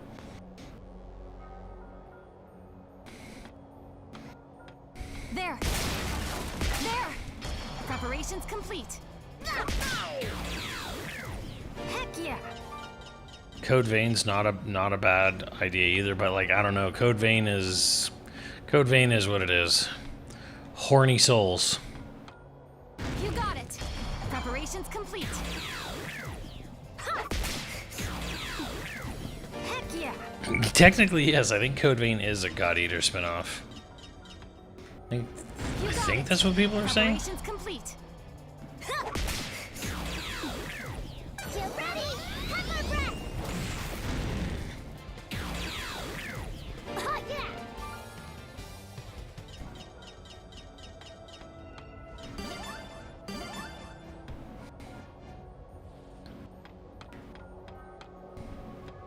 You got it. Ready to go. Heck yeah.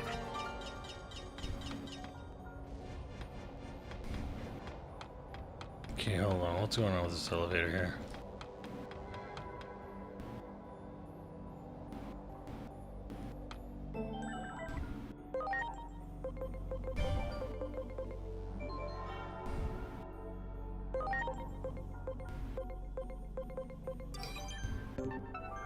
There.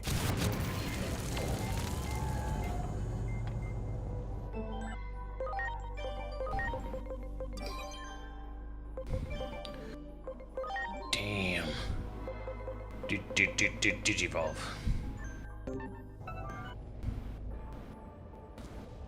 Much appreciated. Everyone.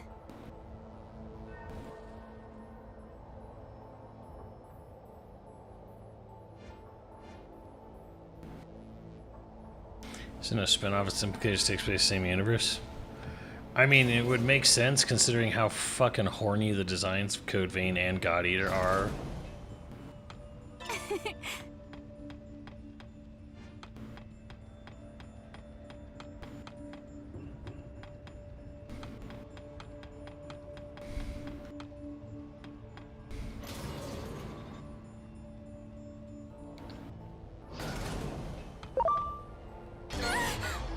Ready to go.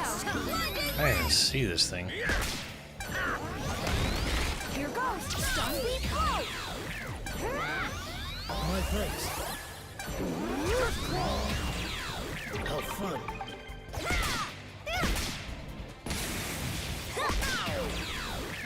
yeah. Much appreciated. Everyone. I don't think Code Vein 2 is even out yet.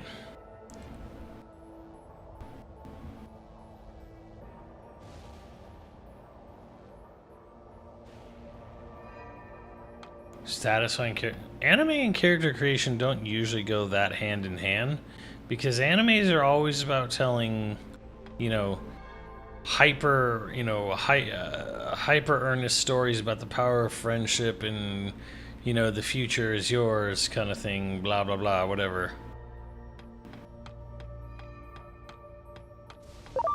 You got it. Preparations complete.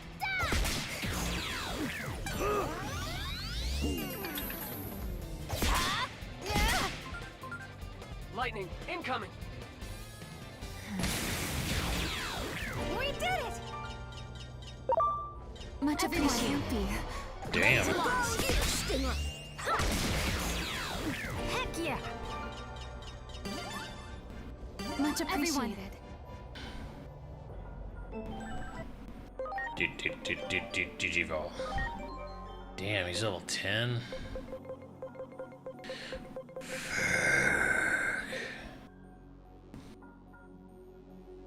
His attack's gonna have to get so much higher. I'm gonna have to figure out how to get it up.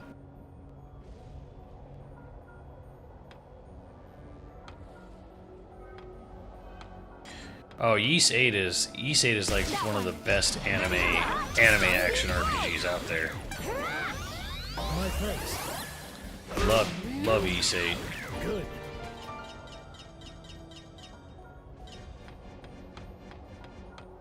You got it.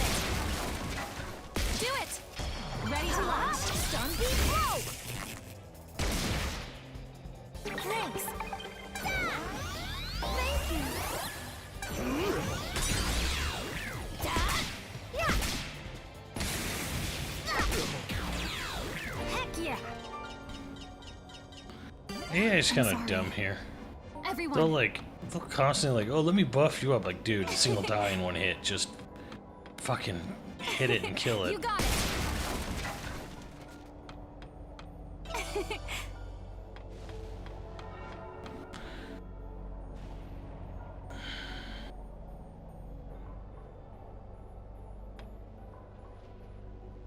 No, Ys 8's amazing.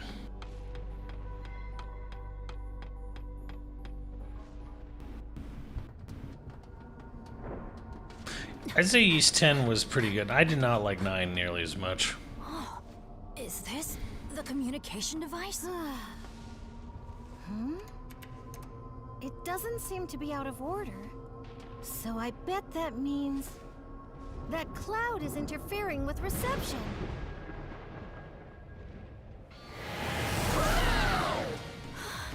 Birdmon.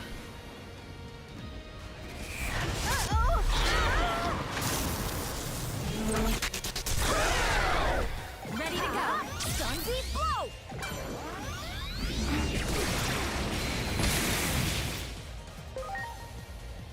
Launching cross arts.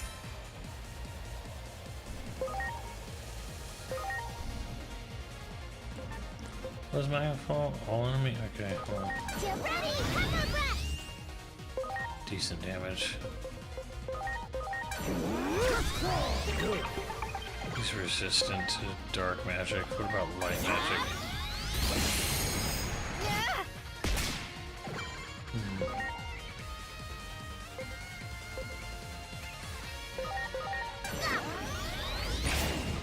Yeah, that kind of makes sense. Parrotmon seems to recover whenever they're struck by lightning. Parrotmon's power is... But how?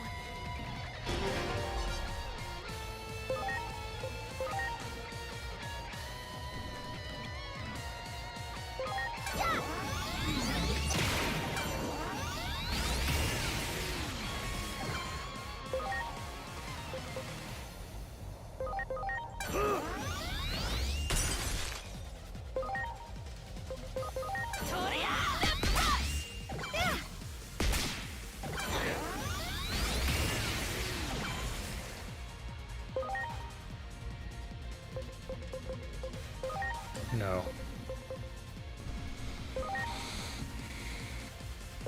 Here goes! Let's go!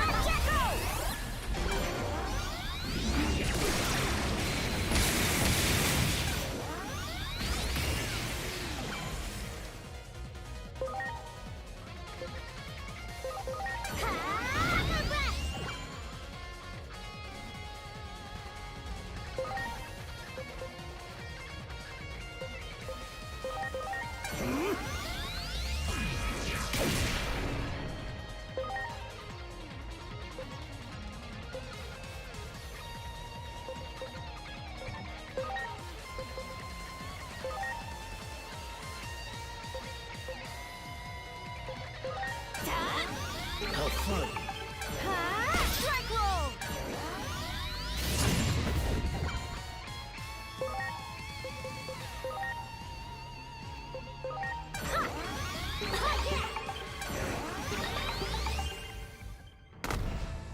I'm sorry to have kept you waiting. Foul Titan. I will not allow you to do as you please. Not as long as I still draw breath. Is that Richard Evcar? Is my pride and joy. Any deed that would wreak havoc upon its fair streets would be the same as trampling upon my very soul. I will chase you to the very ends of the earth, using my fleetness of foot, the wind personified. You best not blink. The moment you do, you will find yourself knocked to the ground. Come, Minervamon and dear guests, the battle begins!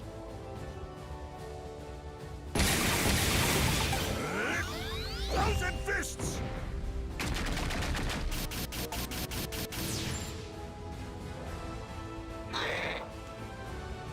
Why did they land? Has the lightning stopped? What's going on? There's a lot of power building up in the feathers on their head. Let's focus our attack.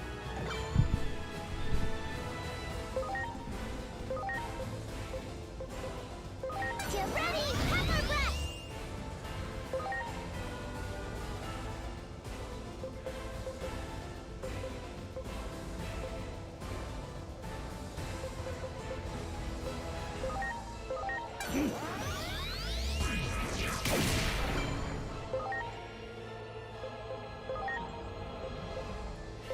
Here it comes! Rush! Yeah! Thousand fists! The lightning stopped. Take this!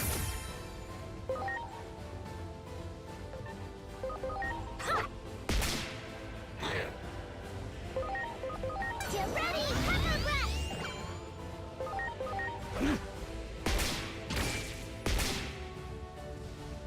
Have fun.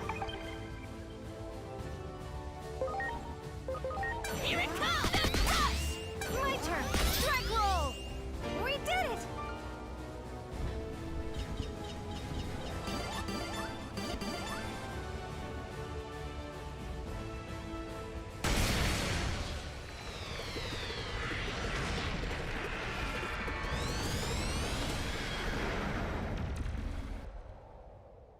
Yeah, you're going after the white bar health when it's charging up.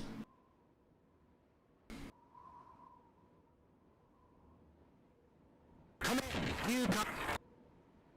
This is back. The Titans have made more locations than we. We can't hear you. This is Central Town. Do you copy? Her ass is showing. Damn it! Did we get cut off? What's happening at Junomon's temple? This is Minervamon. Do you copy? Report the temple status. I'm getting no answers. What's going on? The Titans must have invaded more areas than we thought.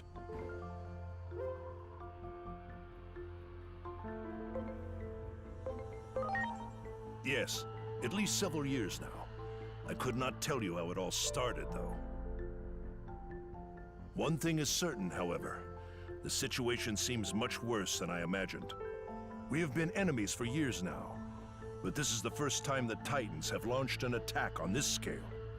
Never in my wildest dreams would I have imagined them attacking us directly. I must reassess for now. Come to my hall tomorrow, and we will speak about what is to come. We will prepare a room for you. Please rest.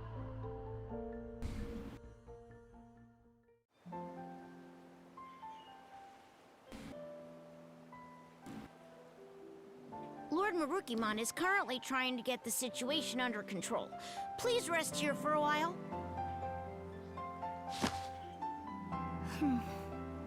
Now that I'm here, I know how you felt back in our world. You do? The Digimon around here just keep staring. It makes me feel like I'm the only human around. All alone, you know? Feeling something like this must have been heartbreaking for you. Inori.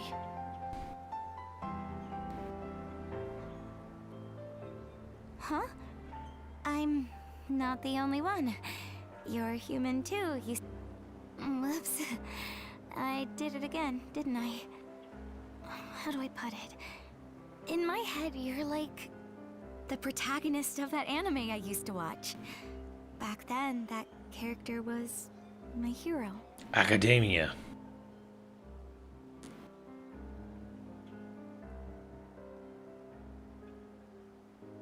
Yeah, this game likes to blow itself out sometimes.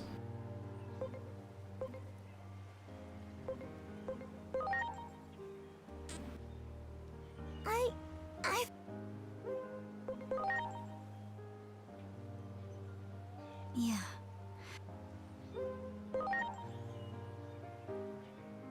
I appreciate you looking out for me, Agent. After... You take the bed in the back, Inori. Hey, this is just like the one in my room. I want this one. Well, Kid likes his hammocks.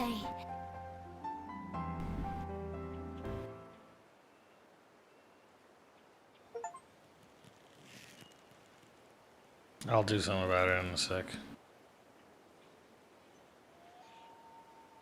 I will protect Inori. I'm gonna get her back home Why? safe and sound. Why is there a no sound matter effect? what. Why is there a sound effect of a loon? Of a North American... There it is, of a North American loon just in the background.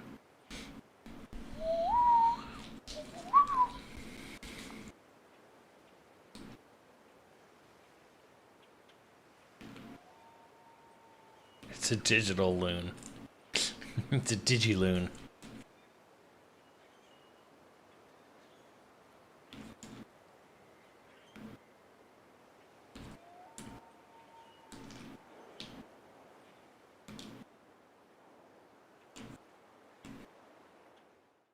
Someone paid for that sound library, and damn it, they're gonna use it. Damn it, right, Wesley. They do this other thing. I can't do it. It's hard to do. They do.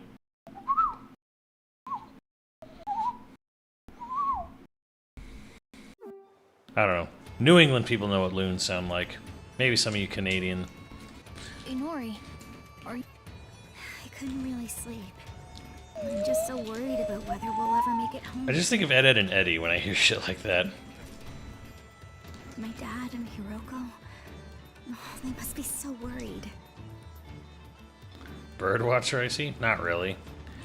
I just wanted to be a zoologist once upon a time. But I guess it doesn't help to think about it. For now, let's just go see Marukimon.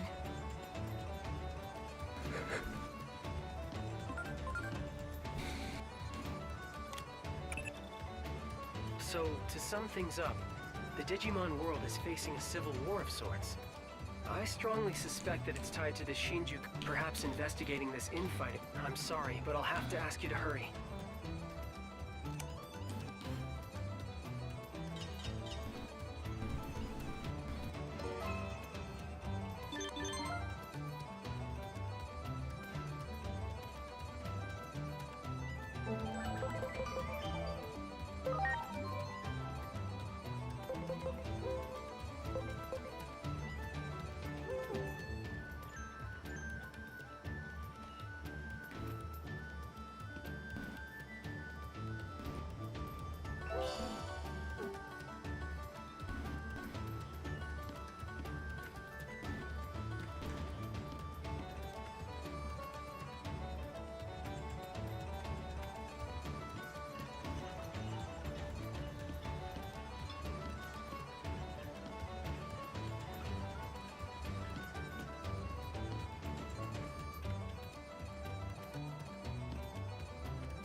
Resting heavy against regulations.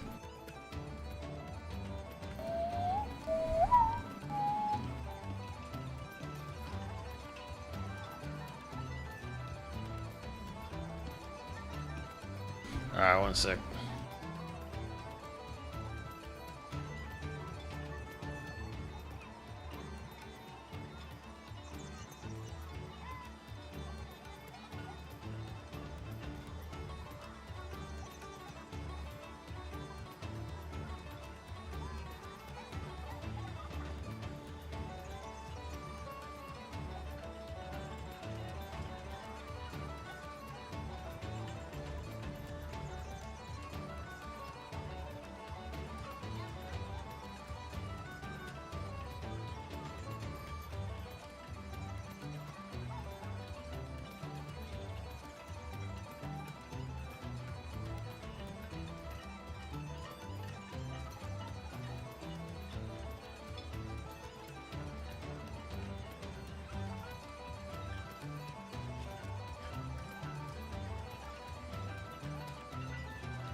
The wow sound effects?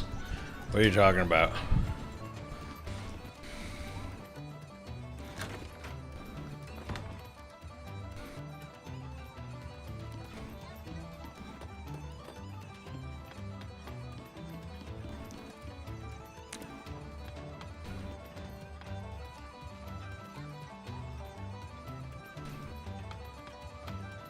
The fuck is this bullshit?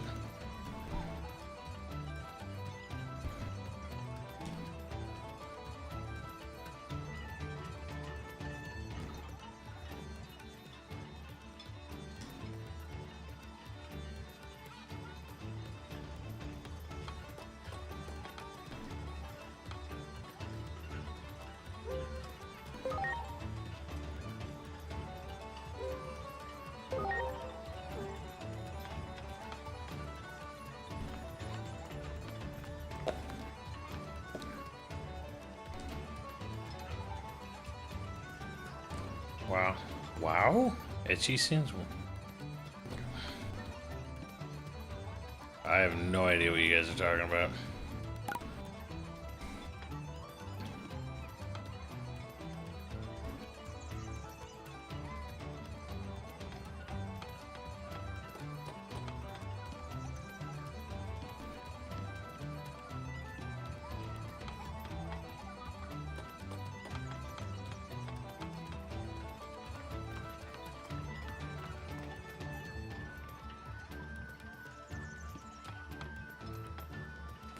Fairy tale sound effects.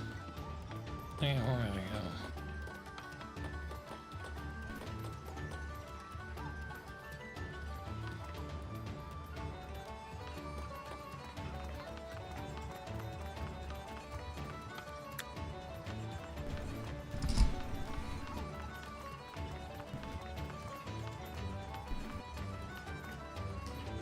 Fairy tale, wow, what?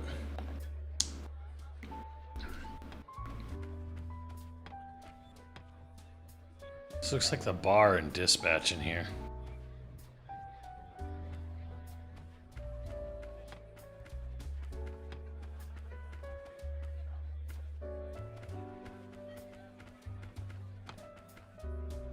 Thank you for coming and for your aid at the radio tower.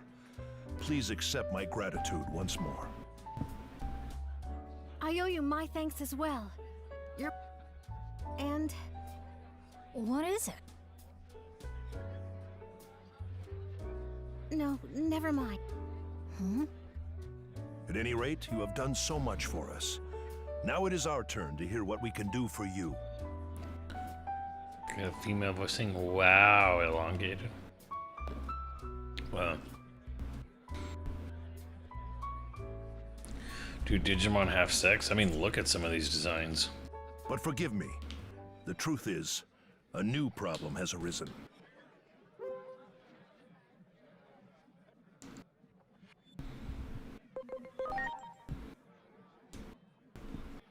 A love most undesired. Perhaps that is why the Titan invasion is spreading more swiftly than expected. As things stand, we cannot get you to Junomon's temple. Normally, we use the Locomon Railroad to reach Junomon's temple, but trouble is afoot at the factorial area that powers it.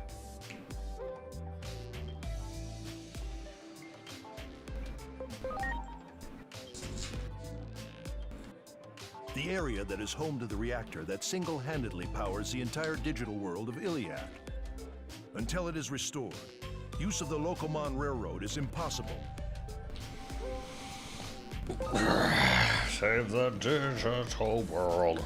I will clear out the Titans who have entered our fair city. As for all of you, perhaps you are the best candidates to go to the factorial area.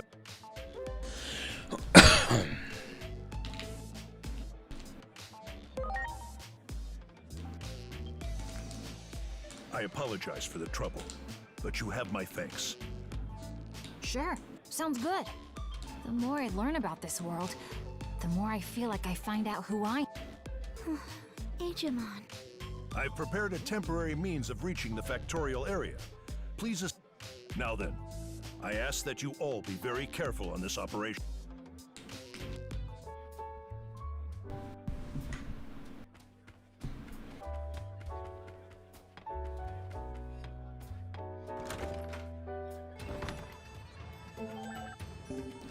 How do I level my agent up?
A lot of points come from side missions. I don't know, is Gunmon Man, is he an ultimate?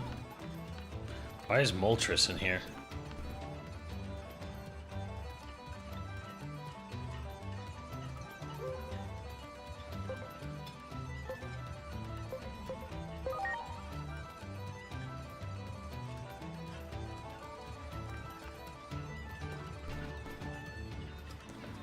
Much appreciated. Everyone. He's champion, luckily.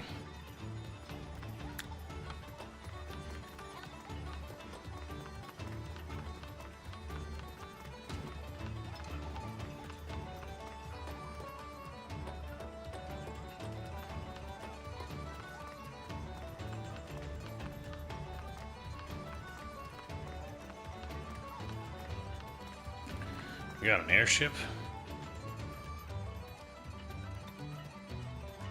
Whoa, awesome! What is that? It's No way! You guys are the ones that are awesome! I heard you took out the Titan at the radio tower, huh? Sounds like a big stew of trouble is brewing in the digital world. So we gotta do our part too. I'll give y'all a lift to the factorial area. So make sure you send those nasty Titans packing, you hear? Okay, off we go. All aboard, everybody! Flintmon, ready for liftoff!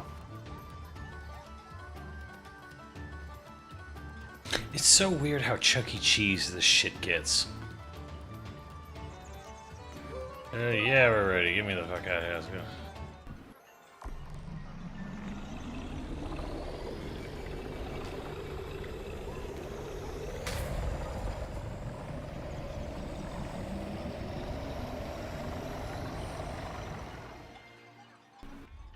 Oh.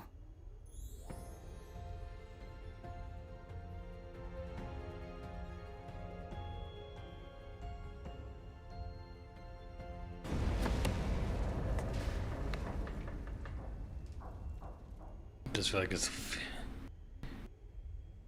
four, yeah. That's yeah, 4 literal babies. Yeah, that is kind of like the weirdness of it, like the sort of like duality shit. What the fuck is this? And it's weird too because, like, you know, this game does have kind of an ample amount of swearing, a lot of damn it's in it, a lot of hell and damn it.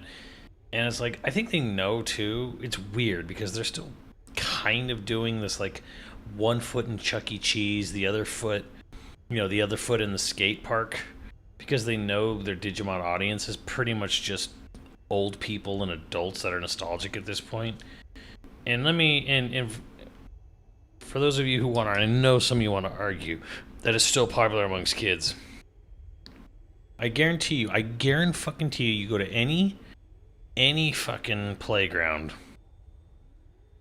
in America, if someone went and asked the kids at a playground in America right now, today, tomorrow, whatever, you know, who their favorite Digimon is, if they even know what Digimon is, I guarantee you pretty much no kid's gonna have any fucking clue what a Digimon is. But if this was the year 2000, if we went back 25 years ago and you asked a kid what their favorite Digimon was or about Digimon, they would know. They would absolutely know. It would be a fucking daily schoolyard argument between Pokemon and Digimon 25 years ago. If you asked any fucking kid on any playground tomorrow, do they know what Pokemon is? Oh yeah, they fucking know what Pokemon is.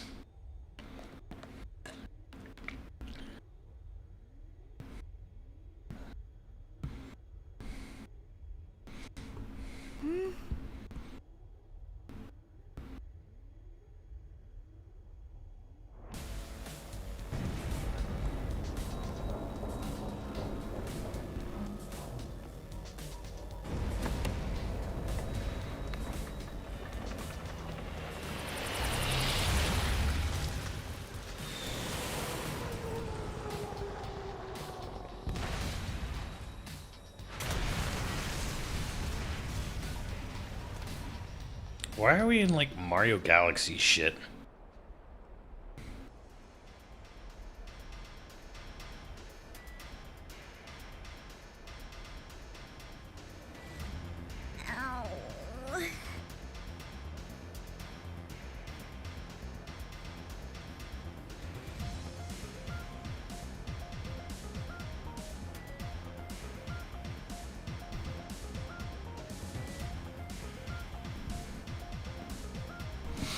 Every fucking kid, every fucking kid in the year 2000 knew what Digimon was. Every fucking kid on the playground knew what Digimon was.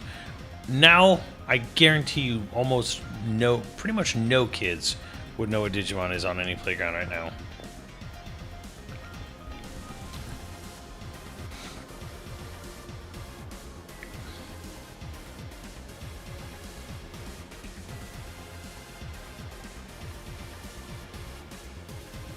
Nori is not a Digimon. The goat kid is. For now, anyway. So this is the factorial area, huh?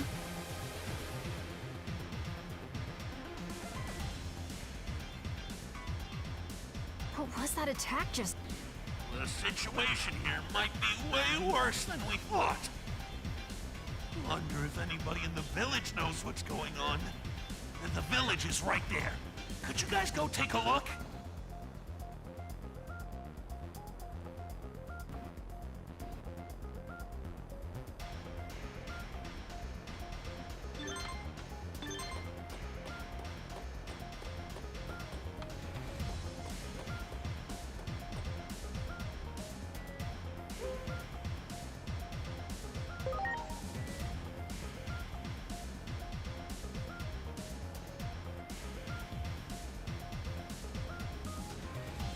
Oh.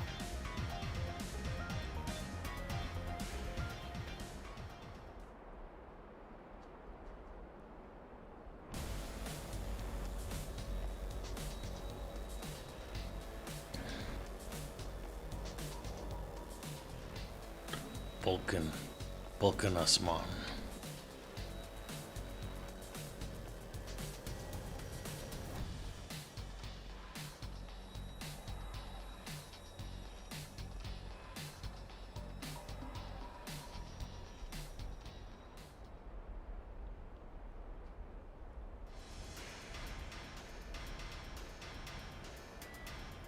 Yay!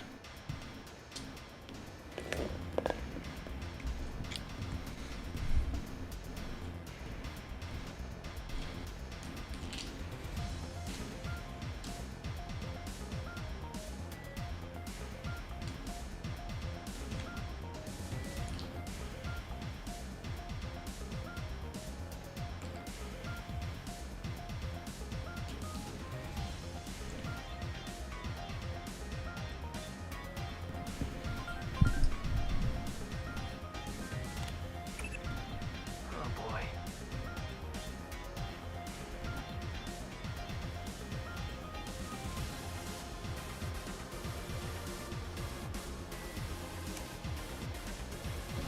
It's like, bro, I've got 8 years to figure this out. Shut up.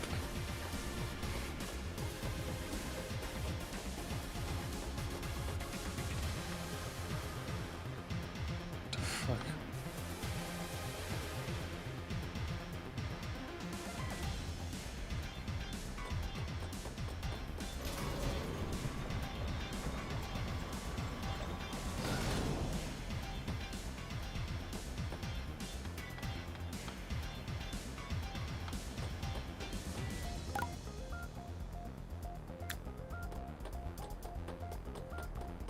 Tankmon.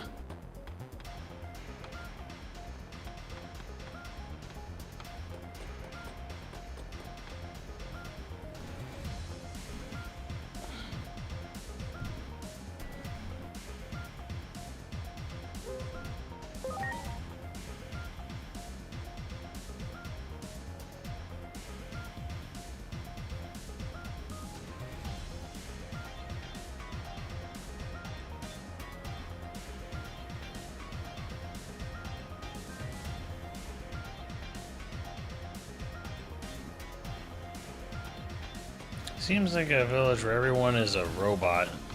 It's like a bad idea to have fuses be rare.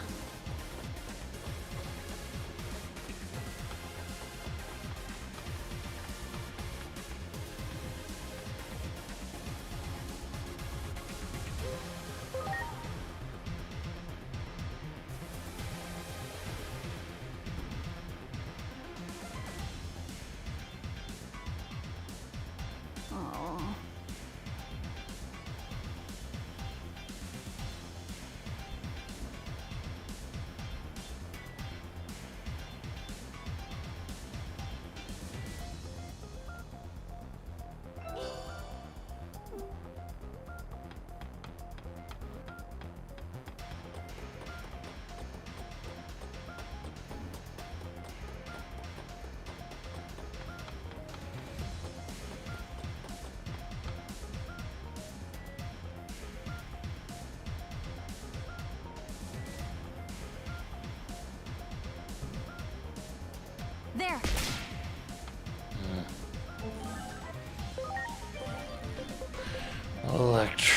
city ain't got no electricity.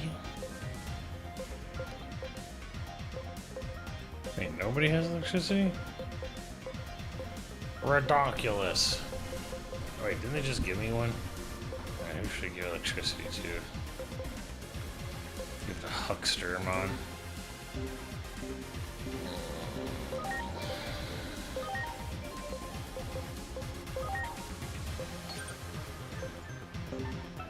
You got it.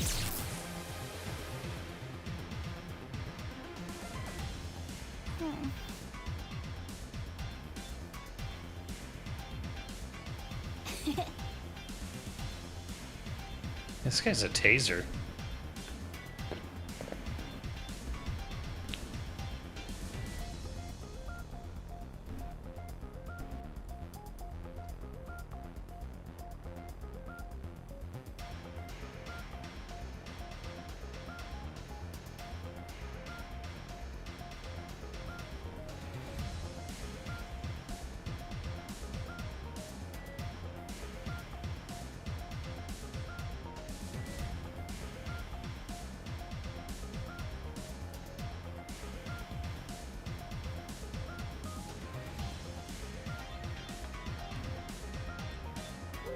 Yeah, let's get out of here.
We recommend this game.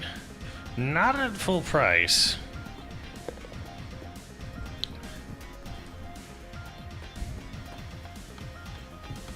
Do it.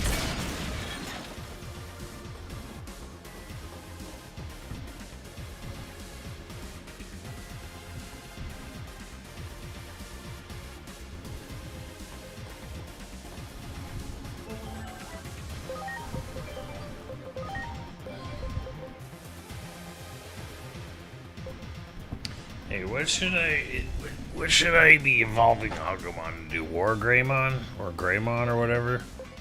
Should I be doing the bottom one or the second to the bottom one?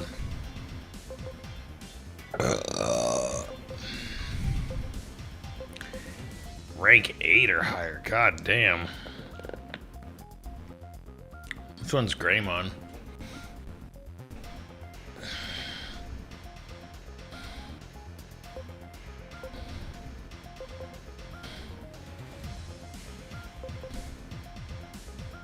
Second one.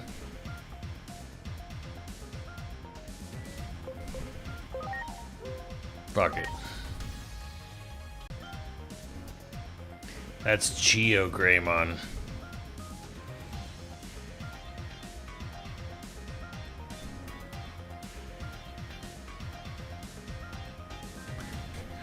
Oh, y'all fucked up.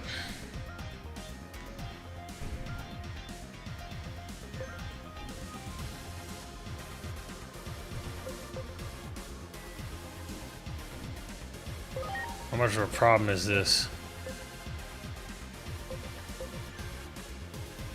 Pants for everyone.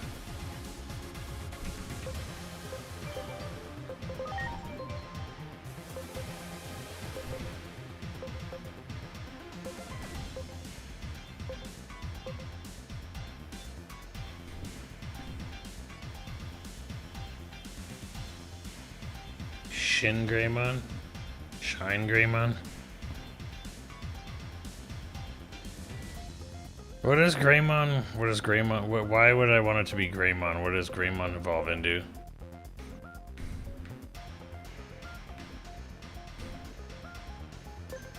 Doesn't matter, honestly. Yeah, fuck it. Much appreciated. Everyone.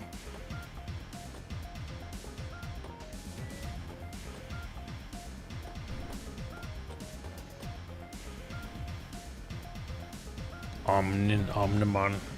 Hold on.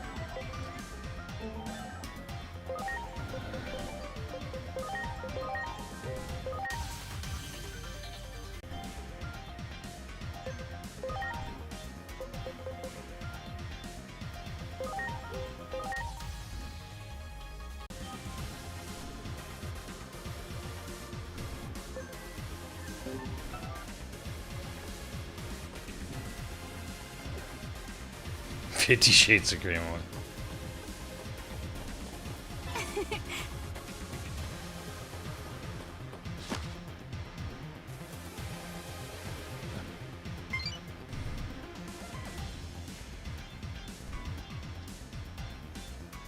Help has arrived. How are you holding up?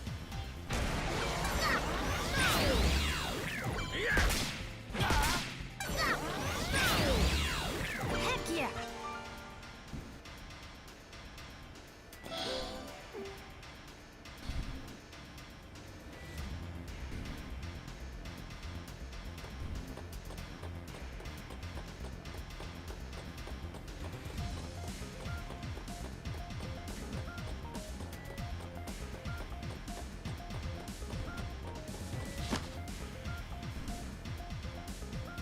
What is even the point of this? I'm back.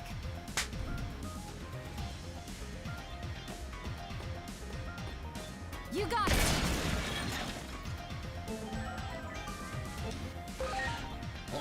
Did you evolve this guy into the top one?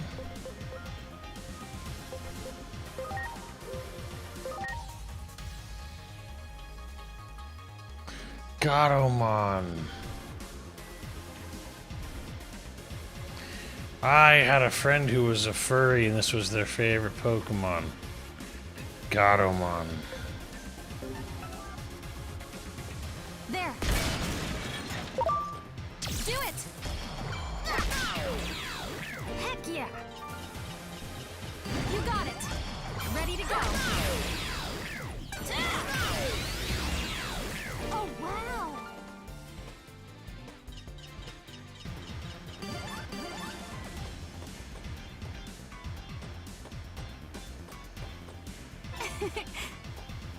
That one. Ready to launch.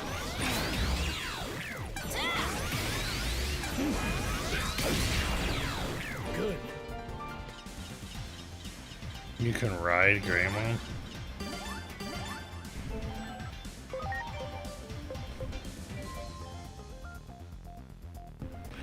Yeah, how do you ride it again?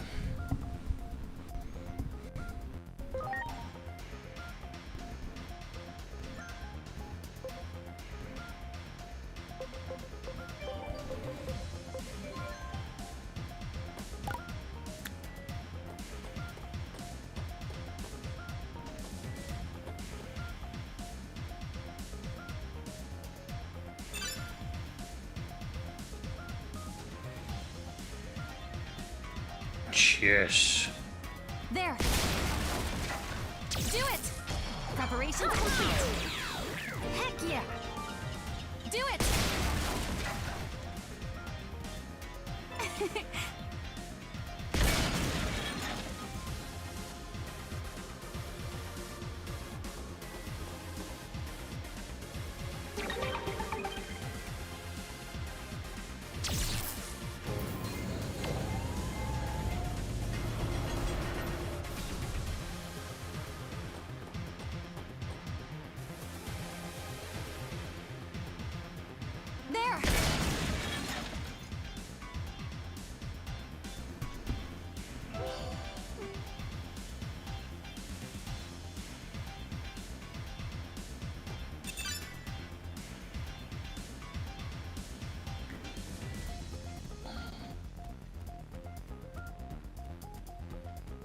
You got it! There! Preparations complete.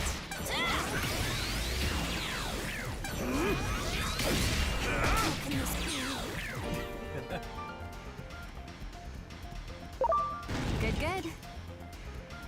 Do it! There! You got it! There! Preparations complete. Take this!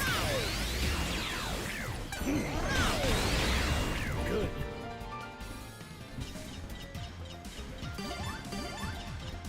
There! There! You got it!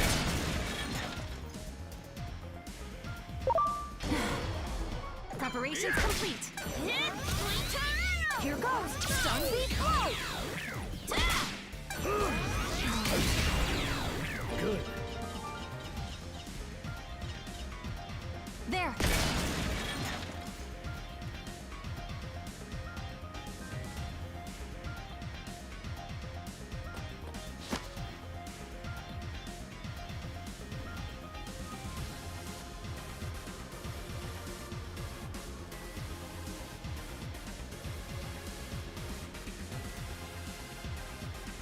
Is that a woman? Not him.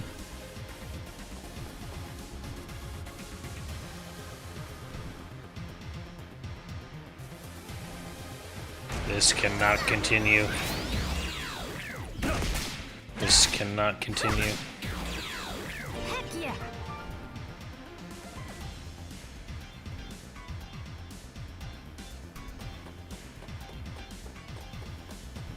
Okay. Nice work.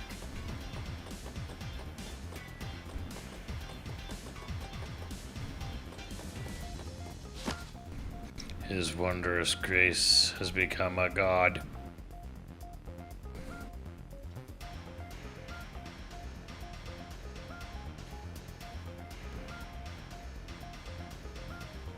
I'm never getting another Nier game, am I?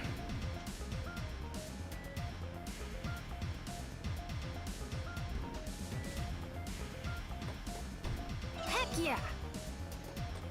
Oh shit, I got revived.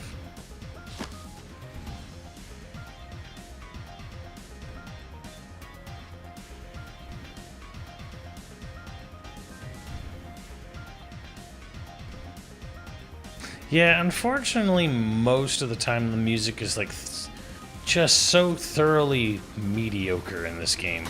Then every once in a while a banger will drop in a battle. And you're like, oh shit.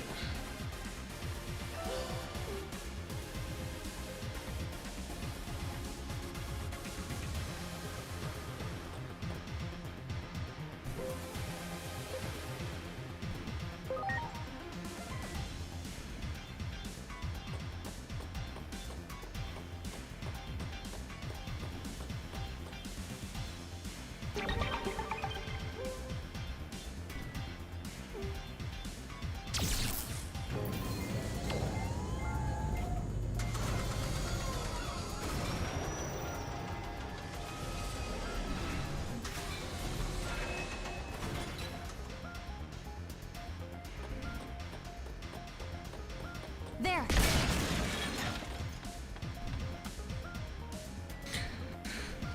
So chat, what's Sega's plan for this year if VF may not be ready by this year and maybe not Stranger Than Heaven? They don't have a Sonic game announced yet and they don't have a release date for Stranger Than Heaven. We're not really not going to go into this whole year with just Kiwami 3 and Dark Ties, right? Damn it! I'm stuck! You got it! There! You got it!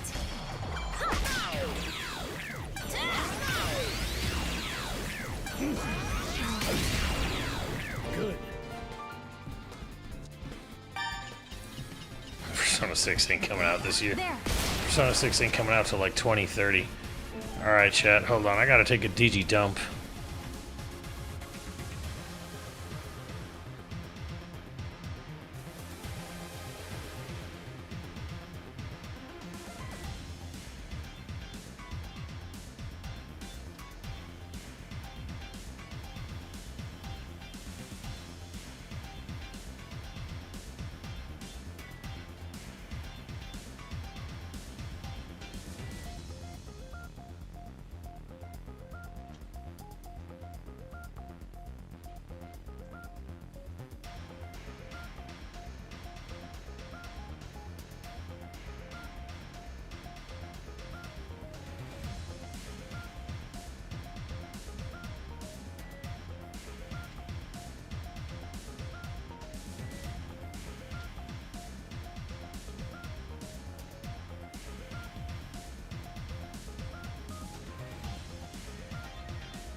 I wish I had a Digibidet.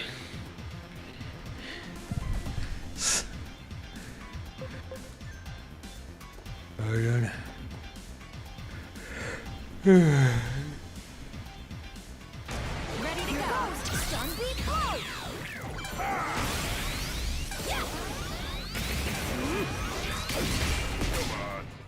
Good.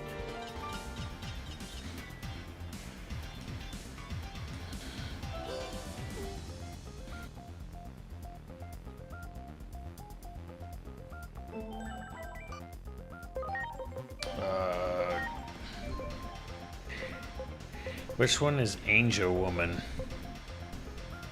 Digi Egg of Light is in your possession? What the fuck?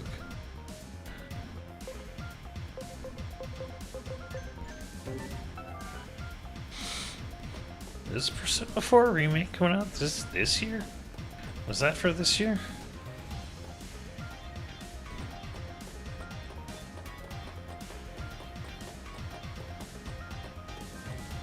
That one. Ready to launch. Stun beat blow! Good.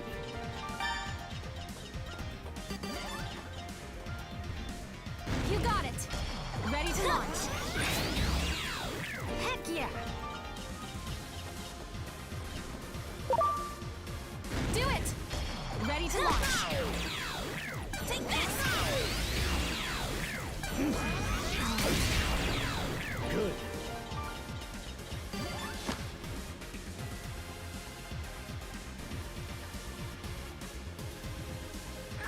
Ow!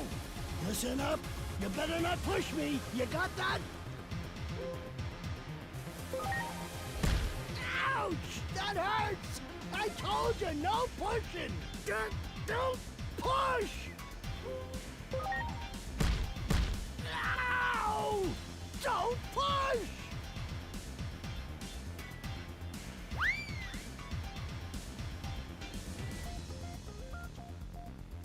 Whew. Sweet, sweet freedom. What the fuck am I looking at? What is it? What? Realistic Pac-Man? What the fuck? Who are you? Who am I? I'm Nanimon. Nanimon? You take care of... No, I'm Nanimon. Clean out your damn ears. What, Mon? But never mind that. So, are you wondering how I got stuck? Well, I certainly wasn't hunting for treasure, but hey, enough about me.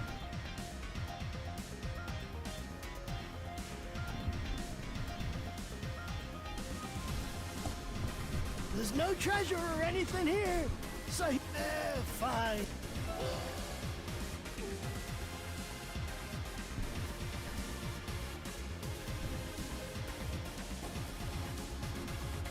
Heck yeah. He's Pac-Man, literally. Okay. Heck yeah. There's no treasure. Okay.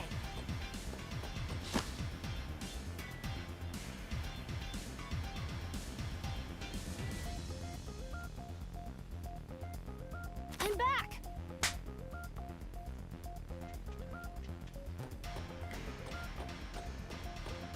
There.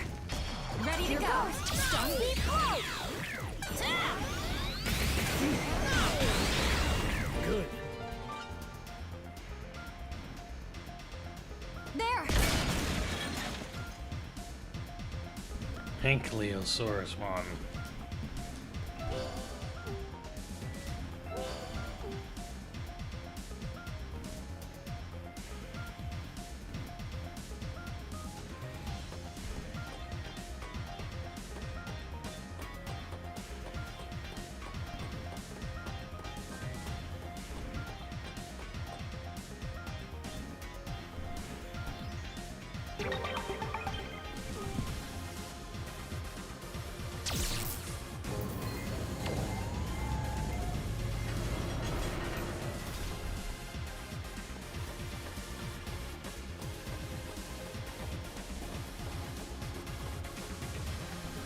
great.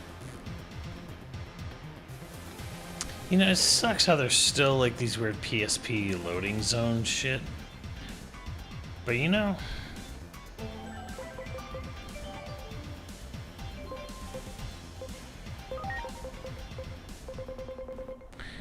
what would actually make this shit work? This shit slap.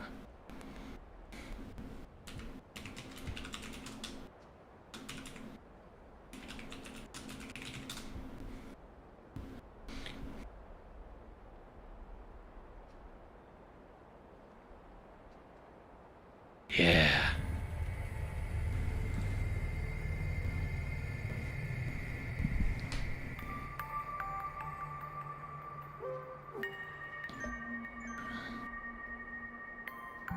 I'm sorry.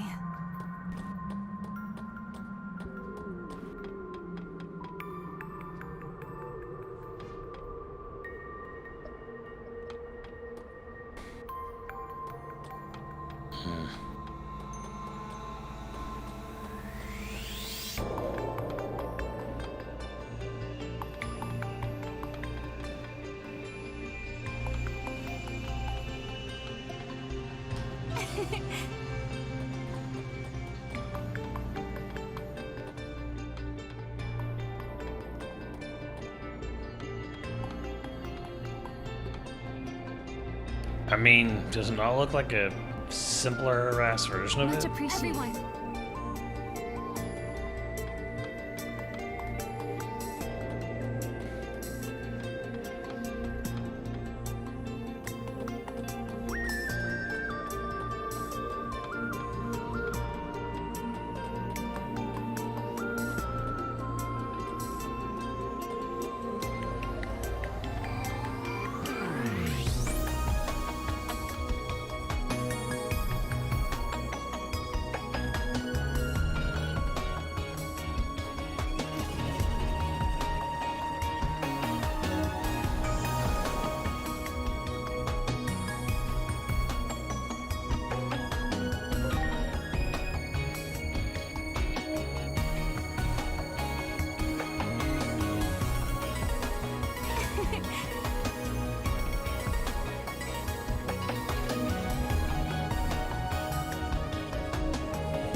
Are you okay? Oh, wow! Yeah!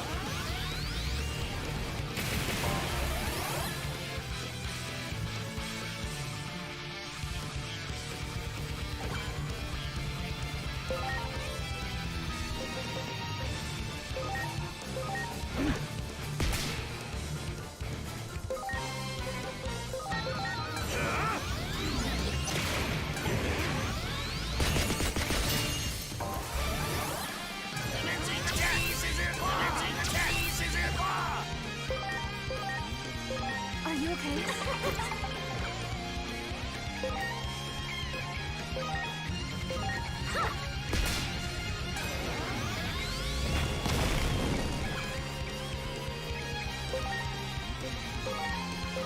Take this! Oh, wow!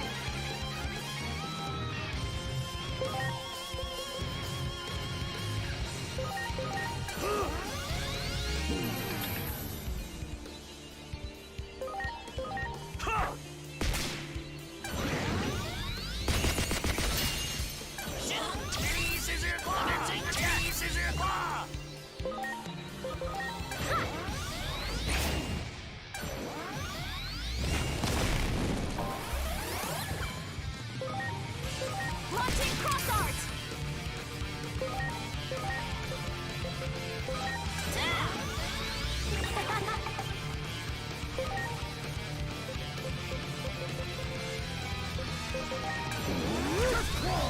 Good.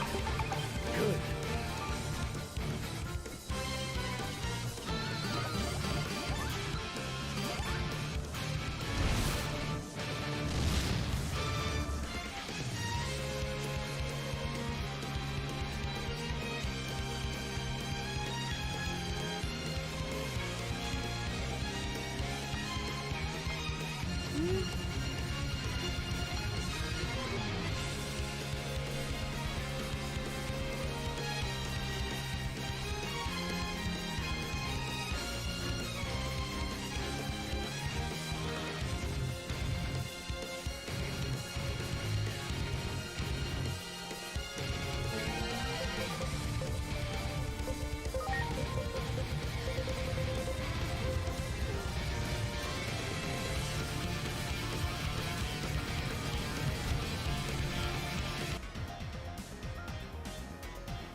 Is that thing a Titan, technically?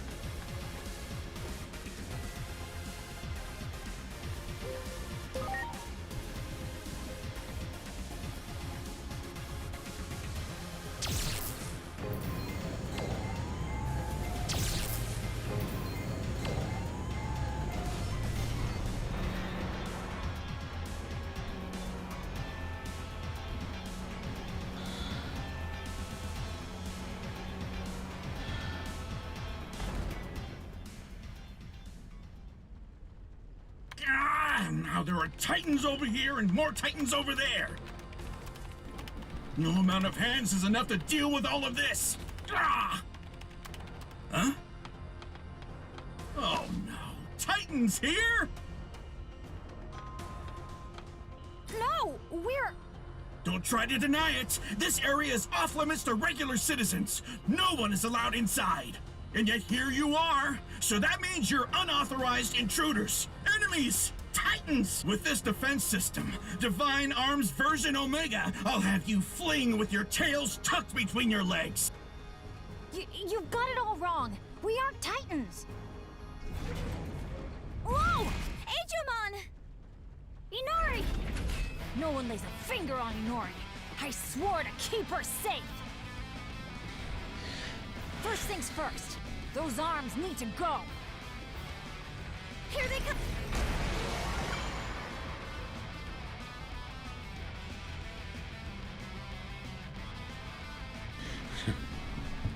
Would it be terribly rude of me to do this?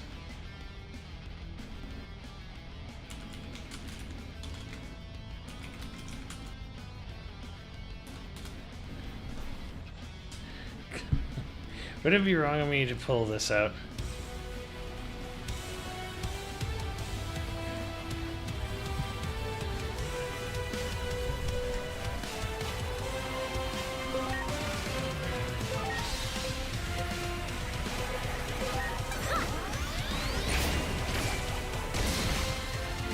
Thanks so much.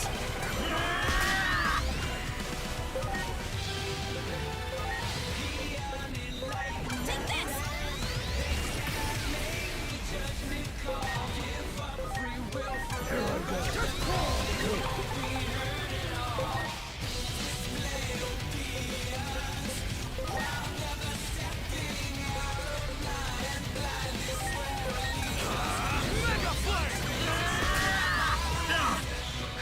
My thanks.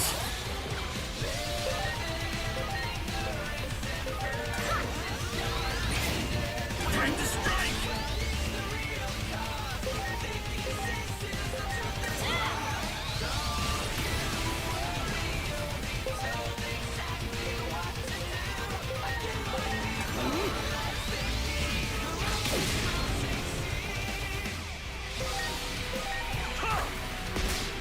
Time to strike. My thanks.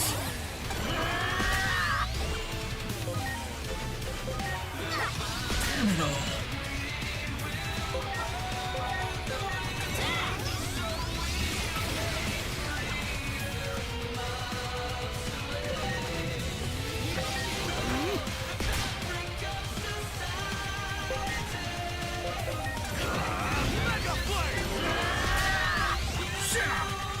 My thanks.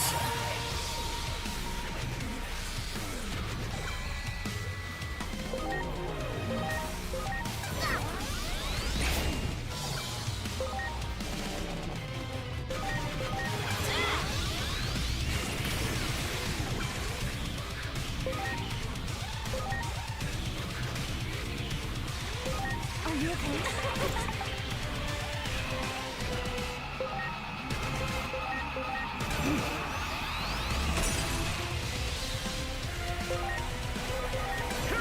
Damn it all. You can't have any more fight left in you, right? Come on, just hear us out. So, my previous arms were too big for you. What the hell in that case?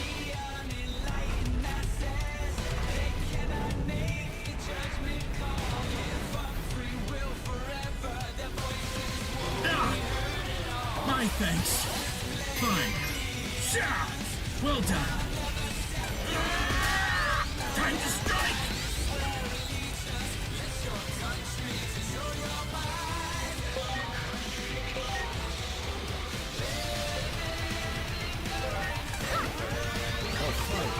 Ready to launch. Time to strike. Damn it all.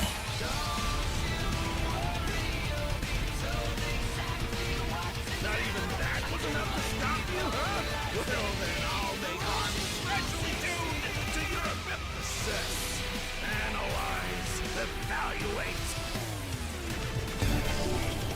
The cockpit hatch is open. Now's our chance.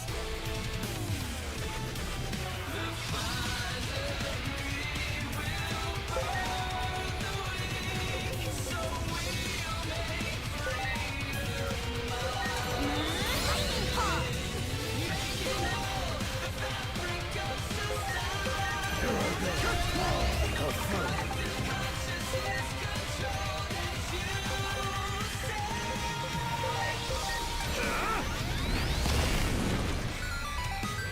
What's up, Azuri? Shoot his cock.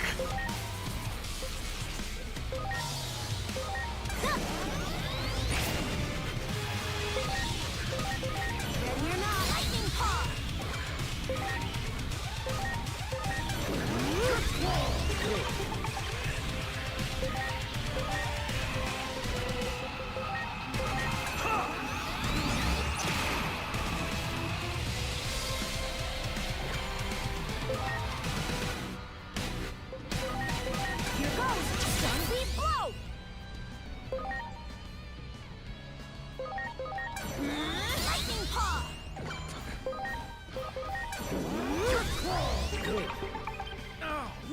you done? This is all your fault!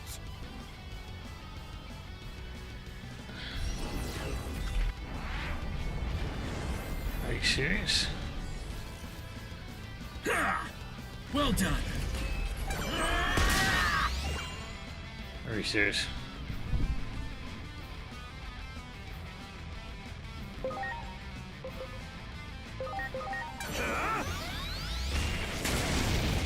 Fine. My thanks.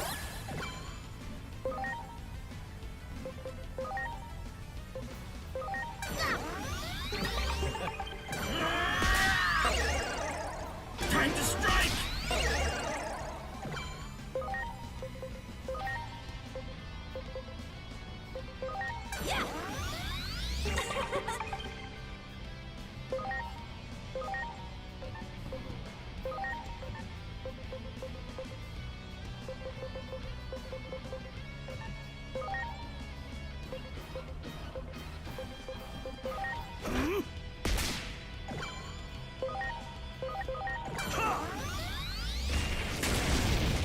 Time to strike! My thanks.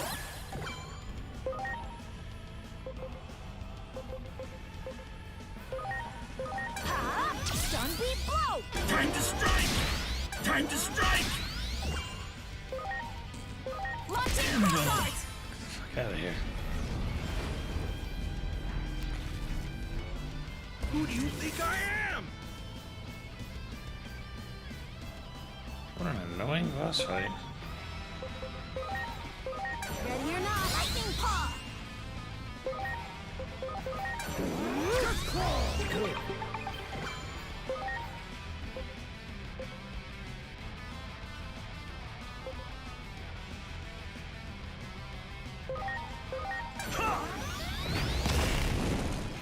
It's doing fucking nothing though. Here goes! Stun beat blow! Ready or not, lightning paw! Also doing nothing. How fun.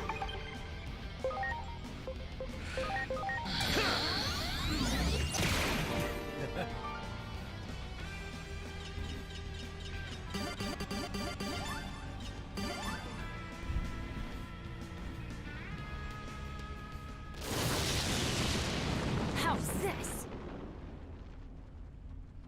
How can this be? My divine arms!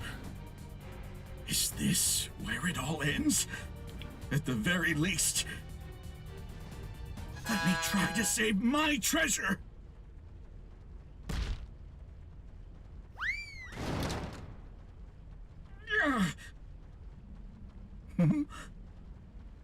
And it's broken. How do you know it's in there? How do you know it's the ultra rare version if you've never opened the box? Nya nya.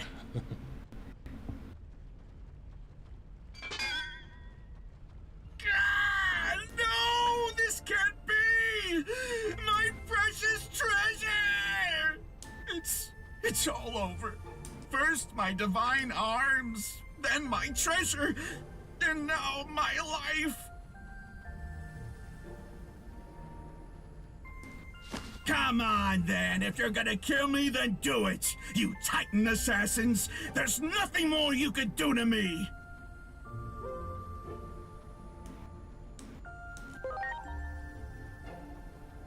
How can I possibly be calm?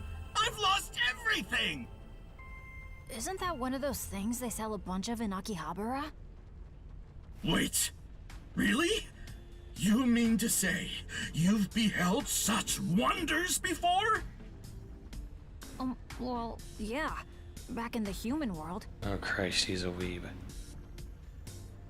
The human world? That's the world we came from, after all. What? Then that means you people aren't Titans? That's what we've been trying to tell you. Weebomon. Oh. Well, Sorry. How incredibly disrespectful. How are things outside? We've come to restore power to the digital world. Word is, you can help do something about that. Well, it's true that I did cut off the power supply to prevent the Titans from making use of it. But the fact that you're here must mean that something's put the brakes on their incursion somewhat. Yeah. We heard we need Junomon's power to get these guys back to the human world. And Marukimon said we have to get power to the railroad first if we want to go see Junomon. All right then. I understand.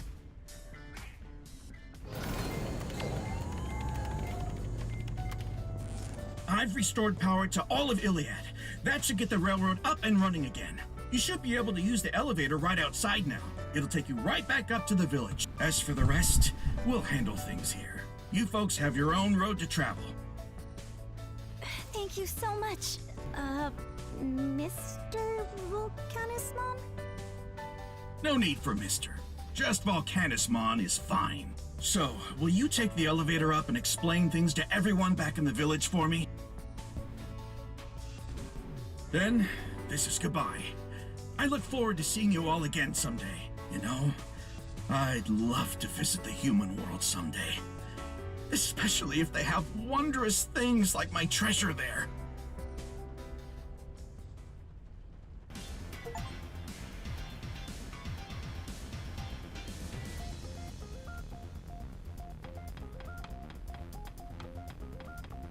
Volcanus. Anus mom.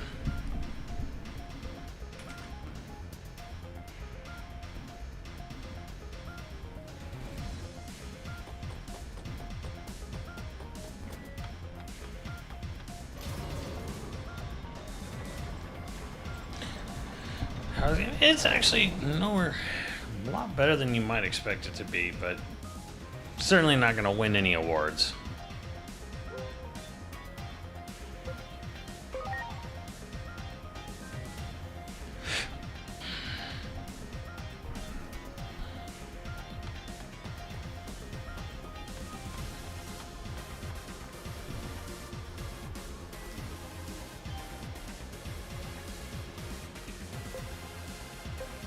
The digital world. Digimon. Digimon.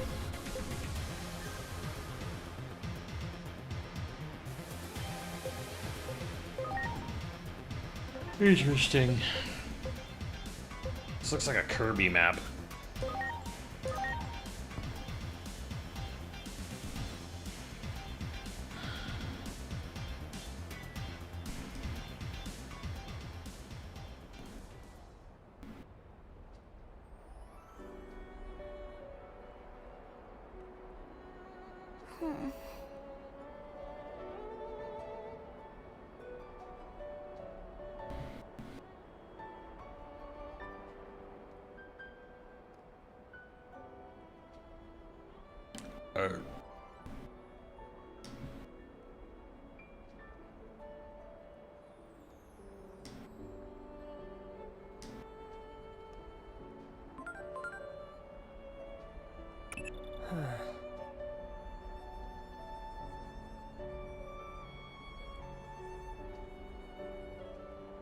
Bro, you don't need to keep telling me the same thing fucking 11,000 times.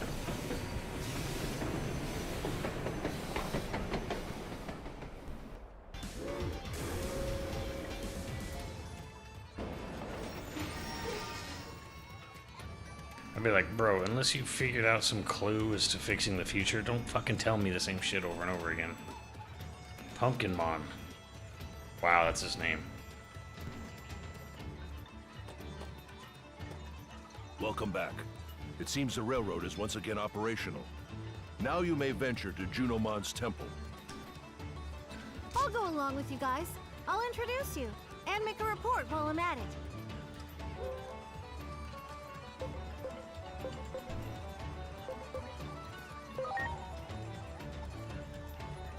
I suppose you are right, yes. You have all truly been a great help. I pray you make it back to your world safely. What about you, Aegiomon? You are a Digimon after all, so you of course may stay if you so desire. Me? Humans are best suited to their own world. And the same is true for Digimon as well. Is the human world not a difficult place for you to live in? I heard that you were even forced to conceal your true appearance there.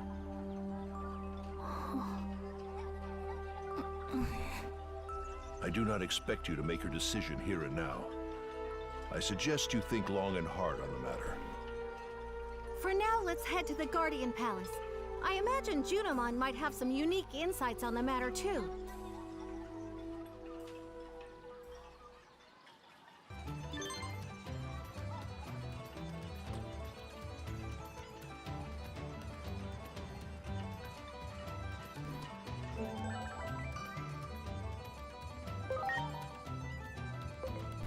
What the fuck?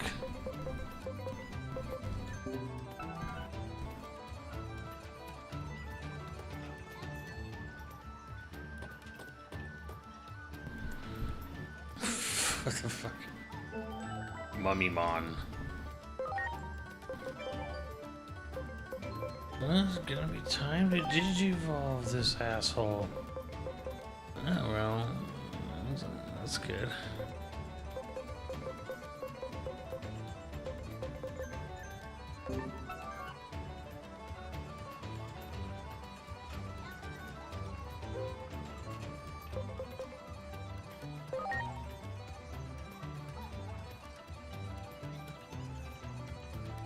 It is Mummymon, Jesus.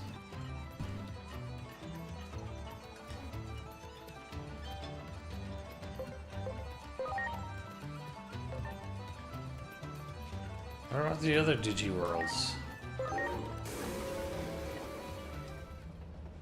That's Junomon's temple! Talk about bright. So that's where the Digimon who watches over the gate is. Do you think Junimon will let us go back to our world?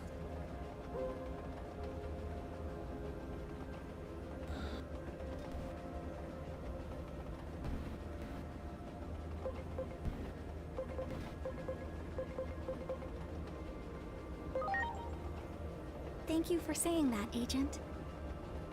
We'll be there soon. There should be someone there waiting for us.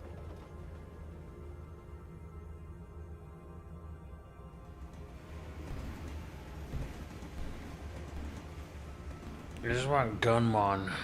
Gunmon and Angel Woman.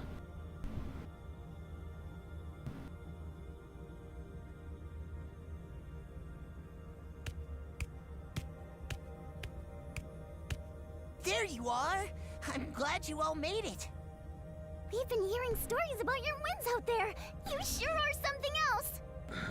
Good Even fuck. Junimon can't wait to meet you. Especially you. You guys are getting ahead of yourselves. Reel it in, would you? Oops. Sorry about that, Minerva. Yeah, our bad. Come on, let's go. Junimon's waiting for us up ahead.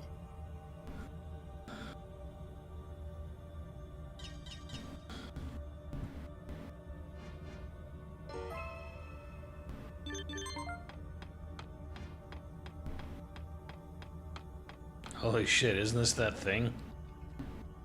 Angel Woman. Good lord.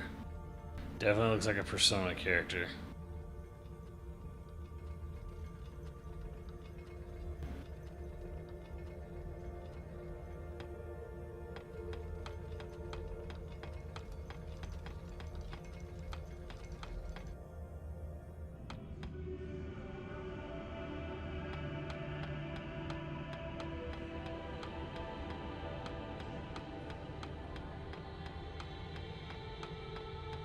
Who are all these Pokemon, Chad?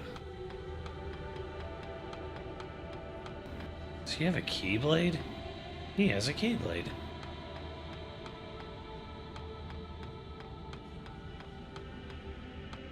The legendaries.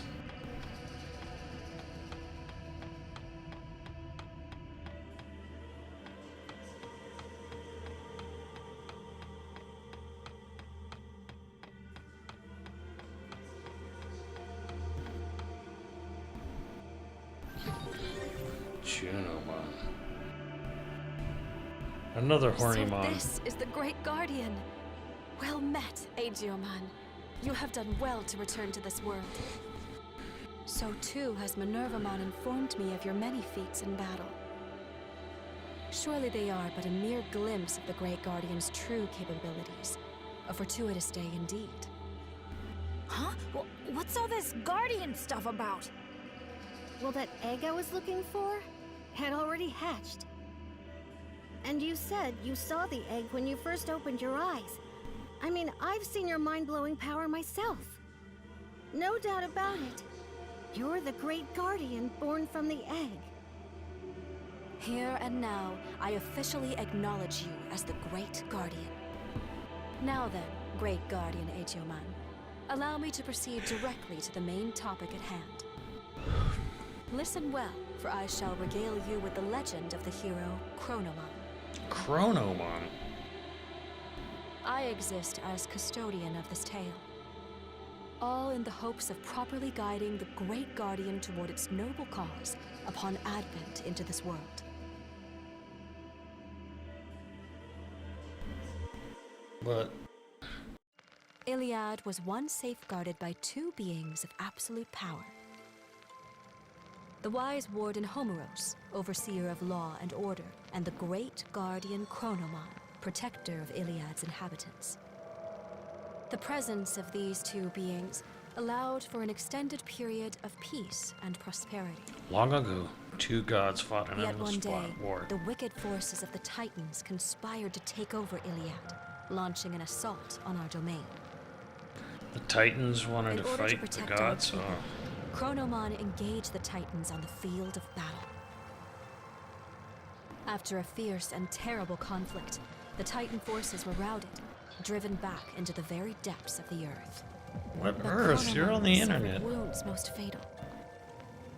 Surrounded by the grieving populace, Chronomon made a declaration with his last breath that his will would pass onto another guardian when the peace of Iliad was once again threatened by evil. Chronomon then perished, leaving behind a single egg. It's all very Greek. That egg would come to be enshrined at the seat of the wise warden Homeros in a temple symbolizing the peace of Iliad. Thus would the people of Iliad await the eventual revival of the Great Guardian.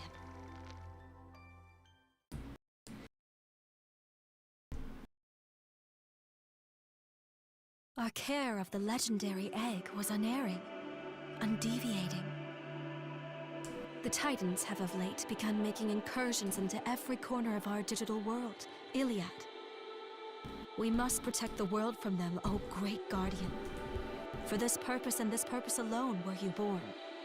But For you why are do the the Titans successor want to to do this? Chronomon. All this Chronomon and Great Guardian stuff, no matter how you explain it, I just don't get it. I see. In that case, allow me to turn the topic to you humans. I am told you wish to return to your original world, yes? Yes, that's right. I am loath to inform you that opening the gate is not so simple a task. If the gate is opened with the digital world in such a state, the human world will most certainly be affected. In the past, the conflict of Digimon has brought harm to the world of man. Events of 3 years past forced more stringent limits upon the gate's operation. 3 years passed. If you wish to open the gate, you must aid in the efforts of the Great Guardian, your Aegyoman. Once peace has been restored to this digital world and the people of Iliad, I should be able to open the gate. I'd be sticking with him no matter what. After all, Besides, there's something in this world I need to find out.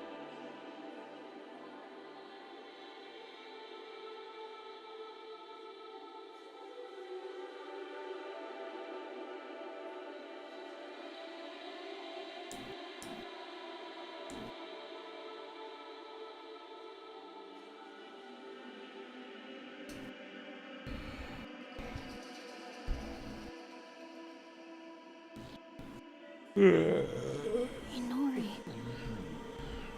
Now then, O Great Guardian, I implore you to head for the Abyss area at once. We have confirmed Titan forces have invaded the area. I beseech you to return the calm to our seas.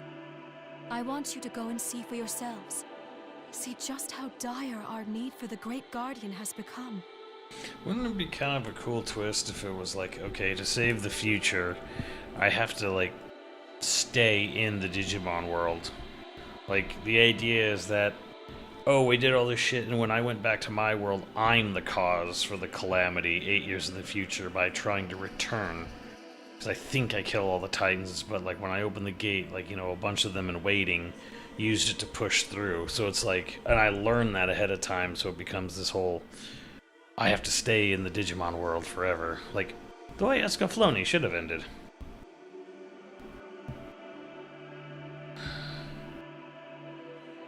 Would you indulge me thus, Digimon? Yeah, I can indulge, I think. My friends can't get back home if I don't, from the sound of it. I leave it to you, Great Guardian Aegyoman. And you as well, children of man. You may ride Locomon to the Abyss area. Now please proceed to the station.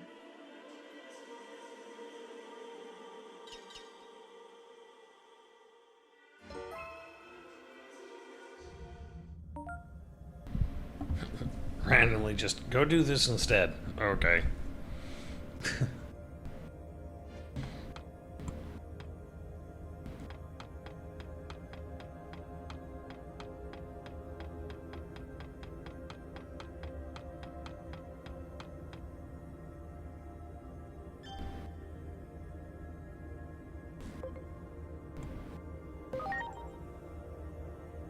So Kirby.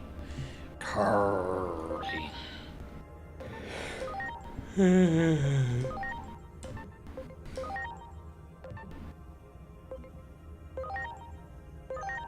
Just take Locomon and you'll reach the Abyss area in no time. It's like Kirby Return to Dreamland. I have to go report to Marukimon, so I can't go with you this time. I'm not worried though. You guys will be just fine without me.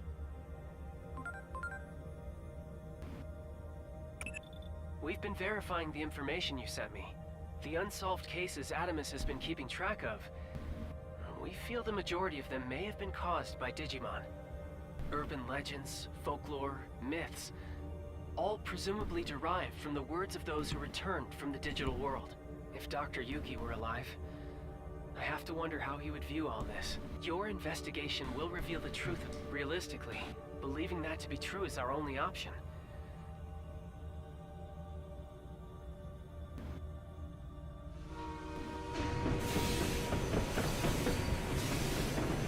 The high-speed rail on. Damn, this looks just like that Guilty Gear stage.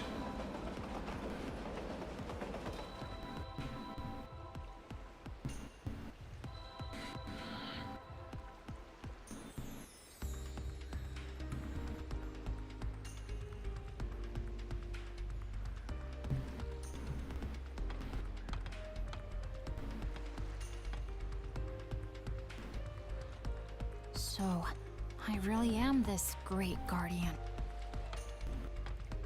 I wouldn't worry about it too much. You're still Aegimon. That much hasn't... Yeah. I mean, it threw me for a loop at first. I always had to hide myself in the I even scared my friend. But here, well, I don't have to worry about that kind of thing. The people in this world need me. I'm sorry life in the human world was so hard for you. Oh, no, I wasn't trying to say that. Anyway, the gate to the human world won't open until this world is at peace again, right?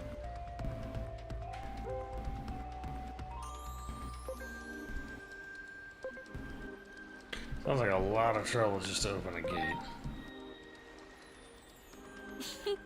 It kinda does, doesn't it?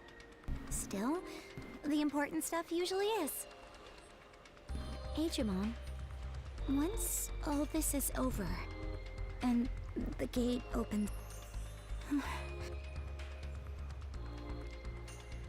No, never mind. Sorry, forget I said anything. Come on, time to get going. First things first, let's head for that ocean site.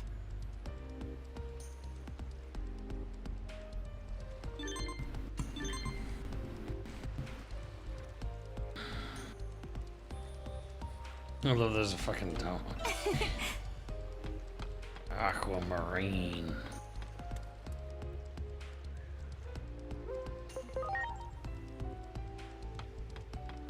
Why can't I swim?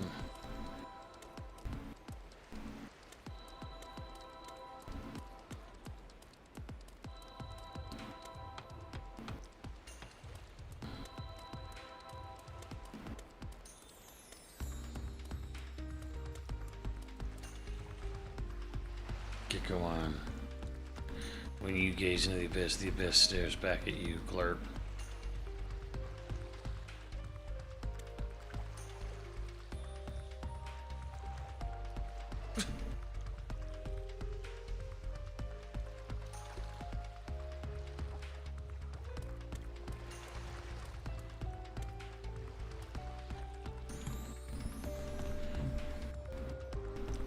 No fun allowed.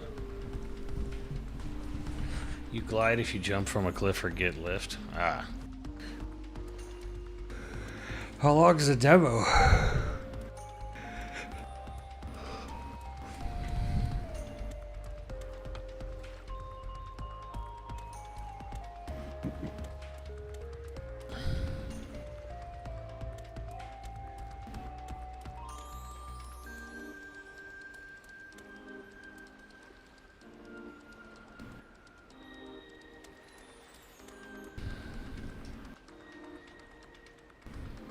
Blow me down. More titans. Nay, forgive me, rudeness. Been dealing with too much of the folk guild.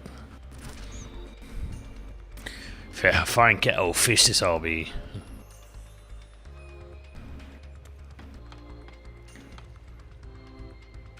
And there's some dumb looking Pokemon. I mean Digimon. I mean whatever.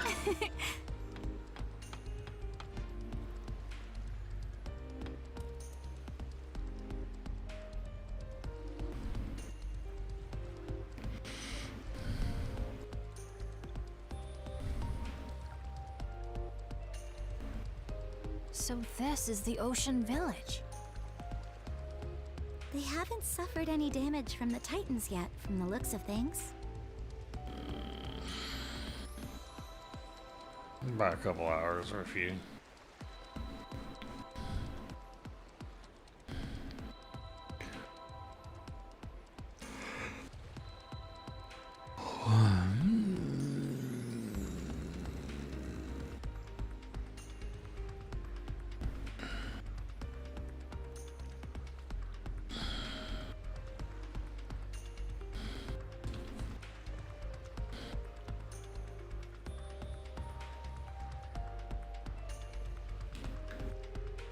We should go learn more about what's going on.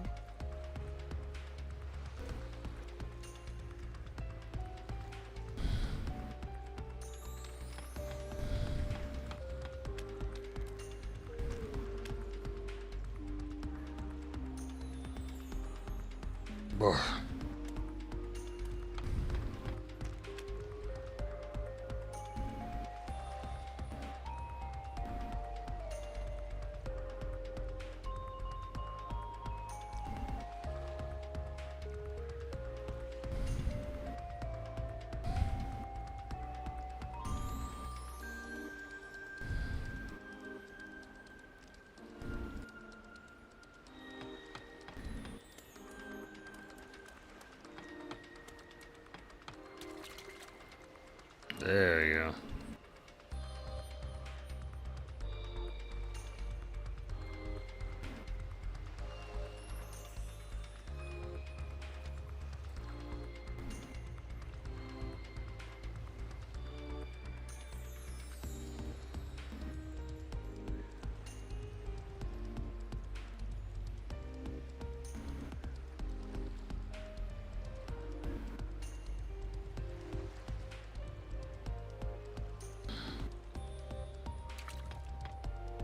The fuck?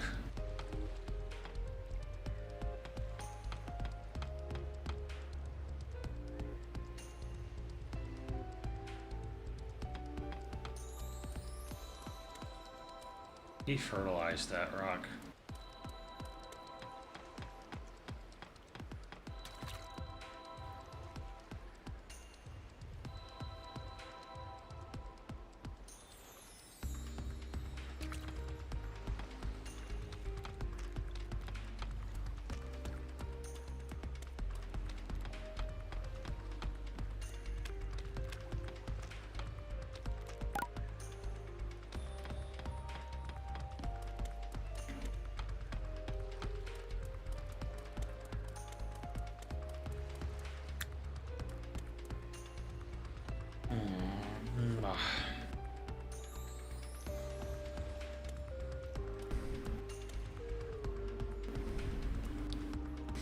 Alright, chat. I think I'm done. I'm still recovering from fucking that mega level long stream the other day.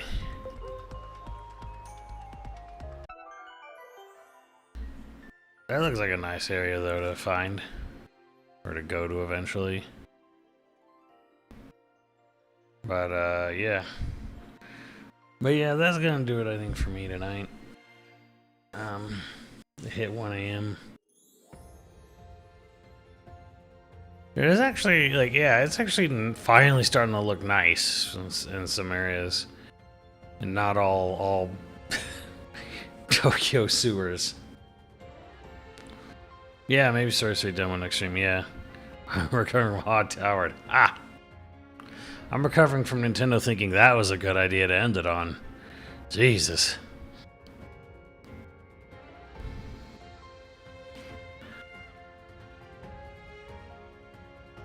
But yeah, that's gonna do it for me, and I will see you tomorrow.